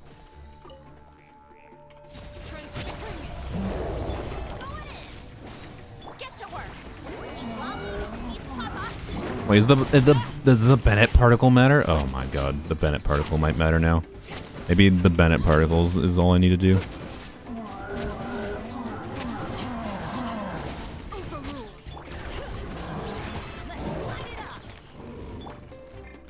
I refuse to. I should have probably just said Lollybursted. Yeah, if I said Lollyburst, I would have had more total bond of life.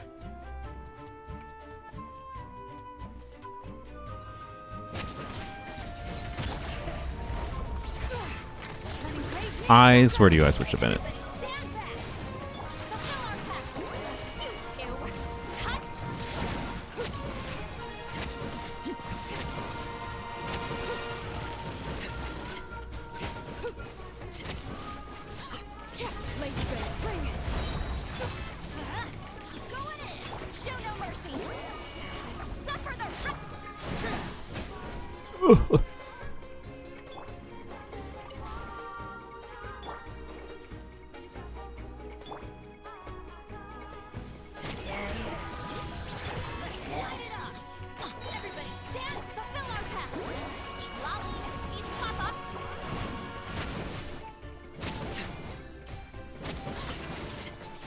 Oh no, I bungled.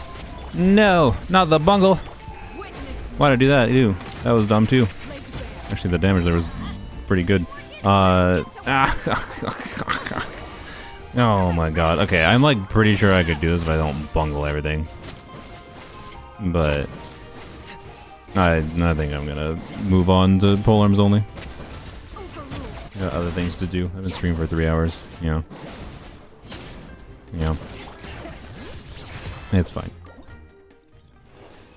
I think I could do it. I think I could do it, but I'm just not gonna bother right now. Alright, that's fine. Yeah, I don't know. I'd say these floors were a lot more fun.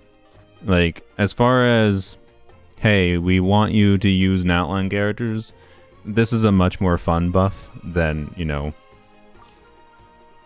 LOL. Let's give Mavuika 150% damage bonus, and then LOL. Let's pretend you don't have to use Mavuika, but then still configure the enemies in situations that really, really pushes Mavuika. But also Mavuika is still kind of ugh here. This one is fun because, you know, I mean, Swirl buff is more interesting and fun. The giving Swirl giving a bunch of EM, right? And then this one is Arlecchino Chlorinde, which, I don't know. Yeah, that one's And then this one I think is more fun. So, I don't know. Overall, do I hate this event on my main account? Not really. I don't hate it. I just think it's a lot of lost potential, and I think it could have been literally with as minor as a change, as one change, which is changing it to 40 seconds instead of 30 seconds, would have made it a substantially more fun challenge. That wasn't, like, really annoying. Like, everything else the same, just change it to 40 seconds, and I think it's a much more pleasing experience. So, Sino, Emily, and Polearms only. Sure, we can. It's not going to do that well, I don't think, in any of them, but yeah. Alright. Cool. Wait, was there no battle pass rewards? Or did I just already accept them? Oh yeah, I just did. Brain. Alright, that's fine. Cool. Alright, that's fine. Let's go to Polearms only, and then we can... That's the wrong button. Oh, Jeff is done streaming. I didn't like it. Very restrictive, I felt. Yeah, I mean, I don't know. I don't think it's that hard to get the primary rewards from it. And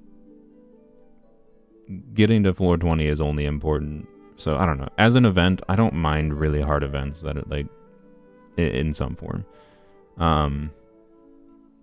But yeah, I agree. It's overall too restrictive. I had high hopes for... No, I didn't have that high hopes. I was hoping it was going to be good because I figured it would be a signal of things to come in some form. I don't think this is a signal of things to come because I don't think they're going to do a permanent mode that's like that. I don't think. Maybe they are. I don't know. That'd be the very pessimistic take on it. Is they're going to do a permanent mode that basically is like that. I don't think they will. But yeah, I don't know. As in my original stream, I yapped is like, is it really not possible for them to make fun combat content in Genshin that isn't a time challenge?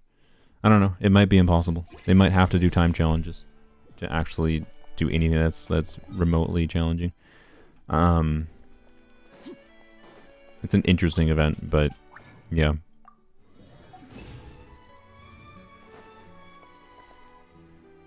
C6, R5, Shallonen, I can barely beat floor 19. I mean, that's because Shallonen is not that good of a DPS. I'm sorry, Sylveon.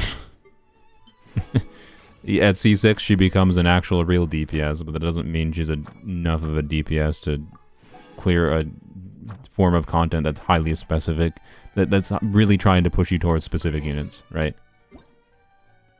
No, I didn't see the new Hollow Zero boss, and I'm not going to until I play against it.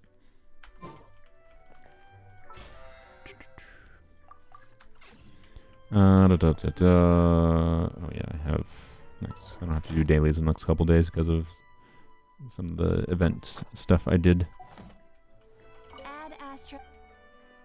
Thank you for She can front load a lot, but I didn't expect at least to get to level 20. Yeah, I don't know.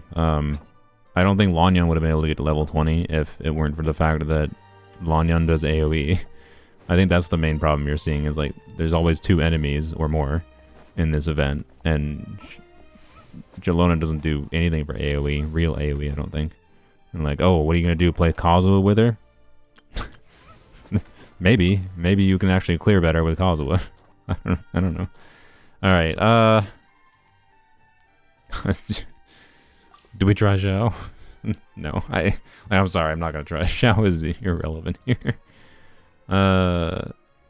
If only EM benefited him in some meaningful way other than LOL things. Yeah, I don't think this one's gonna be particularly interesting. I think I'll just... Which one do I want to... Okay, so this one we'll just see how hard Arlecchino can go. I'm not gonna reconfigure. Arlecchino is back to her normal build right now. She's not configured around abusing the food buffs right now. So we'll see how that goes. I'll use Arlecchino here, obviously. I would hope that Arlecchino can clear this one fully, but we'll see. And then this one...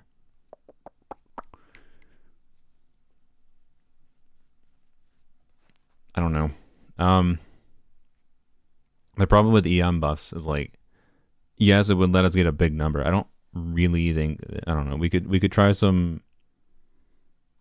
Maybe with Well, no, wait. We don't have any Natlan units, so never mind. Like, yeah, this one's just gonna be cringe. This one's just gonna be cringe. So yeah, I could force Kachina in the team and try like to get Omega damage on Arlecchino. Like if I want to do a nuke setup on Arlecchino, I could do something maybe with this event. I just because 500 EM is pretty, or 700 EM is pretty significant. But I don't know. I feel like doing nuke setups abusing event buffs is not that interesting.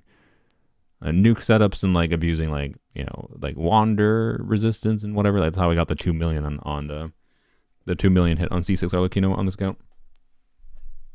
Zhongli, Rosaria, Candace, Arlecchino, maybe. But again, like without Kachina, I wouldn't get shite for EM buff. So like Kachina would be better than Zhongli as far as damage dealing here.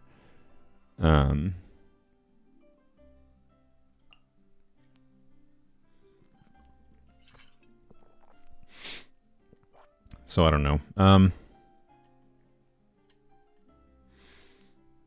If min-maxing around Rosaria crit rate buff.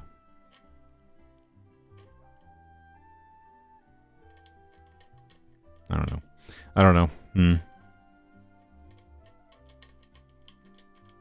Would this work properly? At all? She'd have so low of attack. Oh wait, no, we're getting attack buffing here too. Okay. I don't know. This is the most interesting one to muck around with. We'll do that one last because it's gonna require changing builds the most around it. So we're gonna do that one last. We'll try Sino Emily here quick and see how far it can go. Yeah. Wait, I think Sino is configured with ER time base, so we may as well use Shivers.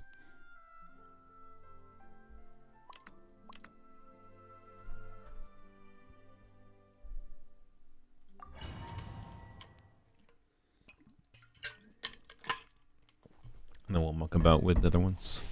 We'll just do Arlecchino Chlorine, or Arlecchino Overload with the next one. But the last one we'll do some shenanigans with.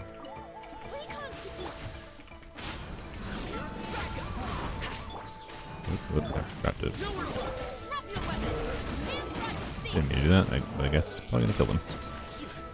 Yep. Emily C1 will probably be fairly noticeable here.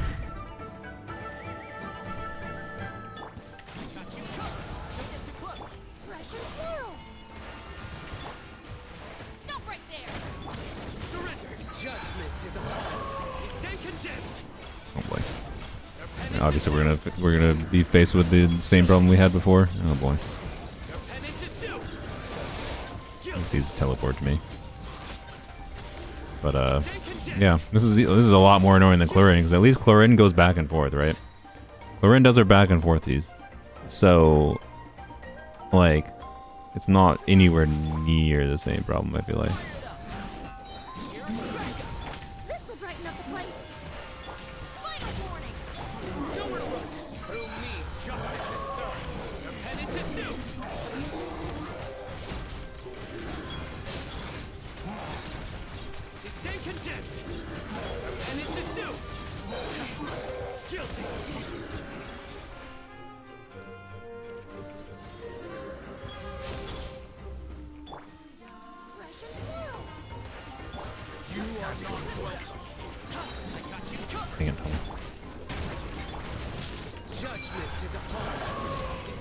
Yes, Eon-san should be substantially better for this team. Not necessarily to an absurd degree, I don't think, but she should be better. Okay. Yeah, floor 18 is annoying.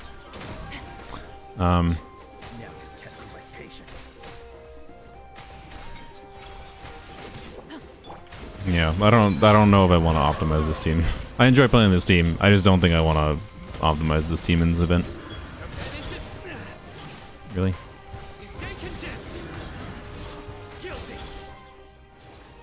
Try skipping it. I don't think that's gonna affect much. I think the enemies just become too tanky, and then Yeah, I don't know.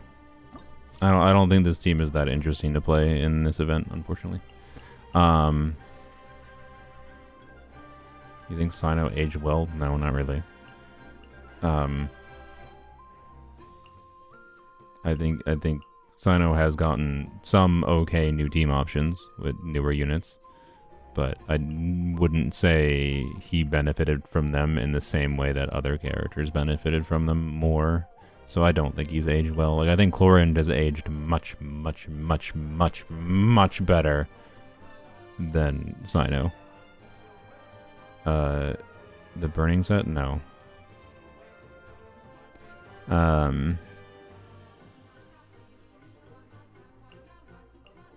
It's not going to be... You're vastly overestimating the value of getting a little bit more damage bonus relative to the enemy situation here. Could that team clear floor 20? Maybe. I just don't want to optimize around the annoyingness of what the enemies are doing and overloads on them and whatever. It's not worth it. Okay, so... And yeah, Sino is a character really not favorable to how this event works at all. Anyway, so let's see what Arlecchino. Not trying to min-max anything. Just Arlecchino, Chevreuse.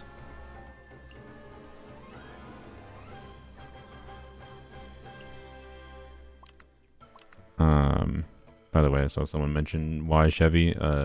Wait, Gerato. Wait, Gerato. No. I'm sorry, Gerato. I'm pretty sure you are. Were you not the one that asked the last time why Chevy? Like, I know you watch my stream enough. You're like a really regular watcher. I feel like I've definitely used Chevreuse with Sino and explained it before to you. I don't remember. Okay, well, collectively, I'm gonna ask all chat, if Gerato in the future forgets again, we get to be like, Gerato, you forgot. Okay? Pyro Resonance is attack. Chevreuse with Overload gives 40% attack. Chevreuse C6 gives 60% damage bonus. 65% attack and 60 damage bonus is pretty good. It's so good that, like, that's part of why Aeon Sun is not going to be that significant upgrade for the team. But Aeon Sun will actually be a decent upgrade for the team over Chevreuse because of the Sino's god-awful energy needs. So I will actually be able to use a better build on my Sino compared to Chevreuse. So, yeah. Anyways. Last time he was using Zhongli in the team? Yeah, because I tend to, like, be in Abyss, right? So, and if I want to have Chevreuse for another team, I can't use Chevreuse for Sino. But Chevreuse is the best option for that team. So, anyways, right now, Aeon Sun is at minimum equivalent, but should be better. But we'll see what constellation we end up with Chevreuse. Or sorry, with Aeon Sun. No, Aeon Sun will definitely be better because of buffing Emily more too. Because Aeon Sun scroll buff for Emily is good. Anyways, so yeah, I'm glad that team will be getting stronger and better options. What am I doing? We'll do E, Raiden E, Chevreuse buff, Zhongli, yeah.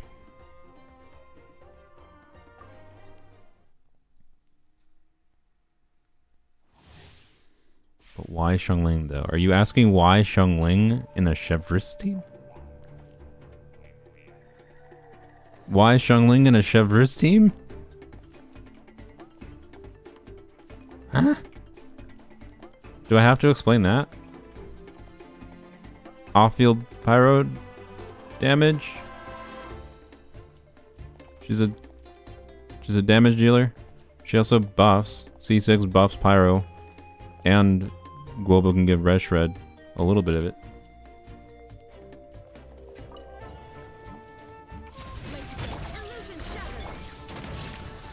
Okay, whatever, it's floor 15, it doesn't matter, but also Brain Dirt. The real question is, will I be able to clear floor 20 with this? I do not think this, with how I've seen the scaling of floor 20, the first day of this event go, I don't think, my fingers are the wrong thing. I didn't. Oh, okay. There is no escape. Whoa. Oh boy.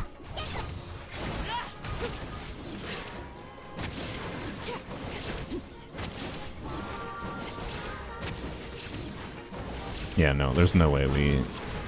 I mean, oh, okay. This is not with trying to min max Arlecchino's build with food buffs, which I can definitely do. But I don't really feel like doing that. I don't know. I didn't have Ride and E going. Whoops, that was bad. I was trying to switch to Shelby.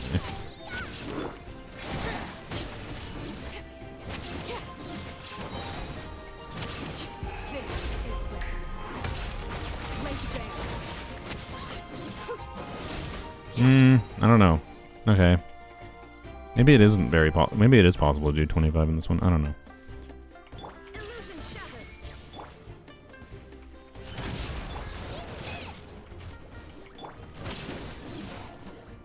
Okay, this one's gonna be a bit annoying though.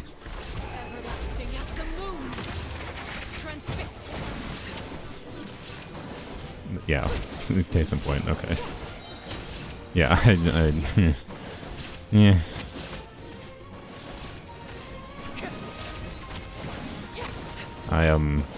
It's obviously doable. I don't think I care.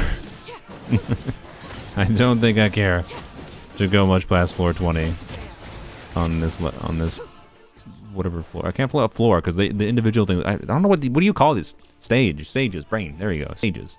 I don't think I care about going past floor 20. All right. Let's see what happens. Again, not min-maxing Arlecchino, but this time an actual extremely relevant buff for Arlecchino. Also, wait, Shunling's not on Noblesse. I mean, okay, maybe I'll put her back to Noblesse, I guess. Does it actually matter? Yeah. Can you stop with the recommended order, Mahoyo? God.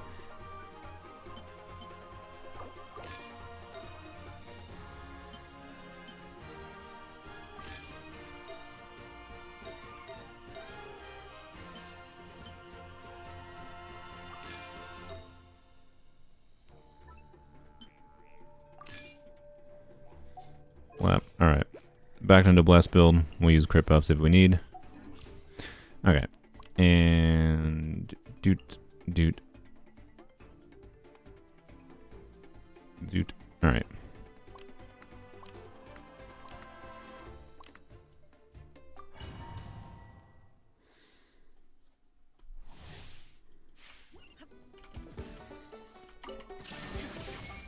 Your journey ends here.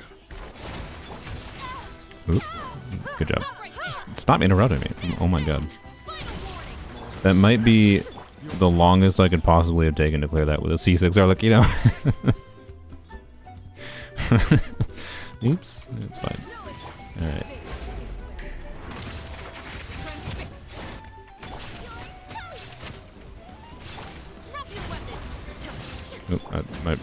I had Arlecchino on slot 1 before. Now she's on slot 2, and that's effing with my brain a little bit. Should have kept her on slot 1.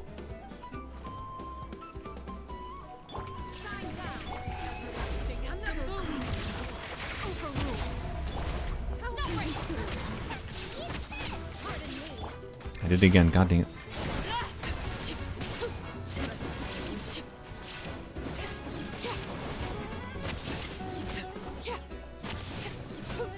Wow.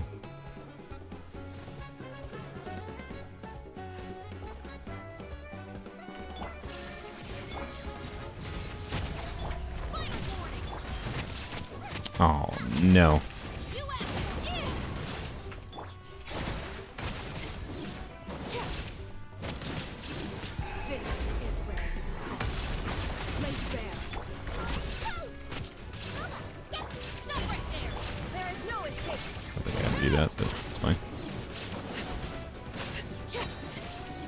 Probably skip a floor on that one too, maybe.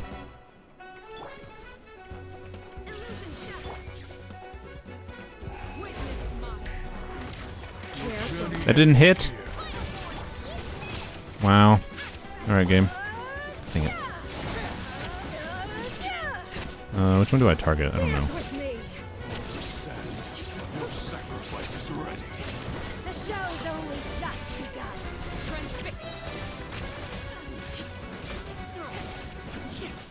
I don't think it matters that much.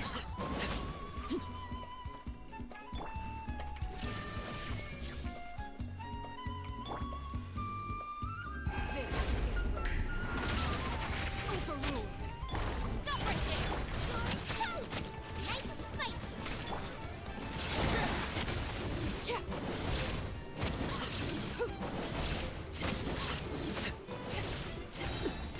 Everlasting as the moon.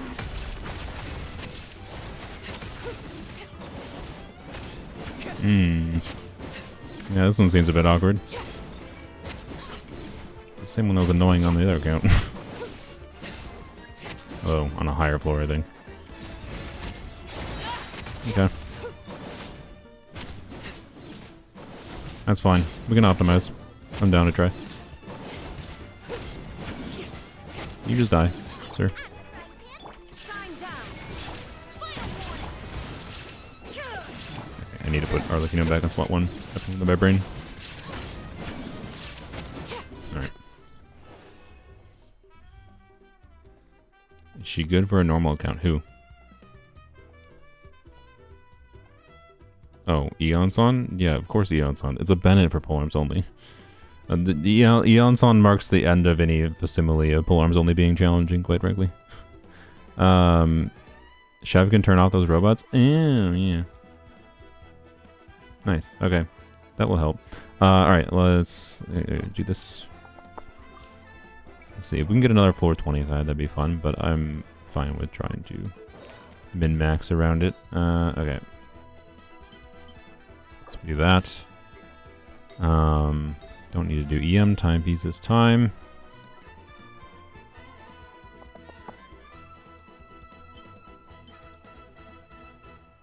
ER probably doesn't matter, but the EM isn't really beneficial, so this is technically better.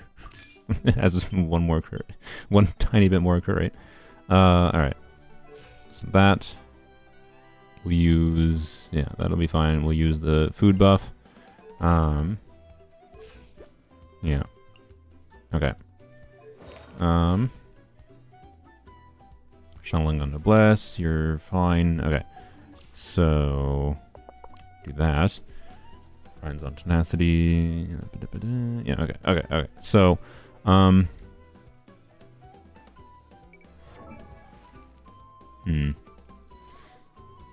yeah, we can just try with food buffs. I am from Minnesota.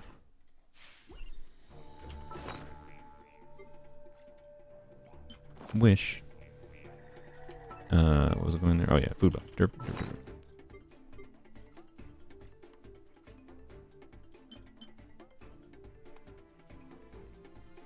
And I don't know if the crit buff is actually best. Yeah, it's probably best. We have a ton of attack buffing going on here. With the blessing.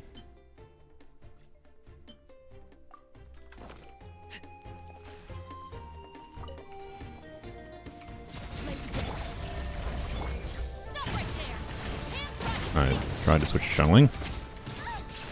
Did it say I can't switch characters while aiming? What in the world?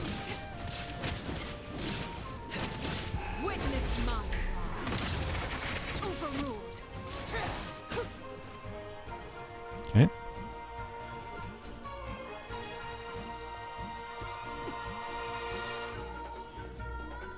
Your journey ends here. Should have primed that, but it's fine.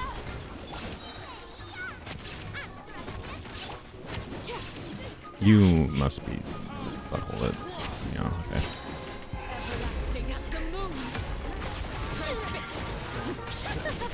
Your sacrifice is ready.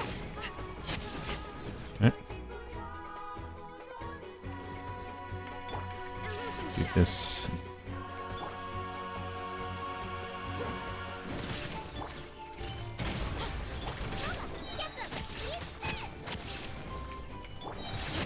Witness my rise. Overruled.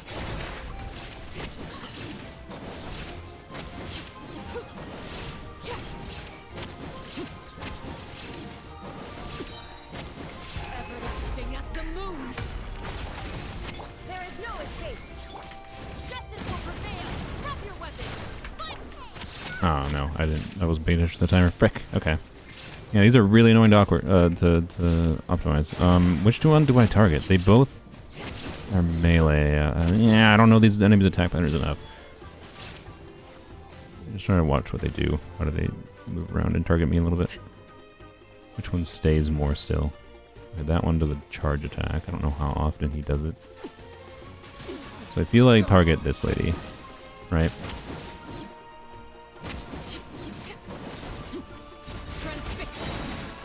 Yeah, alright. The girl always comes to you. I think they both come to you. It's just the difference in how often they do their different moves that come to you sooner or are more likely to go away from you, I guess.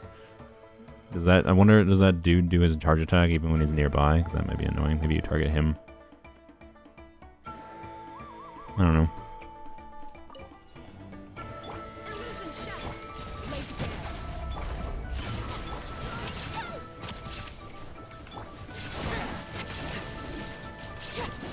One Xiangling, not really. Okay, I love fighting Xiangling. A Xiangling that runs away from you.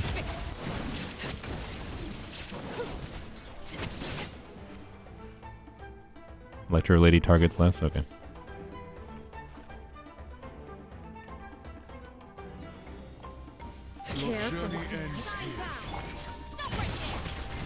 Really? Stop interrupting me.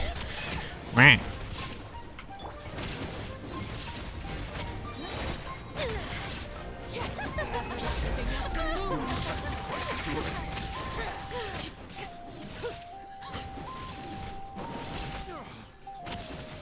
I don't actually know if it made sense to target that. I'm not going into this with high bond of life. That's not ideal. Do this.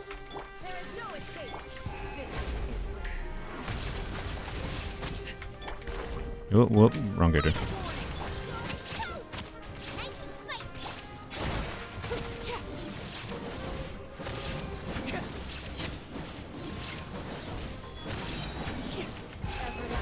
Well, that necessarily made sense to do, but maybe.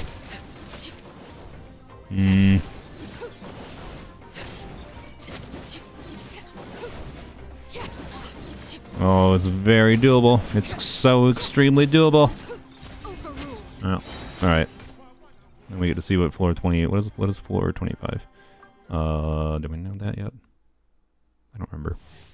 I don't remember. The fact that C6 Arlecchino doesn't easily clear is worrying. I mean, it's C6 Arlecchino on a Polearm only account.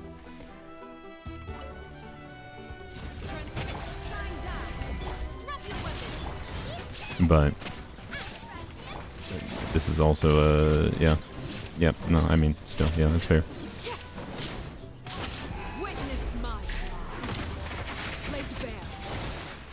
This is still definitely far stronger than a normal team is in Genshin, and also very adaptable to short rotation formats.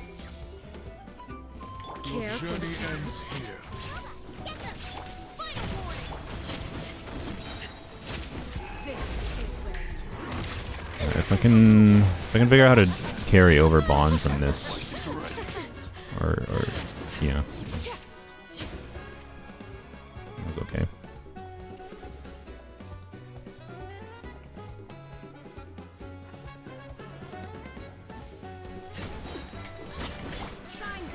I didn't prep anything. That was stupid.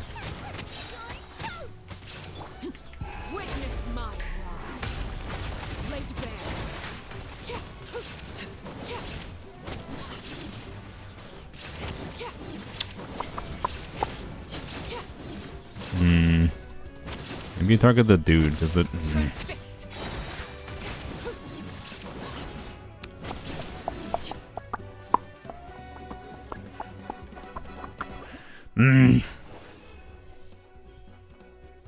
Why aren't you snapshotting for Shivers Xiangling? I don't really need to after the first time, I don't think. Unless it's been more than 30 seconds. Shivers attack buff lasts 30 seconds. So I don't need to do Shivers E before Xiangling as long as the buff is still up. Which it might not have been, to be clear. But I thought it had been, so...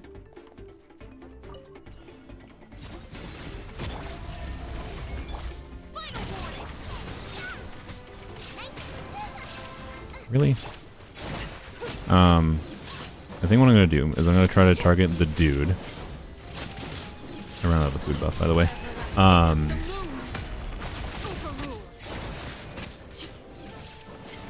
Alright, there we go. I think what I'm gonna do is try to do Shiver's Burst and double E on them. Journey ends here.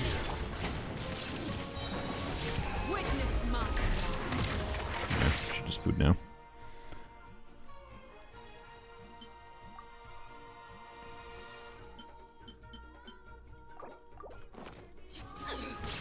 Whoops.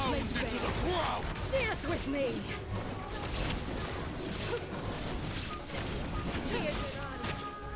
Okay.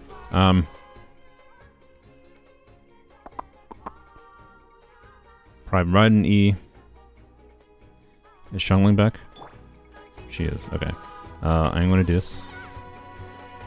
Prime Ride and E. Over here. Stop right there. Final warning. Everlasting as the moon. Overruled. I really don't like. Oh, okay. That's better.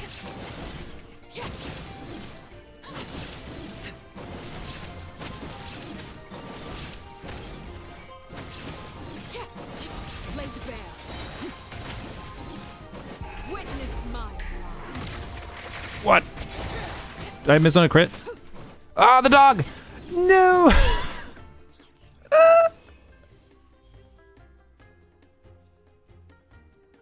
Not the dog. Not the dog.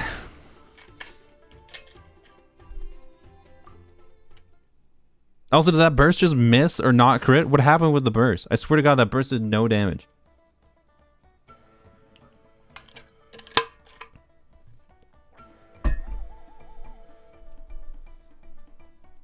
What are you talking about, Furina, man? No, we're not doing Song of Days Past on Arlecchino. Chevrus is holding Song of Days Past. It's recording Chevrus's healing.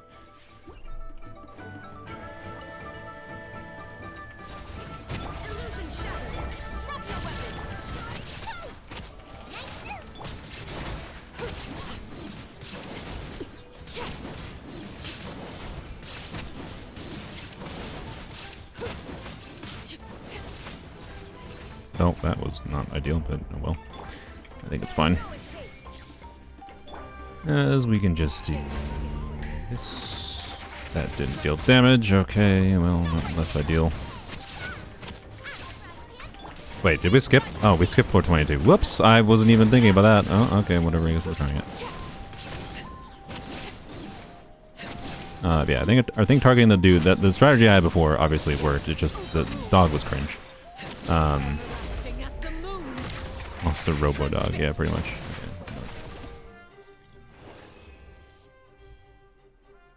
I think since Arlecchino can't be healed, how does the I see. I believe it. No, it counts. As far as I'm aware, it counts. I actually haven't double checked that, to be clear. It's possible because Arlecchino can't heal, it doesn't count the healing. Ultimately, it doesn't really matter that much. Relative, like the flat buff that Chevrus's Song of Days Past can give on this account just really is irrelevant. But I am like 90% certain it does count because it counts when you can't heal. Like you aren't healing when you're on full health, right? It specifically says it counts all instances of healing, even when healing doesn't happen, I believe. By I believe, I mean I think it says it in the artifact description. If it doesn't say that in the artifact description, I know it does. So, I'm pretty sure it counts any healing that would happen or would have happened, regardless of full HP preventing it or a character passive ability preventing it, as far as I'm aware. So I would be surprised if it doesn't count it.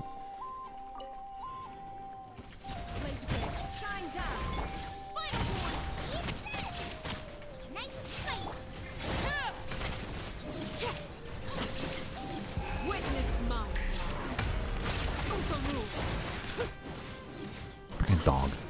So the stupid dog. Is this? Oh, we're screening 423. Okay. I don't. What is strongly? Okay. We'll do this. I'm chilling. You asked for it. Stop right there. I would have probably should have been over here. Everlasting as the moon. Transfixed.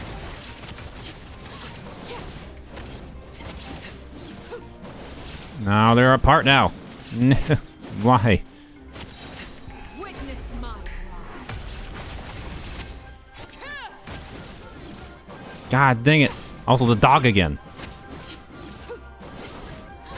Frick this dog. It was we wouldn't have gotten it anyway there, but like really?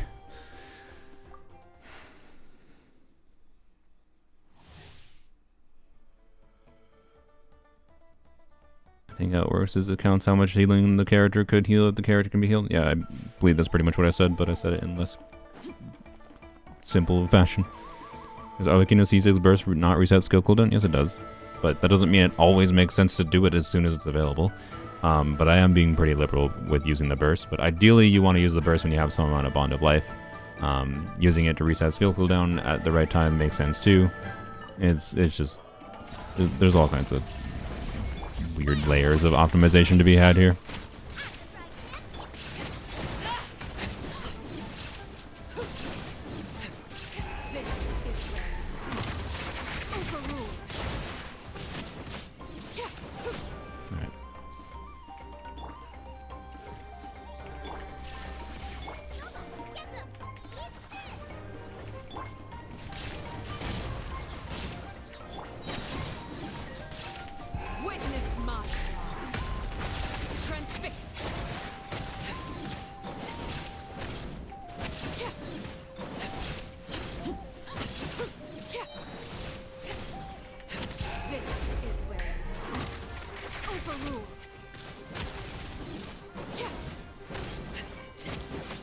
There we go. Alright. 424. I don't know what the frick the enemies are. We'll prime this. We're not gonna have the attack buff on Chun-Li, it doesn't matter. Oh, frick. This is more annoying. This is definitely more annoying. Okay, I don't know if I want to optimize this.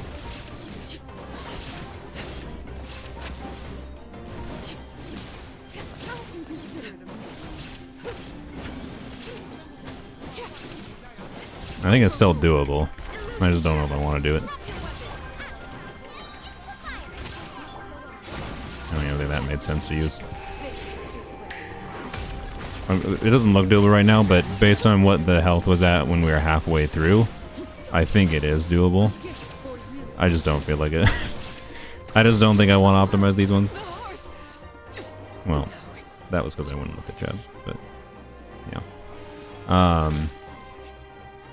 You were 1 sec off to skip floor 24. I'm pretty certain what people said before, you can't skip floor 23. Or can't skip past floor 23. So yes, I'm happy with leaving that there. Alright, this one, I don't think we can really change our build to anything else other than, I don't think EM timepiece is that relevant. So I'm going to leave her build where it's at.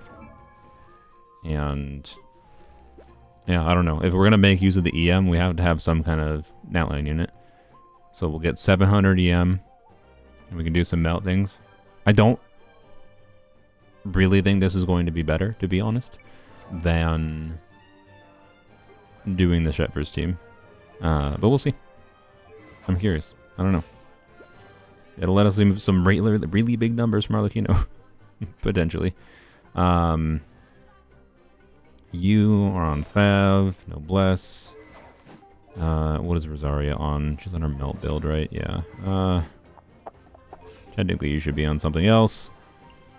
As long as you have enough energy, I don't really care. You're just going to be doing some damage. And it's not a relevant amount of damage, so it doesn't matter. And I don't know, I might try the... Well, no. Actually, no. I might try the Arlecchino... Sorry, the Xiangling Rosaria melt team here with Kachina instead of Zhongli, because I think that might be fun. But it's obviously not going to be as strong. So, I don't know. Let's see what happens here. Wait, what is... Burst damage bonus on you is the hold. Okay. Or sorry, normal charge attack. Okay. I mean, we could do We could do a taps. No, we should do it. We should do a hold skill to start with Shenhe, and then we can do. Yeah, we'll do a hold skill to start with Shenhe. We have C1, right? So yeah, we'll do hold skill to start. Q, Rosaria, Kachina. Actually, wait, we need to do Kachina first. Ugh. God, Kachina's rotations are. Ugh. Does Kachina have scroll? Yes. No. Wait. Why? Why? Why?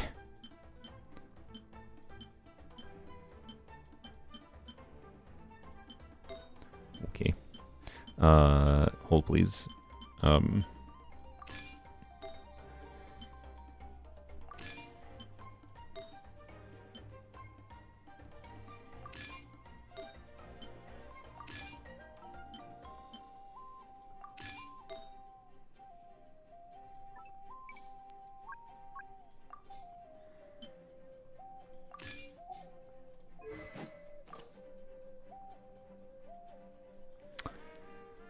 Yoink. Alright.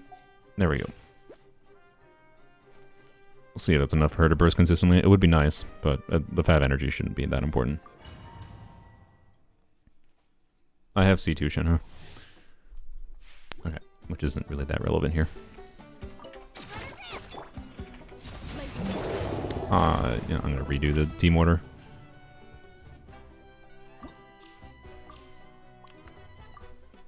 Mess with my brain if I don't. Alright. Transfiguration.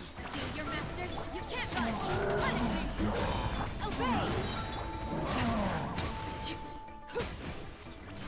Okay. So yeah, I don't know that that melt damage is good enough to outweigh the Chevre's just constant damage output. In your dreams, No. my will embodied. Cryo incarnate. Lights out. Everlasting as the moon. Transfixed.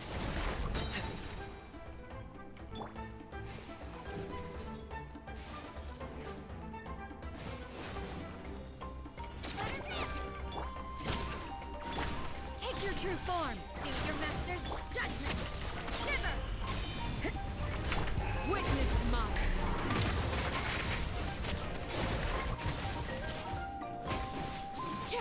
Also, like, Arlecchino's, like, front-loaded pirate application is so high. With the C6 build. No, this is not doable, I don't think, to get to floor, whatever. We can use the crit buff and whatever, but... yeah, just- by ordinance divine. Lights out. Everlasting as the moon. Transfixed. Okay.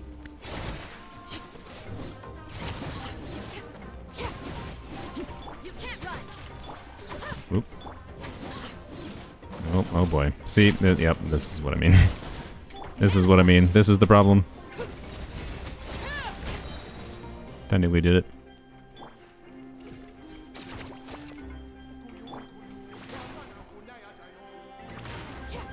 Please. Transfiguration. Cryo incarnate. Shiver. Unleash. Judgment. This is when. Laid bare. You can't run. I see how it is. Punishment. Do your master's bidding.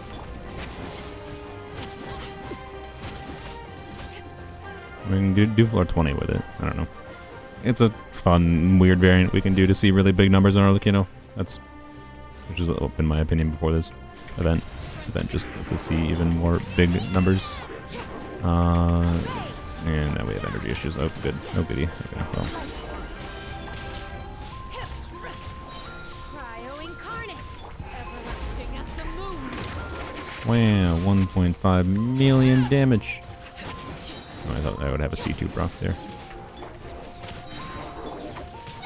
Ow. Yeah, that's fine. That's fine. You could definitely clear this, obviously. What are you doing, bro? Do your master's bidding. Could I clear floor 25? Maybe? I don't know. I don't know. What happens if we didn't do any crit buffs there. I think we ran out of food buff. Did we? I don't know. Maybe we had food buff still.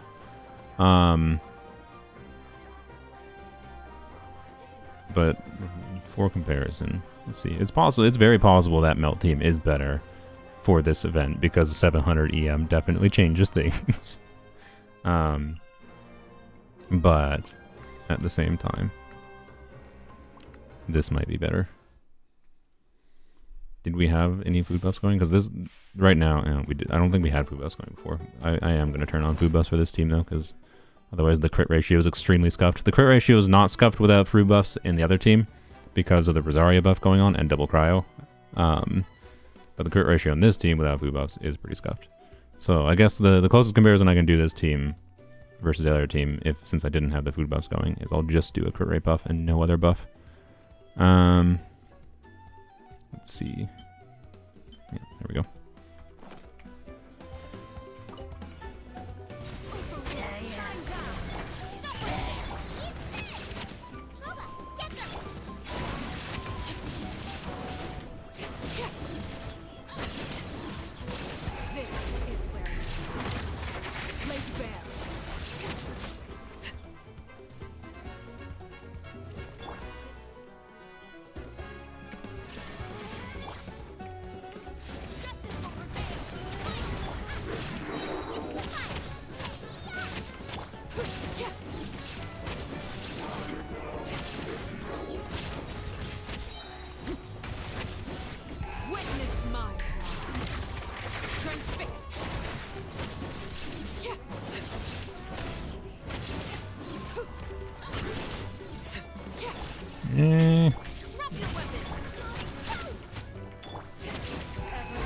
Not gonna do it. Nope. Oops. Well, it's not fundamentally that different. I think either of those teams could definitely clear floor 21 and maybe potentially after. Particularly if I did food buffs again with either of them. So, you know, in this specific context, you know, the value of the front-loaded damage from the Melt team to be able to clear this event is high enough that, you know, it's a very usable team, but normally it's just a lot worse.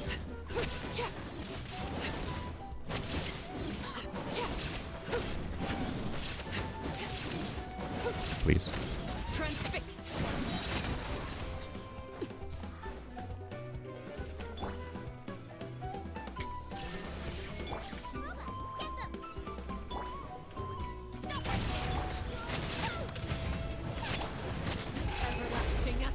Just gonna run away. That's perfect. Love that design. Isn't it great to have a 30-second time challenge with enemies that are designed to literally run away from you? It's cool. It's good design. It's not like it would make sense to make them, I don't know, stop at where the player is? No. No, I think we'll just yeah, whatever. I think we'll just make it run away. Alright, yeah, this event is whatever. I don't know. It's fun that this event gave me an incentivization to try to min-max C6 Arlecchino. Like, it's fun having to do things and it's fun that there's a reason to actually have this exist. There's literally never been any content in the game that I'd say meaningfully gave a reason for this that wasn't just, I want, and it polearms only. Why not when we have primo gems, right? That was always the reason. And this is technically something we can actually do with it that gives some reason to do something around it, and that's kind of cool. As far as like completely optional temporary content goes, but yeah, this event is designed to be very inflexible for most players, I think. And yeah, so I don't know. It's fun in very limited context. is what I'll give it, I guess. The optimistic take on this event.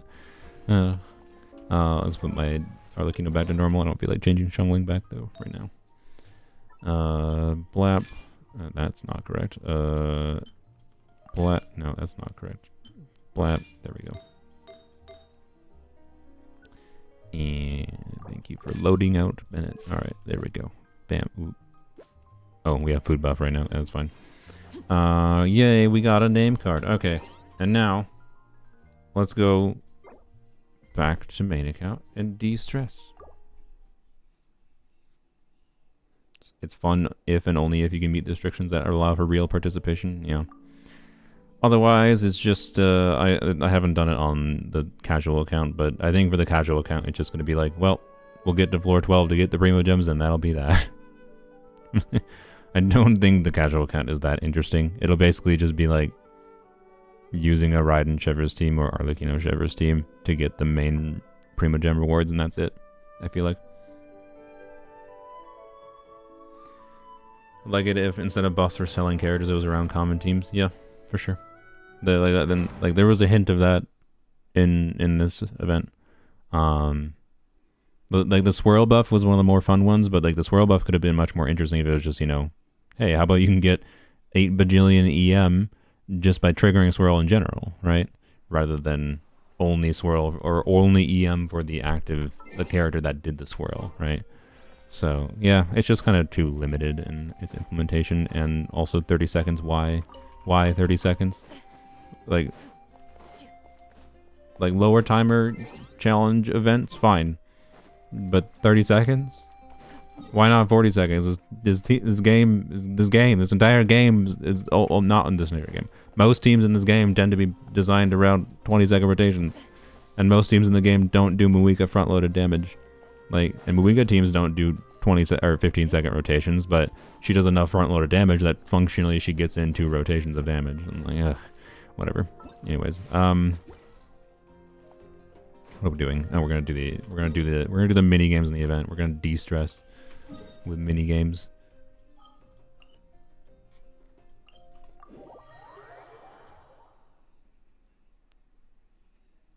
Like the stage made for only Arlecchino and Clorinde, yeah, which is just like, okay. And it's not even that wonderful for Clorinde, considering Clorinde's a little bit of AoE struggles, but it's fine, because normally you don't play Clorinde teams that have overload. Well, no, normally you do, kind of. Like, Clorinde overload, never mind. Whatever. Anyways, I'm sure Clorinde overload works well, still, with Mavuika at least. Anyways, we need to do a little bit of this quest before we can do the minigames. Whoa, it smells so good. Yeah, I'm like 4 hours in the stream. I don't think I'm going to do the rest of this event. The rest of the story. I've already done the first part of the story up to the minigames and Polearms only. So I'm going to skip past things. I already know what's going on with Yai, talking to Ioroi, getting the raccoons, and them pairing with some peoples to make some games. So I can skip past it, is my point. I suppose it makes sense. Anyways, I like that Yai is actually voiced here. This was nice. Sayu minigame, unexpectedly fun. Yeah, all the minigames I think were unexpectedly pretty good. Will I respond in the next survey event how dookie the tower event is? Yeah. I'm not gonna keep it simple, I'll just be like, do you guys really have no other ideas for combat challenges that aren't just push people towards using recently released characters and 40-second time frames? Like, can you design something that's not a time challenge? And can you design something that doesn't just push your active agenda? Because it really kind of just makes us feel like you care about nothing other than making money off of us rather than caring about the gameplay experience. That's what it feels like. I'll hold you to that. Least favorite from 3 minigames? I mean, the Fox one was visually enjoyable, but kind of just simple and boring. So probably the Fox one, I guess, was the most boring game. But I didn't dislike it. No need. Hoyoverse, not make every challenge a time attack? Impossible. You haven't played Zenless. You haven't played Zenless. I would agree with you, Rukashi, but then Zenless exists. So I need to discuss the layout. Hold on. You're not taking part. Working through the anyway. And yes, the hardest endgame is a time challenge, but like, it's not a very difficult time challenge, and there's an enormous amount of room for skill expression in Zenless. And there's also a difficult combat mode that is literally no time challenge at all. And there's the farming mode, not the farming mode, the Hollow Zero mode as well, which is sometimes difficult in some ways. It's the roguelite equivalent mode in Zenless. So yeah. Anyways. Farm teams. Yeah, that tastes the easy. Should you get more test characters? Yeah. Wait for farm beans that taste the same. Farm beans. Excited for the next tower update? Yeah. I did not get that far in the tower. There was like one day where I was in the mood to play the tower for like a few hours. But because I was like, I want to get the demon medals, I only cleared like 5 floors in like 3 hours of gameplay.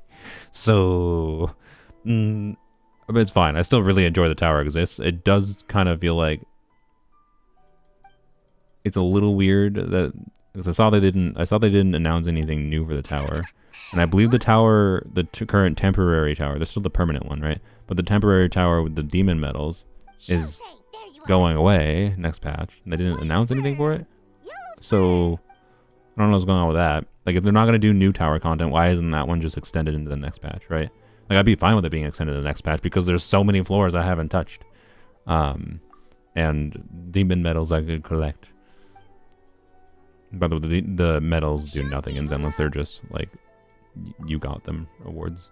Good job. It was an acknowledgement of you being a tryhard. Wow, peoples. More photography and puzzle-based events. Yeah. Anyway, the event minigame structure in this one was it was nice to have like an event that wasn't just here's a really brain dead puzzle minigame, here's a brain dead combat, and then something else that's usually nonsense, pointless, time wasting thing. Like, it was actually kind of engaging playing these games, which in the theme of the characters making the games, that's kind of like, it landed pretty well for me. So, yeah. Not being voiced is a bit of a struggle, but yeah, I like this event.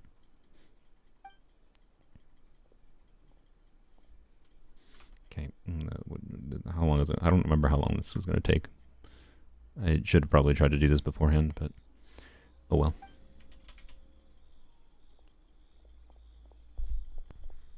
Hornless Oni? Oh. Yeah, he's very scary.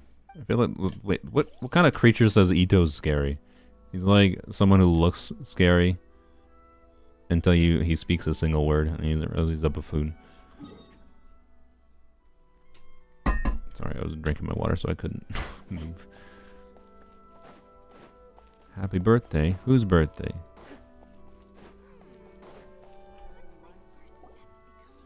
I had to drop this Japanese for stuff. No voice mixing was messing with her brain. Yeah, it doesn't mess with my brain that much.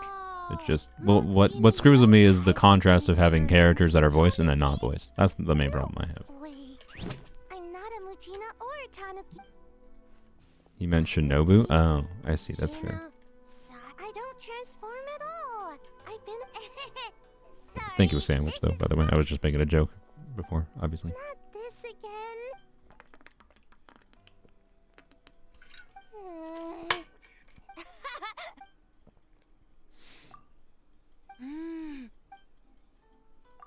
Boy, where? You like how everyone in Mizuki's story quest is voiced? Well, yeah. I mean, I think for anything new they have going, they can be working with not the strike, the people on strike. So, part of the old studio and whatever, or whatever organization it was. But yeah, if I actually understood the other languages, language options, I would maybe consider switching language. But yeah.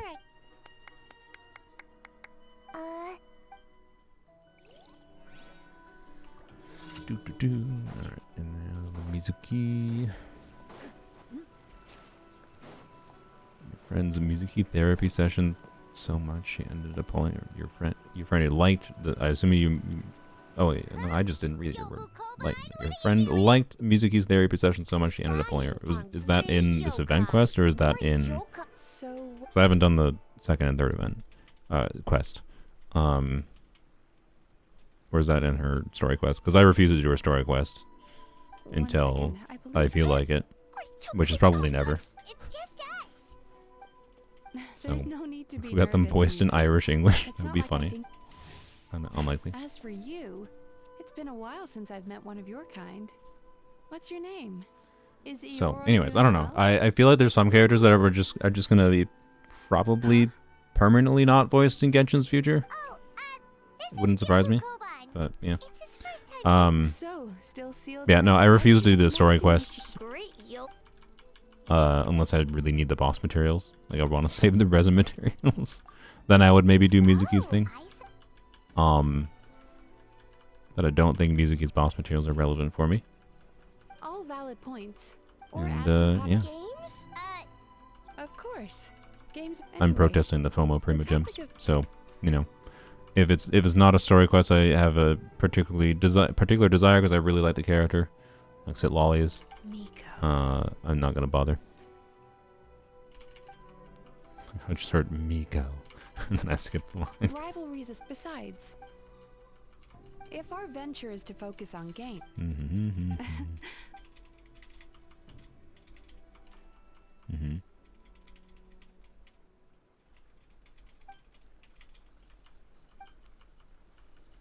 Yeah, I don't know.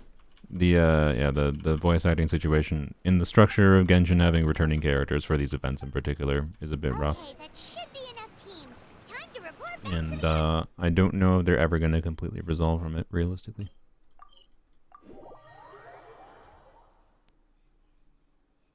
Miss Kamisato. Miss Kamisato. Oh, she looks super busy. Should we come back later? Oh, Traveler. I don't know. Lady Gucci said I haven't tracked, like I'd have to like go look up like And you've been busy recruiting Ayaka, Yai, like were those VAs part of the original studio? For large events Original like Test of organization? Courage. I hope Oh, speaking So of that's the work, question I we have is found like a bunch of people. how many of the Should we VAs that check were it part out? of the original thing are Oh, have been able to already? move over and now start having new voice lines? Oh, I suppose when the time comes. Miss Kamisato! Another letter from the Kanjo Commission. Yeah, it's a lot about moving VAs over. Yeah, exactly. That's why I'm curious. Like We'll have to how talk many about like plans how many later. of the VAs have My actually moved brother's over to the new amazing. studio? See you later. Wow, Hayaka's really working hard. You love the story quests. Your favorite ones have been Mizuki's, Mualani's, and Yai's. Interesting. It's about time. I could hear you talking outside. I feel like I don't know. The opinions I saw on Mizuki's is that like Now that it young was hard. enjoyable, but nothing insane. To most people. I think most people don't like Yai's that much. I like Yai's. It's not incredible. Mulan I haven't done, I'm so planning to yeah. use your Oh, is that so? would have been cool if Paimon was part of the strike. I know. Yes, Gosh, yes, imagine that's we could have been valid. free. We could have been free from Paimon. And they probably would have just replaced her VA if they had to, because she has too many voice lines. Oh well, wait until the next day.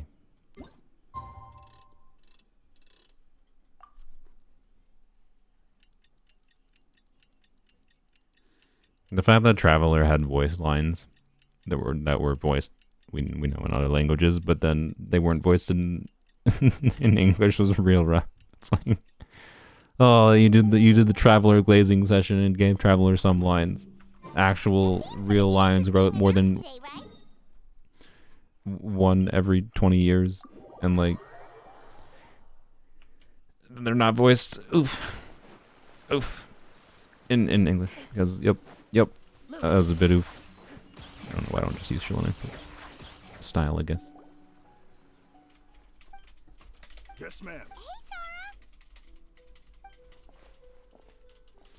I think we're almost done, and then we can do the You minigame. guys are here. It's been like a week since I did the puzzles, so I'll probably not just completely remember the puzzles. They're not that hard of puzzles, to be clear. No. But Okay. Travelers have a ton of voice stuff in their voice lines tab. Okay. I mean, sure. That's not the main story where most of the time Paimon talks for the main character. Ma'am, Like, we have a message from Commission Headquarters. They need you to return it. yeah, it's pretty clear to me Traveler was intended from the get-go as a self-insert character. It's not my preference for storytelling. Ah, you're here. Now Particularly we when can they find seem on to time, I'd say. particularly when they're trying to like announce play the this theme for the games. god-awful best of both worlds that they're trying to do, where they want you to self-insert on the Traveler, it seems like, but then they also are trying to make Traveler their own character. Like, oh, the Traveler is a twin from 2,000 years ago, and you're supposed to care about this storyline about the Traveler finding their twin. But then we're like not going to do a good job after 5 years of this game existing actually having this character Just feel like a little real something to person. spice things up. Like, they want us to both care about the Traveler as a character, and also not, because they want you to feel like you're in place and you were just there that got Yae Miko whispering in your ear. Right? So sleepy. I don't know. That's the vibe I get. A theme decided by Miko and the Yashiro Commission. One thing we all share is our capacity to dream. Outlandish fantasies of the mind, nostalgic memories of the in a similar with Sorry, I'm that in skipping mind, Guy's speech. I did listen to it before, though. and to provide some additional motivation. Honestly, I think Yae's presence in this questline so far has been relatively underwhelming. But again, I haven't done the follow-up stuff. I've only done the initial stuff here. As well as a generous sum. So, I don't know. In the interest of But Yae, I really like Yae's, you know, trolley kitsune characterization and whatever. But she felt like she was mostly just here as an organizer, right? And to like give narrative. She's just the narrator for this The event, festival's most important judge and representative. You should go check on the progress. which is don't you unfortunate. think? But It all anyways, comes down. Oh, no need to stress though. It's all fun and games, is it not? Just choose. Of course. if she's its doing what appearance Ayato's is job is. proposed. Yeah, that's what it kind of feels like. Always. They just put her in place of Ayato because they know Check in people on the like teams Yae and more. ask about their They're like, ideas. fine, we'll give you Yae fans the Yae, and then they didn't actually make Yae do anything that's fun around her That character. proves that So I don't know. I am a little bit disappointed in Yae's presence in the story thus far, but we'll see. But I also did get Yae stickers. I put stickers in my Discord server of the little Yae fox. So also the UI is fantastic, by the way. Yeah, the UI for this event, yeah, probably the best event UI they've done, quite frankly. Anyways, we'll decide one last. We can do this one first. Can I just play from here? No. Darn it. So you need to pick the best game, huh? Well, why don't we take... Hey there, Mizuki. High use stages being the dolls are cool, yeah.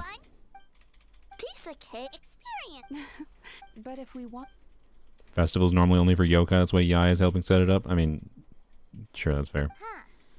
It's not that like Ayato was actually supposed to be the one per se on a lower level or whatever, but like we're talking about like the role representation of like Ayato's normally the boring organizational That's a person, lot of scheming.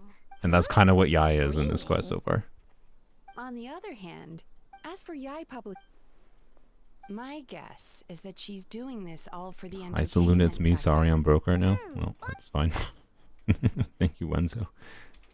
You gave me plenty of money and We're 100 calling it memberships A before, I Little think. Fox's so. Daydream. Basically, you play as a fox, navigating between sweet dreams and nightmares. I will in search of try to delicious do a fried member tofu. only stream this weekend, by the way. Yeah. For anyone who is a member, and like I think half of you guys are members because Wenzo gave memberships out. That's the but definition of if fun, that was don't Wenzo. you think? Hopefully I'm not So, misremembering. wanna But give it a try? anyways, I'll try to do a members only stream this weekend.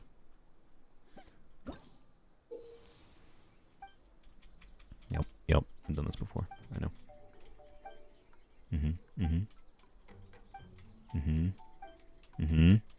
Thanks for the tutorials. Yep.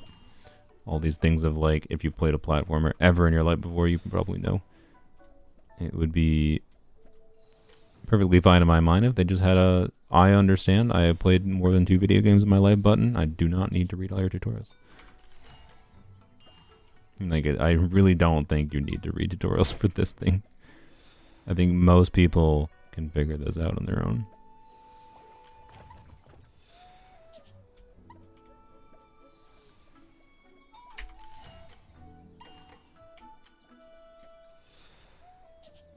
Oops. Well, I assume I needed a tutorial, clearly.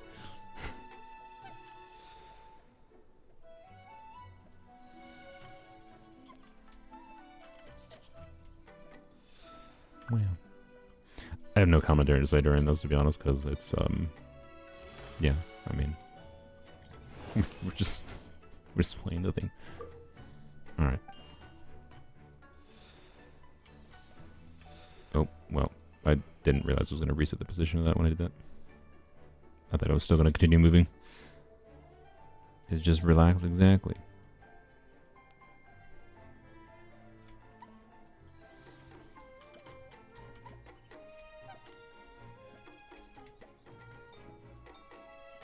Oh, I thought I'd get there. The movement of, oops, that was just stupid. Oh, dang it. The movement of this platformer doesn't feel the greatest. I don't think I've seen a platformer event from Mahoyo that has felt that good yet.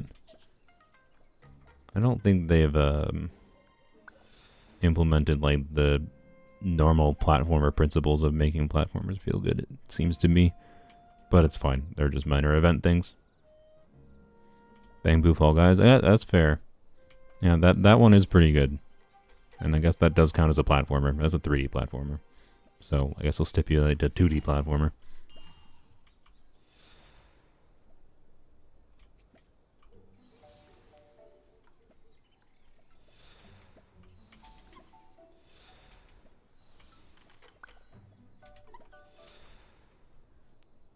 Yeah, we're doing the relaxing event. We did the stressful event, and then we did the stress less event.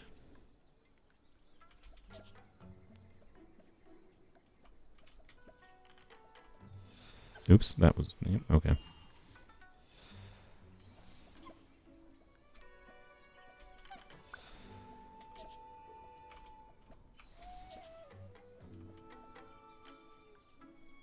Feels like classic Super Mario responsiveness. I'm pretty sure... well, I don't know. I haven't played the literal original Super Marios in a long time. But I don't know. As someone who played Super Mario Bros. 3, pretty sure it felt better than this. Donkey Kong responsiveness, yeah. But it's fine. There's different ways to do different kinds of platformers. This is just a chill, relaxing event. Yeah, this is a Flash game. Yeah, that's exactly accurate. Actually, this feels like a Flash game platformer. Yeah. As a little minor event thing, is fine.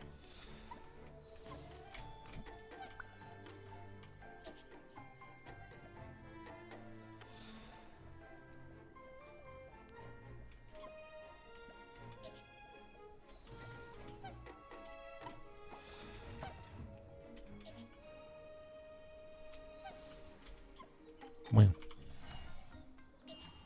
I miss Flash games. I mean, Flash itself was a cesspool, but yeah, Flash games. What is it? Newgrounds? Yeah, Newgrounds is great.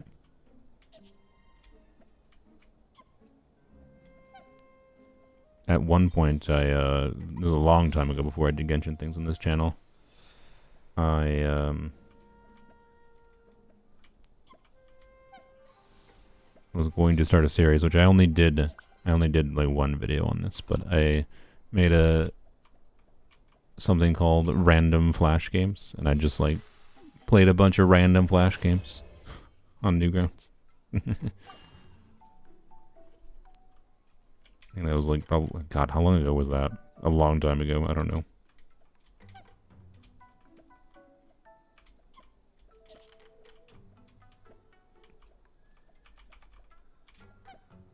What?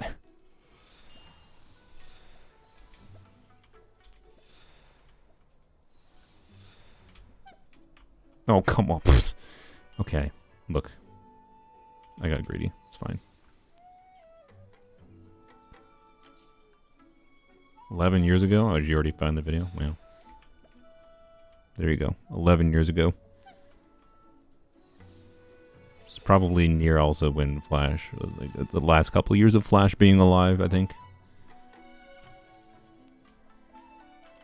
Did anyone ever do any like archival work trying to, I'm sure someone has made like a tool to still play like old Newgrounds games. I've not looked into it into a long time. It's your birthday? It is indeed. I share a birthday with Bennett, technically. Which is to say, it's not technically my birthday. Technically. Let's see. What do we have to do here? Get you over here. Yeah. Oh, wait, I have to get up here first. Do.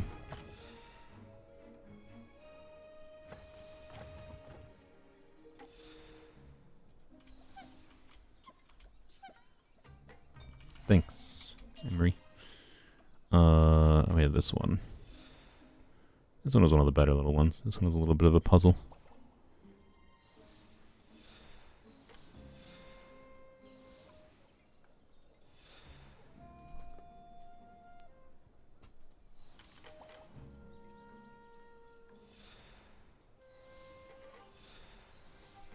Oh, frick. God dang it. Oh.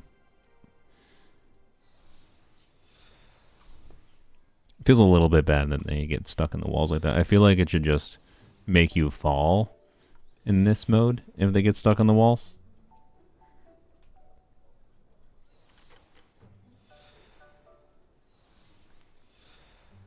What? I did it too soon. That was... Oh, come on. Oh, my God.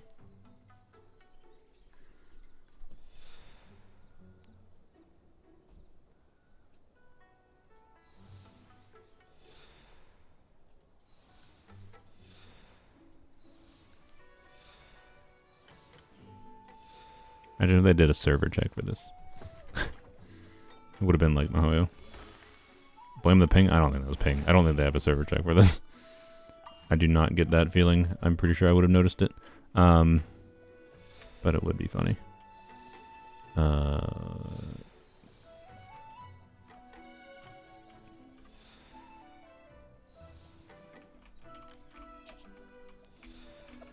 God dang it. Okay, well. Why don't I just bring it over here?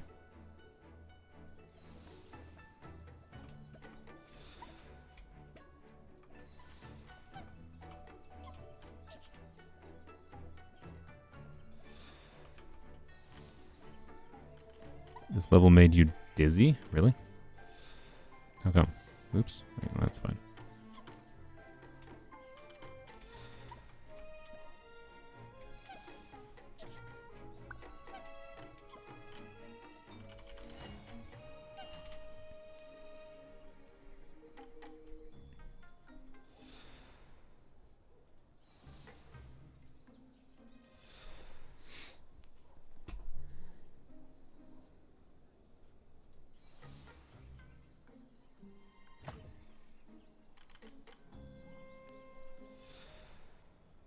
Just one more, right? Yeah, one more.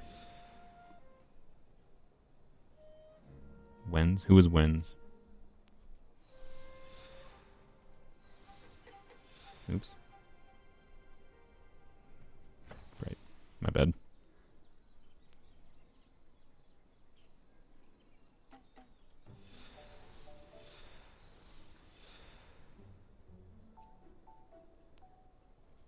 I don't know who that character is. Avocado. Sorry. Alright, I don't know. I don't have anything to talk about anymore. I should have saved my birthday up to now, honestly. We in chill mode now. I need to switch. Lamp.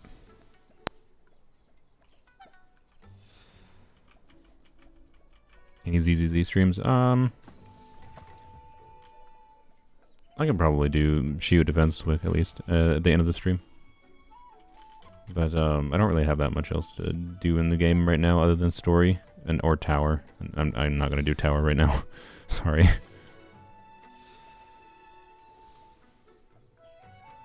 I have plenty of like commission content and whatever. Like, I have a lot of things I could do in Zenless, but that I wouldn't really say is meaningful stream content personally. Uh-oh. Oh, I crushed her.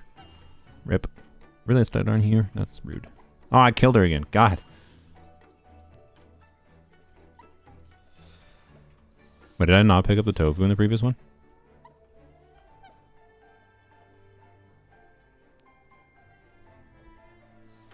Oh, frick. Oh my god. Okay, can I rewind? How did I not pick up the tofu? I didn't pick up the tofu here? Oops.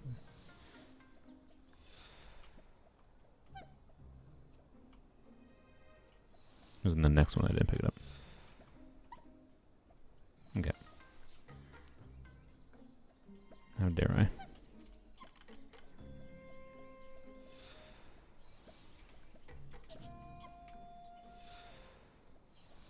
Oop, that's fine.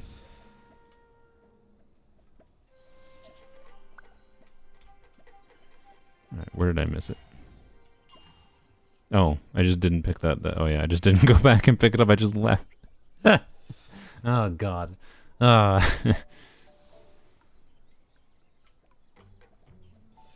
Oops, great.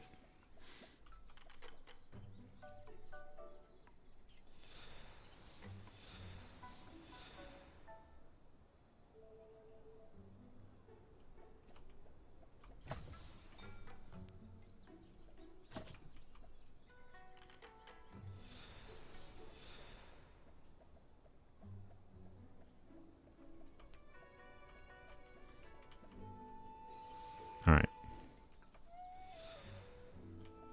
Don't leave this time, you dummy. Oh, he's still good. The one I thought the one on the right wouldn't be standing on it anymore. Alright. Good job. Elements in the Imaginarium Theater. I gotta look it up. Oh yeah, that resets tomorrow.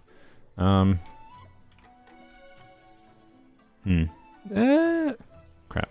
Okay, I don't know what time I'm doing stuff with my friends tomorrow, or if, because one of them is perpetually in a state of he doesn't know if he'll be available, which means I might be able to stream Imaginarium Theater tomorrow. I didn't think about that. What? Yeah, we could look up what the theater is on Honcat.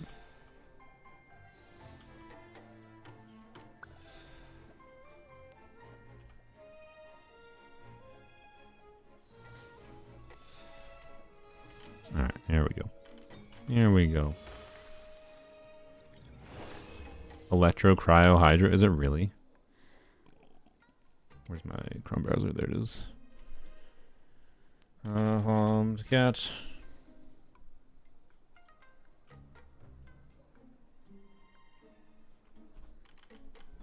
Okay, I think that is... Did we finish? Yeah, we did. Okay. This is the, I think this is the one after. Wait.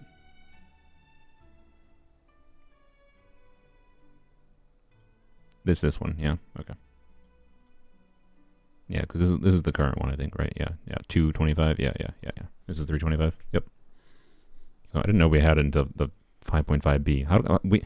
Mahoyo has the freaking theater ready until May. They literally have theater done until May. Meanwhile, we don't have Abyss. We don't know what the 5.5 Abyss is yet. The second 5.5 Abyss. We know the first one because it resets like shortly before the patch. What? Anyways, whatever. So yeah, electrocharge plus cryo. So it's the superconductor. It's the super. But I can't take kave, or not kave. I can't take animos, so that's not ideal, in my opinion. But yeah, I don't know. It's the superconduct and electrocharge and freeze, which does something, probably. But anyways, should be probably a little bit more fun one, I think.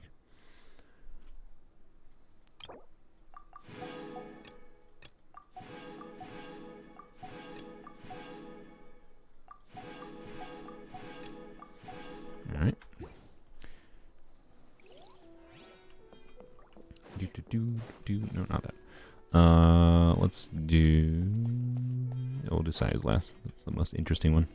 I don't dislike the Toma one, but Toma one's pretty simple. And we can do Shatter. Yeah, that's true. Yeah. But yeah, Shatter, but no Kave is rough. Sad. Kave should have been honorary choice there. Looks like you're That makes sense. It was their dream to host me. Yep, that's right. I think I'm not the only one with not enough characters. I mean, yeah, that's not surprising. Not with Cryo, Hydro. A lot of the Hydro units in the game are 5 stars. And Electro, despite being, in my opinion, one of the better elements in the game that people should have compelling options for. It wouldn't be that surprising that you don't have a ton of Electro units, so yep.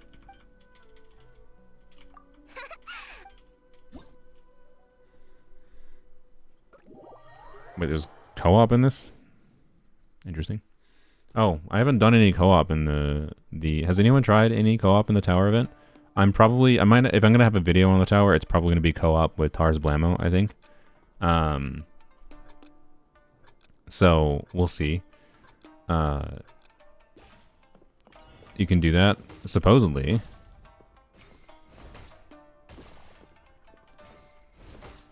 Okay, I'm not getting any perfects. There we go. Gotta delay more.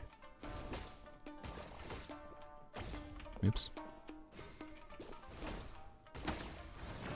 I just take damage. Good job.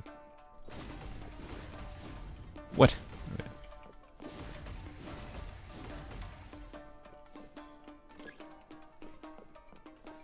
You've been doing it in co-op with Zab beating floor 25?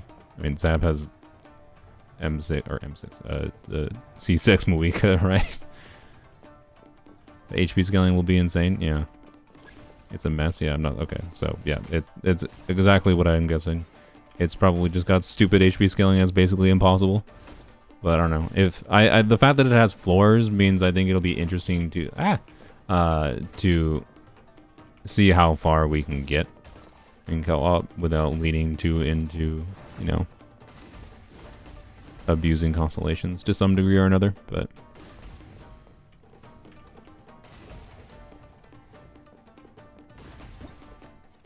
well, I barely didn't clear that, did I? Or no, no, it was 120 seconds. Never mind. My brain was like minute and 20 was 120 seconds. That's 80 seconds. No, I was fine. Never mind.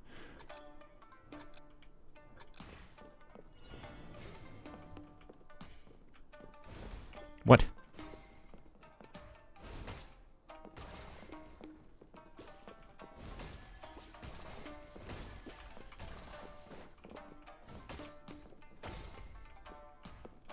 Can't look at the chat as much in this one. I can easily look at the chat in the platformer. That's probably why so many streamers play freaking platformers, right? It's very easy to look at chat and play a platformer video game.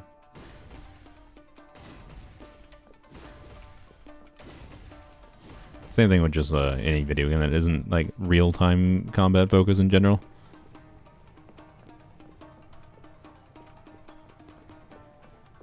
Not real-time combat, just real-time gameplay like this.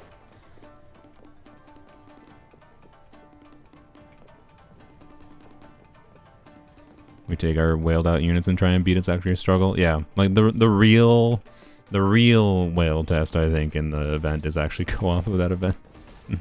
So I don't know. I'm curious if we'll even be able to beat floor 20, like on any of them, in co-op with Tars. So I'm down to try.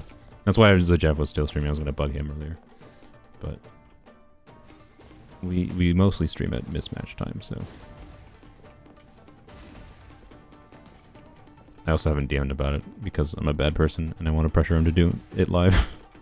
I think platformers are more generic and readable. Oh yeah, yeah, for sure.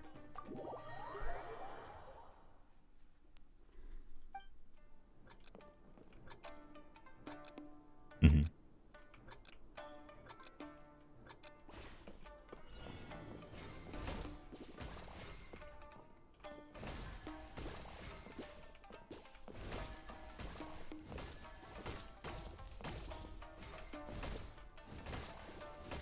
Bad.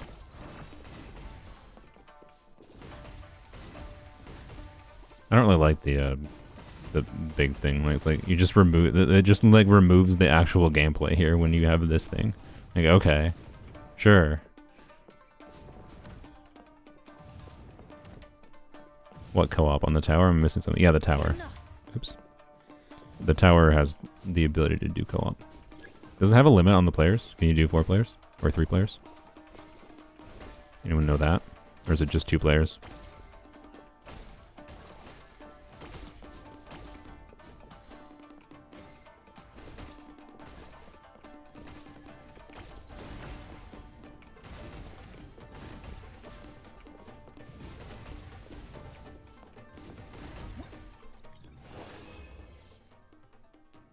Wonder if Zenless gets co-op, the HP scaling would be. I have no idea, but there's a 98% chance they're planning something for co-op with Zenless. They have there's no way they have the co-op framework, and they were testing the Fall Guys events was 1,000,000% them doing testing of for like combat co-op stuff. Running actual like real people tests with real players and seeing what problems had, and then also them doing that survey. Like, they're obviously going to try something. So I look forward to that. I bet they'll probably they'll do another co-op event first before they do permanent co-op content, but I could be wrong. Maybe they have it better implemented than I expect, but I don't know. I've yet to see MiHoYo do some good co-op content, but Zenless was also the first to do for MiHoYo to do, you know, combat content that wasn't a time trial, that was still hard and engaging. So you know, if MiHoYo is going to do good co-op content anywhere, I mean, I would already say actually like their Fall Guys event, but it was good co-op content, sure. But you know, let's be real, it's copying the structure of another video game. It's not really them.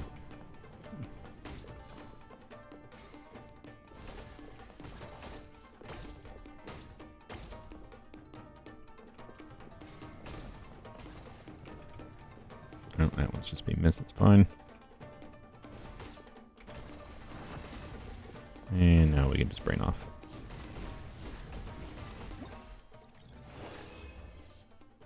Nothing's really original anymore. I mean, sure. But the Fall Guys event was quite literally just basically copying Fall Guys. Like, they had to put work into it, to be clear. It was funny that they did a Fall Guys event, for sure. And it's kind of surprising it's not just like a permanent mode, and I suspect the Fall Guys event will come back with like new stages in Zenless. It's an interesting structure that Zenless has had, where they've been putting a bunch of little different like they have the Vampire Survivors game, right? In the arcade. So all these little like games within games is kind of interesting, and particularly as an event structure. I think it's fine to do it that way, like do simple games like that.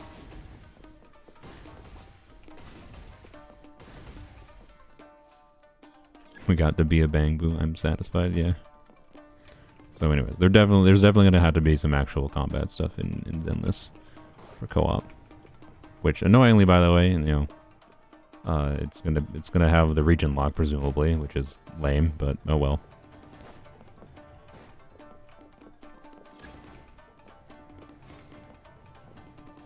Because why would people ever possibly want to play co-op with someone not in the same general part of the world as them? People don't ever communicate with people in different parts of the world. No. Never. Never. So let's region lock everything, because that makes sense. Rather than just having a server that I don't get it. I do not get why. And I've been told, like, oh, MMOs do the same thing. Okay, I don't get why MMOs do it either. There shouldn't be region locking. Shouldn't have accounts that are tied to a region. It's insane. Oop. Damn.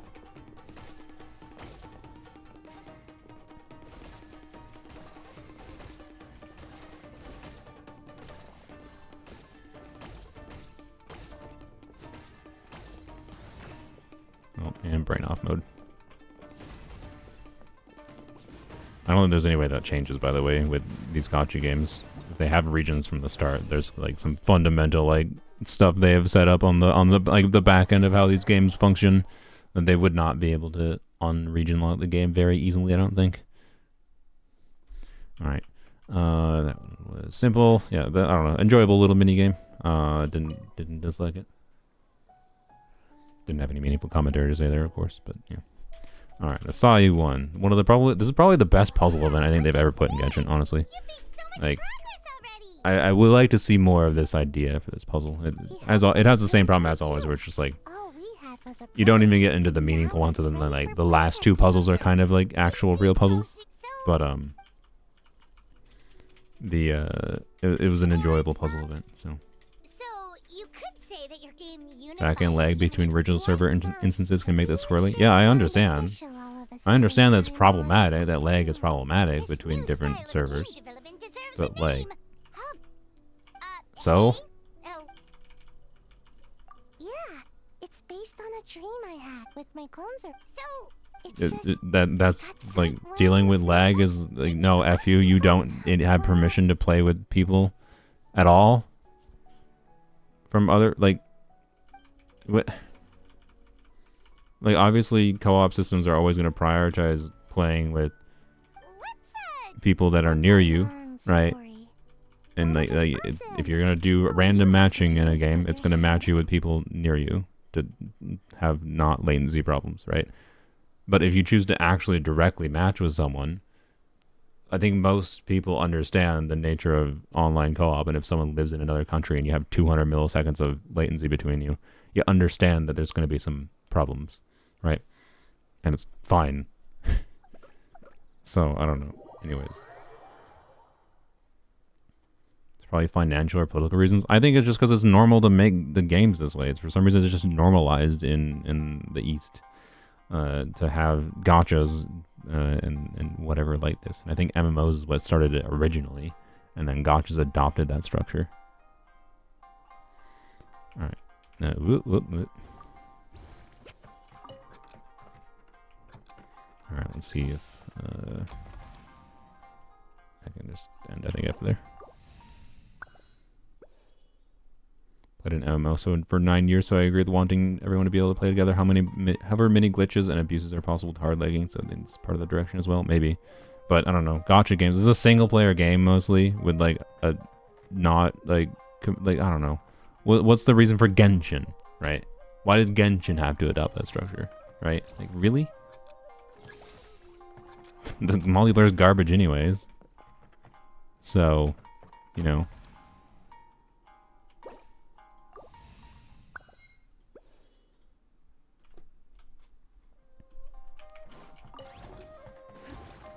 I don't know. And regardless, if it's like technical problems, especially for something like Genshin, like, but just games in general, like, if you want your game to have a multiplayer component at all, right?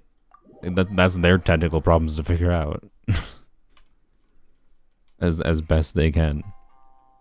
I don't think you just tell players no because you live in different parts of the world you can't play together. It just seems absurd. Alright, what do I have to do here? Does the first move matter? Let's start here. Well, I can't go any farther than this, so this is the first move. Yeah, never mind. Yeah, okay. So the next one, I have to stay on the red first, I think, and then just switch to the yellow. Is that it? Yeah, okay. Easy.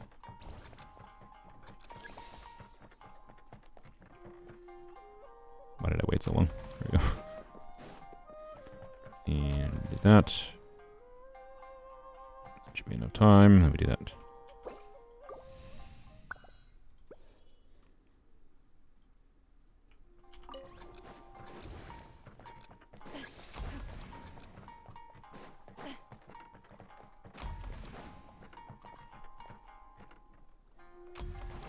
I'm gonna wait for the past version of myself is funny in this event. I don't know. This is a well-made event.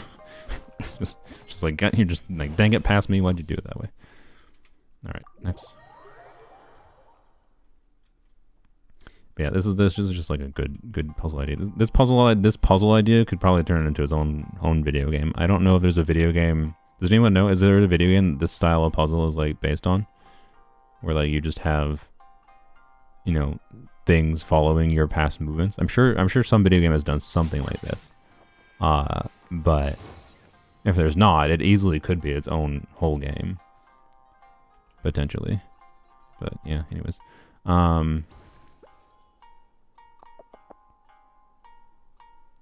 This one is... Just have to go to the red and then squat in the yellow for a bit, right? Yeah. Okay.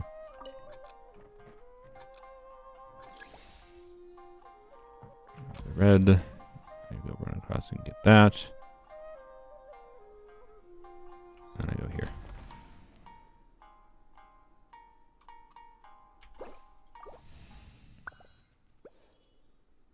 Nothing comes to mind, but I played a similar concept. Yeah, it seems vaguely familiar to me too, but I don't really think it's been like a... If it was a thing, it was not a core focus of the game, right? Okay, so we need to just go get this.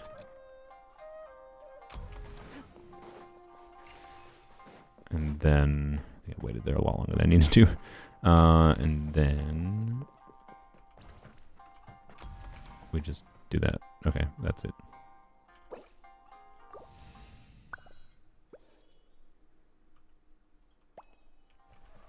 Yeah, it's not like it's not such an original concept that I feel like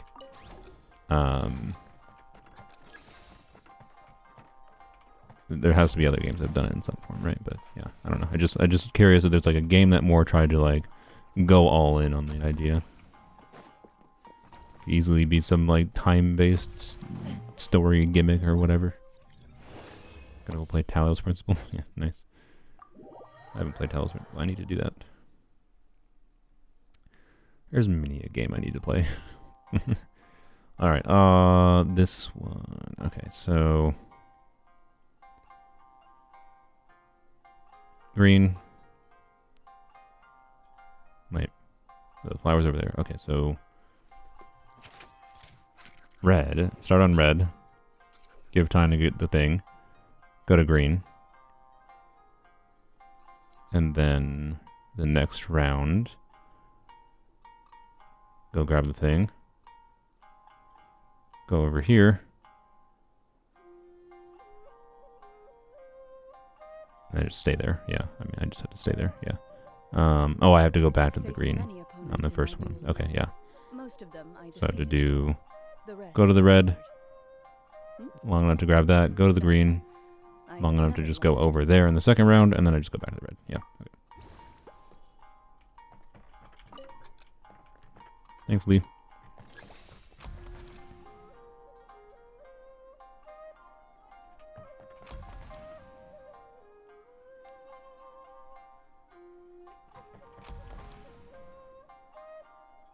I think that's good.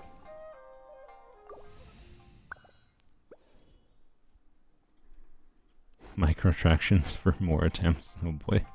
That's not what I was suggesting, but yeah. Braid had puzzles like this? That might be where I'm remembering it from. I watched a bunch of Braid. I did not play it. I just forgot what my own plan was. Oh, we're just going across the night. Yeah, yeah. Okay. This is easy. I went back to the red, right?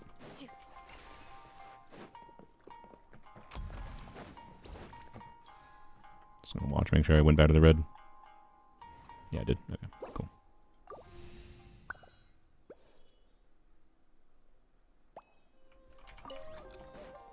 I don't think I need that, do I? No. Wait, do I? Does it? No, it's good. Okay. Yay.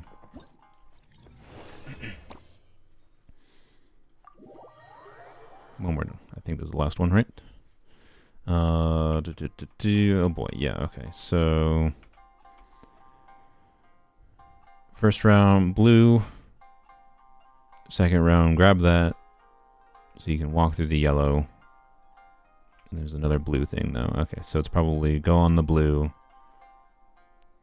After enough time to grab that, go on the yellow. There's enough time to walk over. There's no more yellow. And then you go back to blue. Right? Yeah. Okay.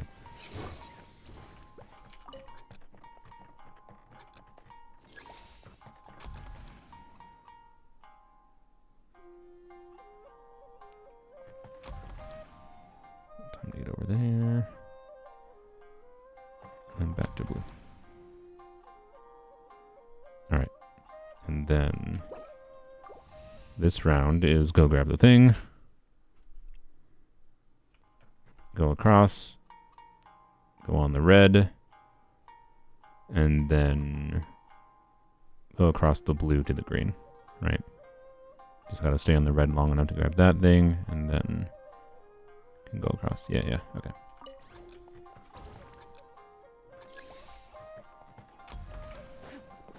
Yoink.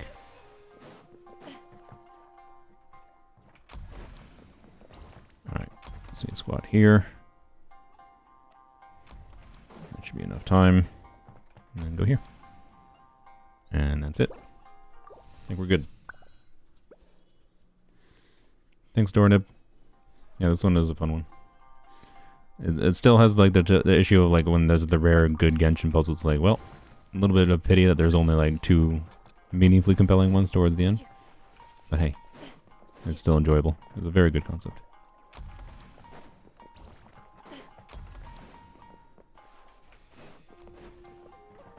Okay, that was a little bit cutting it close. Yoink. Yay. Alright. Yeah, I wish I had more levels. It's fine. It'd be cool if they did like optional levels that just didn't have any rewards on it or whatever, or very minor rewards. Just more and more. But I don't know. Then people, I don't know. I get like, man, so many gacha gamers. I'm sorry. You kind of seem like babies, right? Like, I hope hopefully it's none of my viewers, but like, I feel like, right, if they made there be more optional levels that were like, say, 60,000 Mora, and there's like an additional 5 levels or something, and it's just Mora, and it's just 60,000 Mora, you'd have people that'd be like, why doesn't it get Prima Gems? Those are so much harder. Or, I don't want to have to feel like I need these for the Mora. And like, yeah, I know the Mora is important, I agree. But like, it's fine if you don't get everything. Like, it would be just nice to have more content, but like, I unironically think they don't do more content in cases like this, with or without rewards, because there'd be people that would just complain. People complain about getting things to do.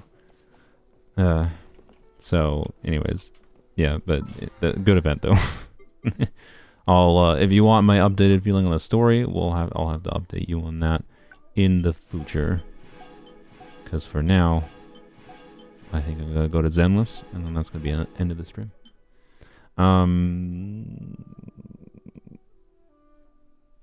I think I have enough of these for Eons on now, and I think I have enough for Veressa to do level 868.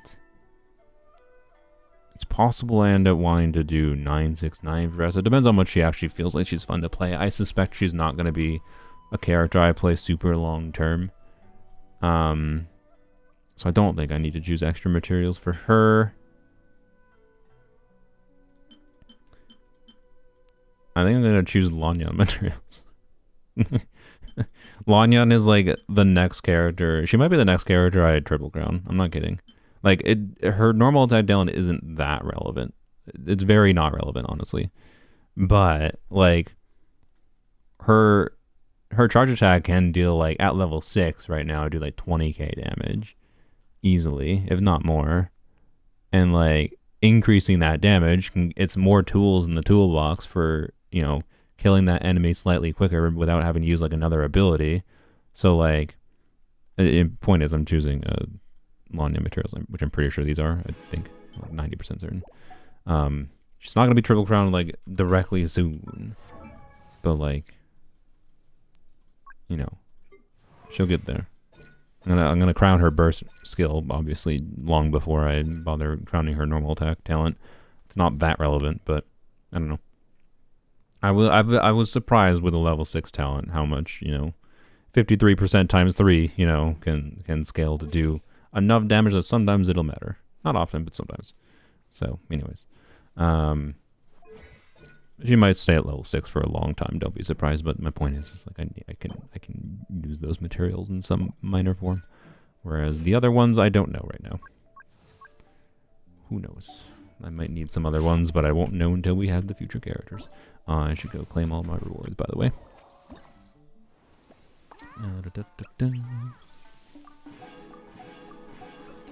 But yeah, I don't know. For the time investment to get the majority of the rewards in this event and how I enjoyed all the mini games rather than this is actually probably I think one of the better events in recent memory for the main events. That is. Lamp.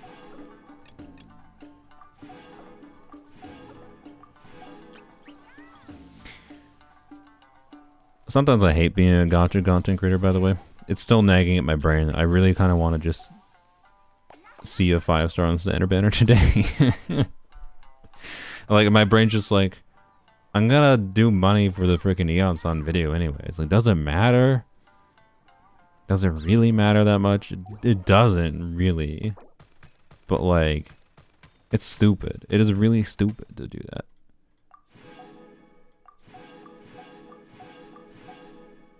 But I also kind of want to. I don't know. I can't help but want to see a Dia on my birthday. My pseudo birthday. Standard banner, what? Tangai, you can rewind if you want, but I want to get Dia. I'm near pity, but... And I'm going to be able to farm to get to pity, but I really just want to, like, dump Primo Gems on it. We're at 61 right now, and there's the freaking like reset. So, you know, no, I'll decide tomorrow. I'll decide to do it tomorrow, because tomorrow would mean like, 'cause right, if I do it right now, tomorrow is functionally still my birthday because February 29th. Thanks. Tomorrow's my real birthday, as I yapped about earlier in the stream. On a logical level, at least. So, you know, tomorrow I'll get this. Tomorrow I'll have the monthly shop reset, so that's gonna get me to. You know, to like 65, such that doing one more 10 pull would put me at pity. But like, I should just farm. I should just do the farming. I have like the Fontaine and Sumeru wishes I can get. Like, I should just farm. But I don't know. I'm pretty sure I'm gonna succumb. At this point, I'm pretty sure I'm gonna succumb to the birthday brain rot logic. I'm just, it's my birthday, I can do stupid things on my birthday, right? That's my feeling right now. But I'm gonna wait till tomorrow because I can say the same thing tomorrow technically. And that's after the reset happens. And I don't know, anyway, so, and then I can get out of the way, and then that way I can spend more time in the next couple weeks instead of doing farming on this account, which I mean, I should still do farming on this account.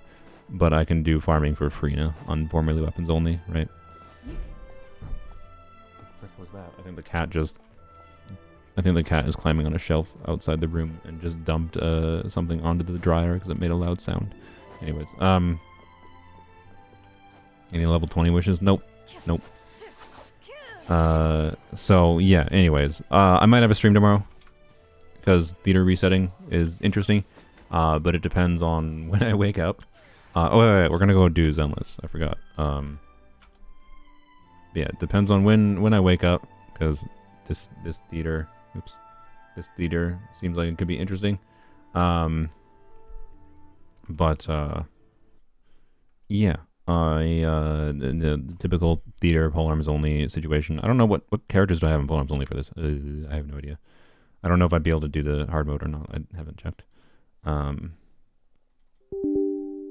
But yeah, might stream tomorrow. It just depends on friend situation and when I wake up tomorrow, which also depends on when I finish my videos for this week. My videos for this week should be pretty simple. I'm gonna have one video going up that is trialing it's a short video for an editor. We'll see how people respond to it. It's gonna be it's gonna be the, you know, whatever, it doesn't matter. And then C2 for a Yap video. So simple videos this week because I don't know, I haven't been that motivated to do other things. Oops. Oh well, it's fine. It's a break patch. It's a chill patch. So I've been taking a break with making other kind of content, but I gotta get back into doing more real effort content, honestly. Like account fixing and whatnot. But anyways, thank you, Orwin. Thank you, Iana.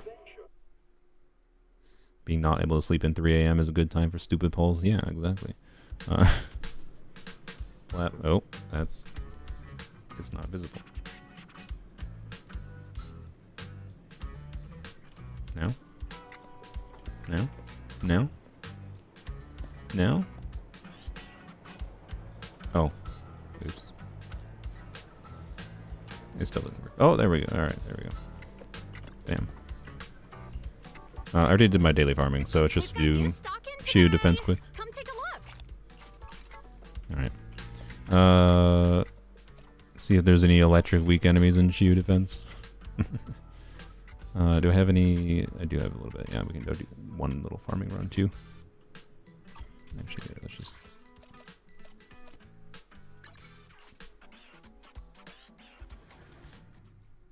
Soul dodge pulling today. I didn't dodge pulling today. I did do the temple already. Just I want to do another one. I think I'm going to do another one because I can justify it for being a stupid content creator. But yeah. Anyways, do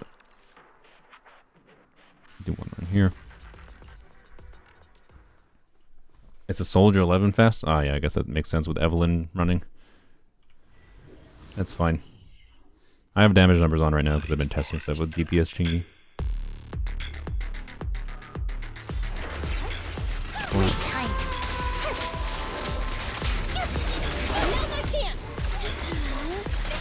I make no claims to knowing how to play. Oh, this is way too loud, by the way. I make no claims to knowing how to play DPS Chingy.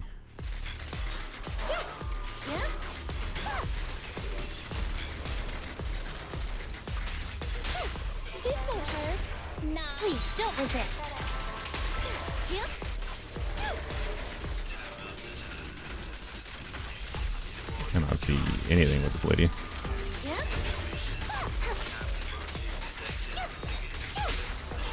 Behave. Let's test your mettle. Wing. Did I get M1? Don't know what you're talking about. Course Sorio can recognize it. Yes, maybe. I maybe went to pity. And I decided, I was like, you know what? I'm like 90% certain I can get enough pulls for a trigger. Still. Although the weapon banner might bone me. The weapon banner is the muddying factor. It could bone me.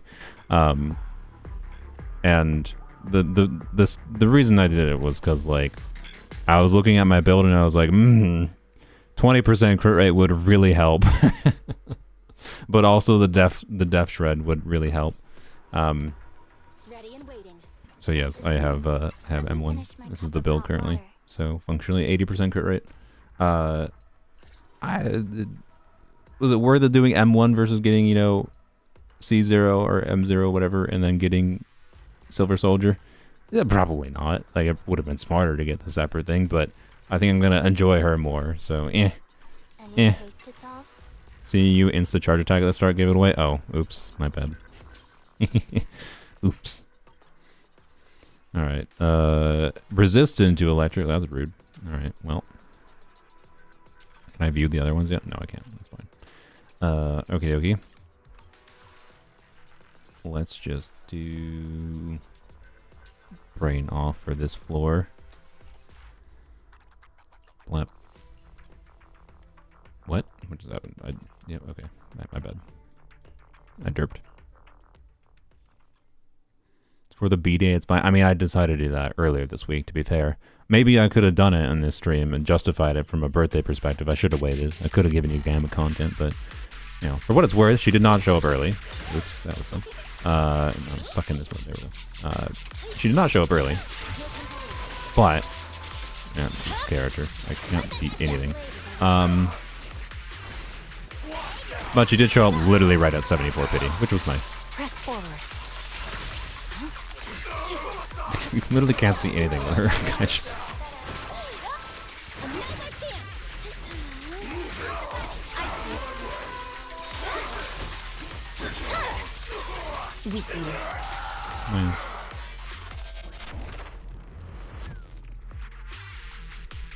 Should have played Jane. I don't know why I didn't play Jane in the physical week.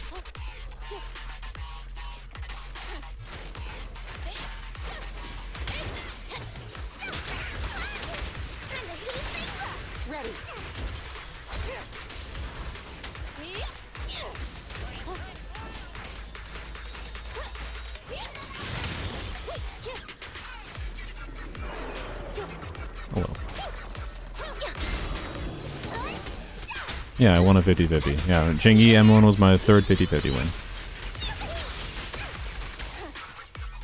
I think.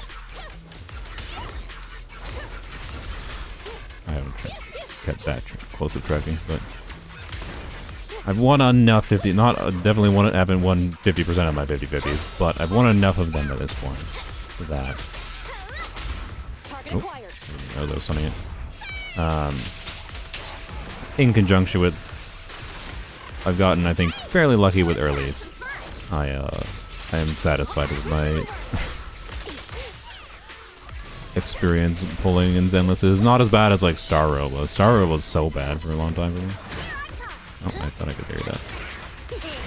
So what am I doing? I should... Yeah, if I lost the 50-50, it was like, okay, whatever, I would have a guarantee of a trigger. So I knew I wasn't going to. I wasn't that committed to Chingy in one. Yeah. And still might do like a 10 pull for, what's her bucket?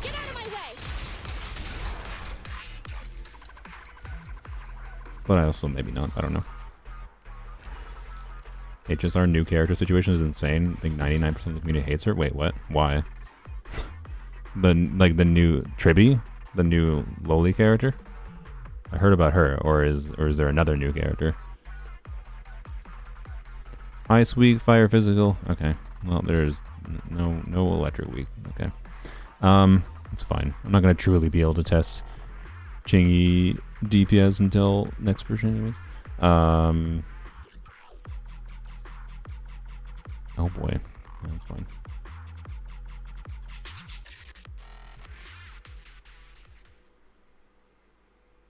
Chingy worth getting besides typical Saluna DPS builds? I mean, for Haramasa and Zhuyuan still, yeah. She is like the if you're playing her with a burst DPS focused unit in Zenless, her field time requirement is fine, and then the value she provides for the additional stun multiplier is quite significant. But I definitely don't think she's super necessary in that context, but you know. Haramasa, if you really like Haramasa, you'll probably feel like you want her. Or Zhuyuan. But they also do have other options.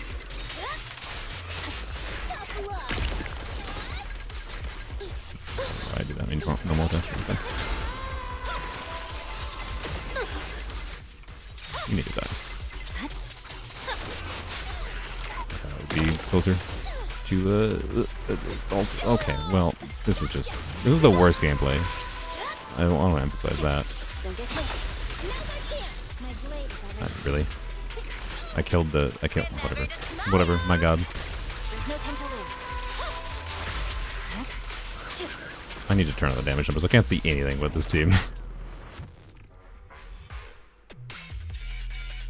Leak character, pulling her makes your account have a global revive even without using her on her team. Wait, what? Really? That was a clear? That was indeed a clear. Really? Okay. That's, you know, like at a baseline, I don't think it's inherently problematic, but I know Star Rail and how Star Rail is gone. That makes me feel like they're going to be designing content that, like, just kills you, that you basically need that global revive.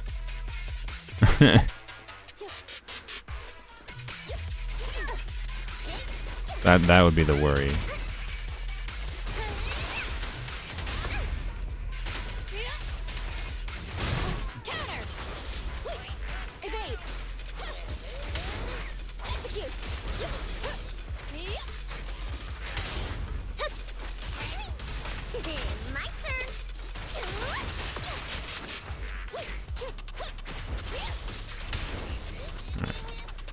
Annoying ones.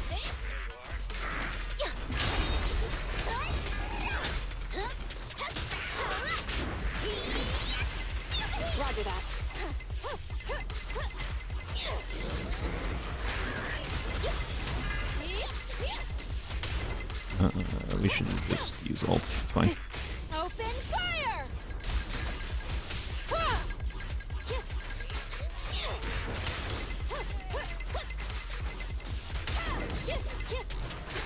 Wow, good job.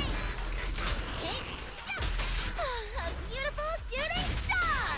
I hope later gets a rerun soon. Yeah. Need a hand? Don't want to use Bernie's ult when it's almost dead. Parried me. I am playing terribly. 2 enemies. Oh, good, you. Ready for a fiery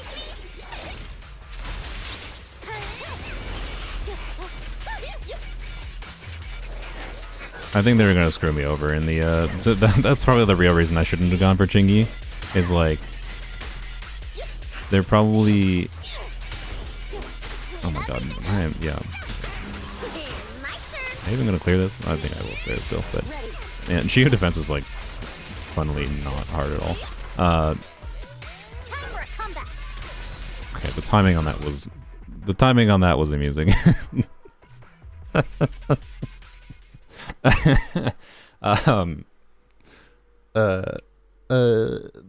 was it saying? I don't remember what it was saying. Oh, like I feel like Vivian's another off-field anomaly is gonna come out, and then they're gonna rerun Lighter at the same time.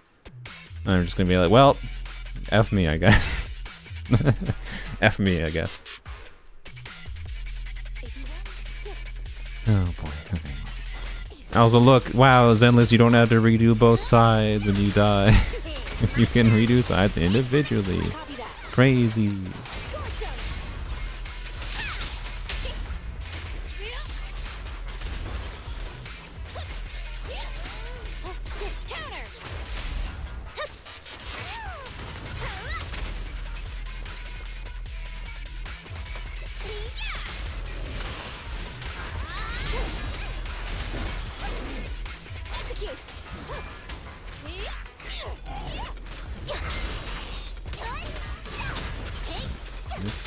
This. Home run!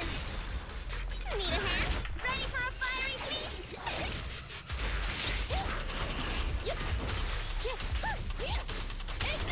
I'm actually fairly optimistic about how Trigger and Soldier 11 are going to play together.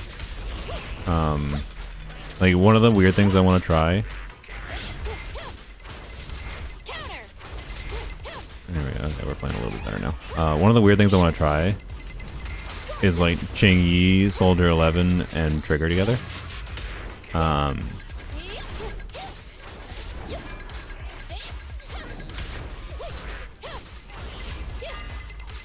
we go, alright. Here I come!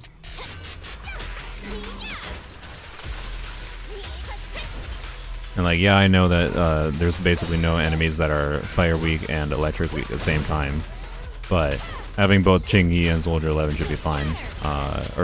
Ching-Yi and Trigger should be fine to still stun quite quickly. And the idea is to do, yes, DPS Ching-Yi and Soldier 11 somewhat in the same time. Okay, I need to change the damage numbers off. I can't.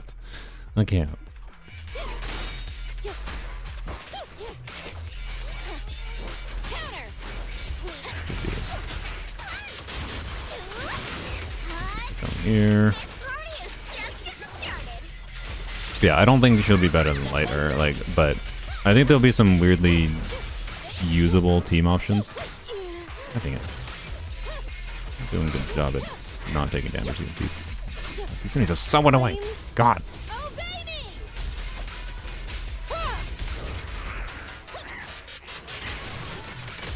Oh my god, don't die again, Jesus.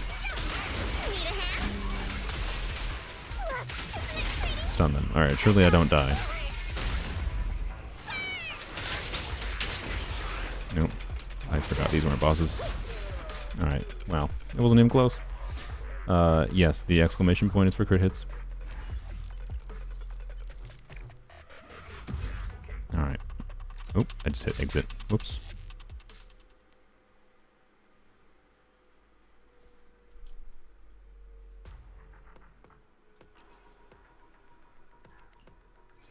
Wait, what? Oh, okay. Yeah, okay. Brain dirt. character. It's fine. Alright, we're just Miyabi and Soldier Living. It's fine. I mean, look, it's my preferred like 2 teams right now, but I wouldn't like appreciate an opportunity to play some. What did I do? How did I do that? I would appreciate some opportunity to play. Also, I have Snap now. I should probably use Snap instead. Not that it matters much for that team. I would appreciate some opportunity to play some more Jane, but it's fine.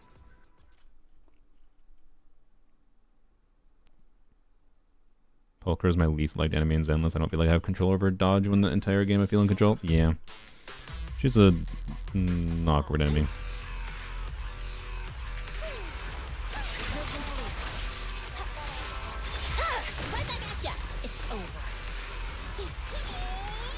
Oh, okay. I didn't realize there was a little spoilers and Nicole was targeting them. Oops. That was a waste of a Nicole hit.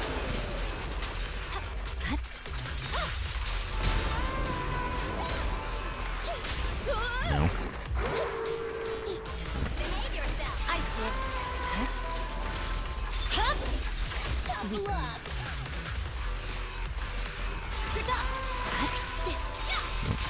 Good dodge.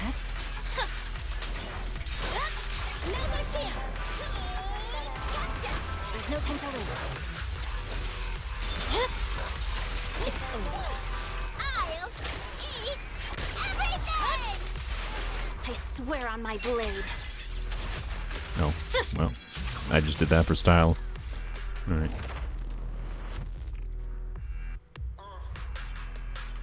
Those mini crabs gives you height for Geppetto. Alright. Is that a different outfit on Nicole? Yeah, she has a free outfit in the event in this patch.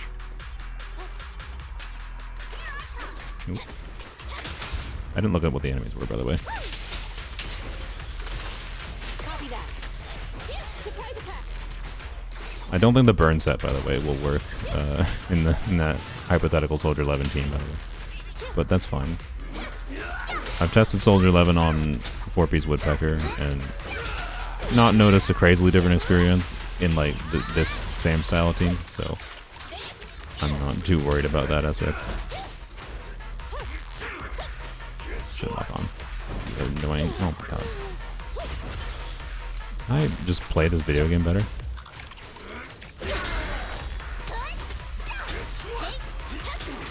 And the winner is me.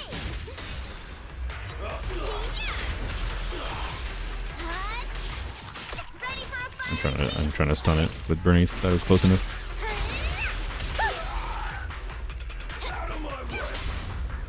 Fire's ready.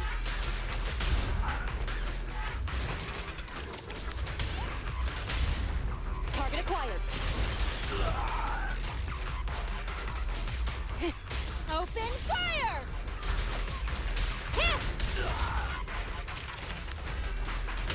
Heads up!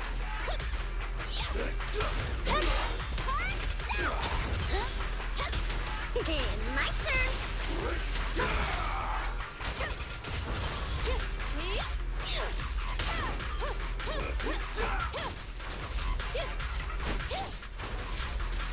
Counter!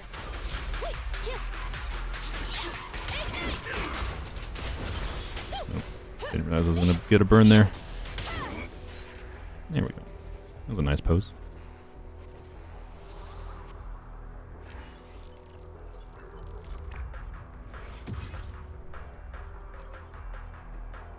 Well, then we're not changing anything.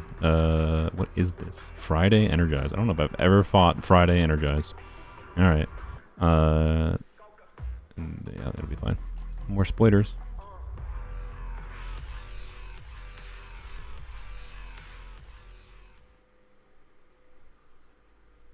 I should probably use Snap for honestly I should use Snap on I think the Soldier 11 team. I don't think the Fire Bang Boo is doing that much, and Snap's ability, and I'm gonna stun more in the Soldier 11 team. Snap has the ability to do like meaningful damage in a chain window, so I don't know, it probably doesn't matter, but I think it's more relevant anyway. What's this? That was weaker than I thought it would be.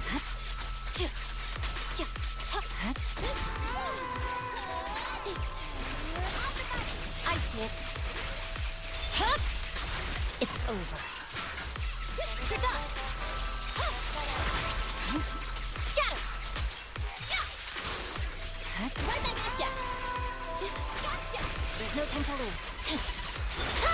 I like how you just don't even have an opportunity to ult on Astra with Meowth ever.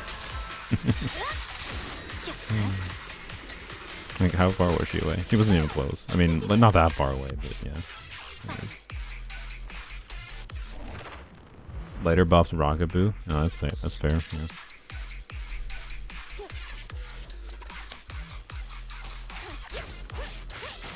How much does it do? I don't remember what his damage multipliers are. It can probably do like what, 500k at least.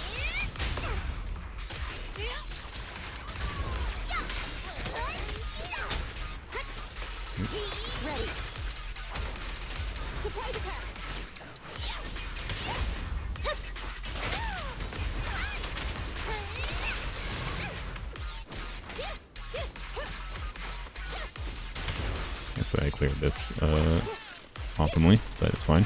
Probably. Good job.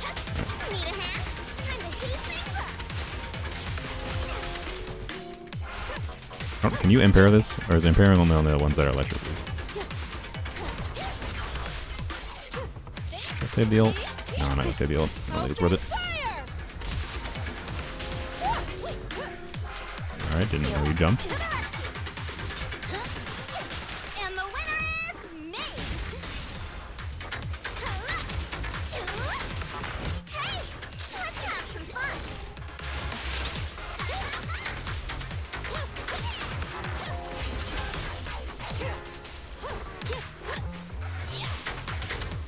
Counter! Again, nice.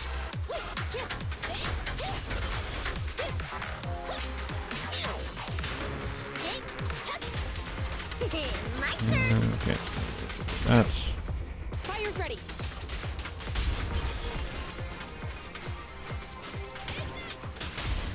Target acquired.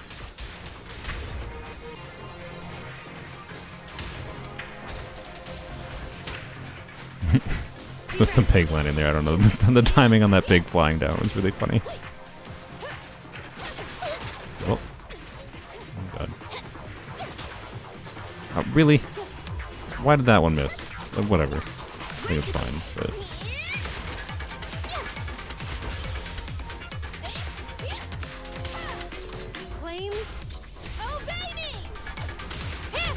Did I just miss half of her burst hits? Oh my god. Why are you attacking the non-impaired thing?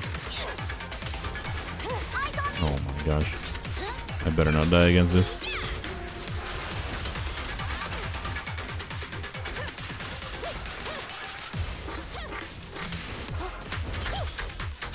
There we go. Nice.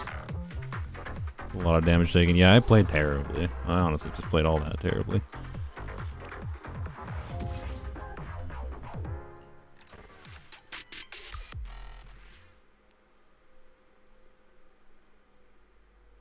If Traveler was voiced, people wouldn't call them a self-insert. Yeah, I don't agree with you. And I don't think, oh, they're being voiced things and lore notes or whatever justifies the writing. And yeah, sorry, I disagree, but that's fine. You can agree that Traveler is a character, and I can agree that you can be fine with Traveler as a character. Yeah, it's fine if you like Traveler. I don't think they're a real character. Yoink. There we go. Wow. 2,000. I spent more than I needed to. I decided to buy the stupid whatever thing. With, because there was the stupid things in the shop with 2 times of like 600 polychromes converts to 800 or 600 monochromes converts to like 900 of polychromes. I was just like, well, I'm probably going to spend money in the future anyway, so I may as well freaking buy these. And then I bought more than I needed. I was like, oh, whoops. Because I'm stupid, but it's fine. I'm sure I'll need them. because I'm making poor decisions in Zenless, but it's fine. I don't know. I don't feel bad spending money on Zenless because I enjoy it. So, and I did a good job not spending a bunch of money lately. I don't know why I'm doing that. I did a good job not spending a bunch of money in Zenless lately. So yeah. Did I get Air Wengeant? No. I think it's much more valuable for like 4 DPS Jing-E to save my pity and try to get Trigger Wengeant is my overall feeling. And particularly with like with my I already got M1, right? But particularly with my feeling of like, okay, I might want Vivian off field, either anomaly presumably, and then I might go lighter and like lighter Wengeant. It's like, yeah. Oh no, Zenless was not content creator justification. Zenless was me justification. I haven't been insane with money spending in Zenless, but I have spent a bit of money. Most of the money I spent was stupid, but anyways. Yeah, I'm not trying to justify my Zenless spending for content purposes. I mean, maybe you could say maybe if I do a Chingy DPS video I could, but I'm not trying to. Anyways, yep, that was the Shield defense. It was obviously not that hard, and I don't expect them to get that much harder anytime soon. I don't know. I wouldn't mind. What was my clear time on that? Demon Show? Yeah, 2 minutes 30 seconds. Like you have until 5 minutes remaining. So I literally had 2 minutes of wiggle room. Obviously, if they changed, it wouldn't surprise me if they changed like it to Genshin structure, and now you got a minute and a half to clear at some point in the future. As long as they just do that as like additional floors and not like change the HP threshold or the time threshold, not the HP threshold. They changed the time threshold on floor 7. I would not that against that, but yeah. HP went down in Shiyu? Really? That's interesting. Okay. Maybe they're making the HP go down in Shiyu in preparation of changing the timer. I don't know. Wouldn't surprise me. Because right now Shiyu is definitely like almost comically easy compared to Deadly Assault. You need more characters for Deadly Assault, so that's a big part of the factor, to be clear. But yeah, anywho's, yeah, that's all I got for Zenless today. I'm gonna go take a break. Thanks for joining my birthday stream. Might stream tomorrow, either as a members only stream or as just the Imaginarium theater stream. The theater stream will not. I'll do a theater stream. If I don't do a theater stream tomorrow, I'll do a theater stream on Sunday, and that will not be members only. So yeah. Anyways. Thanks for joining. Have a wonderful days. Should have some videos coming out this weekend. Bye.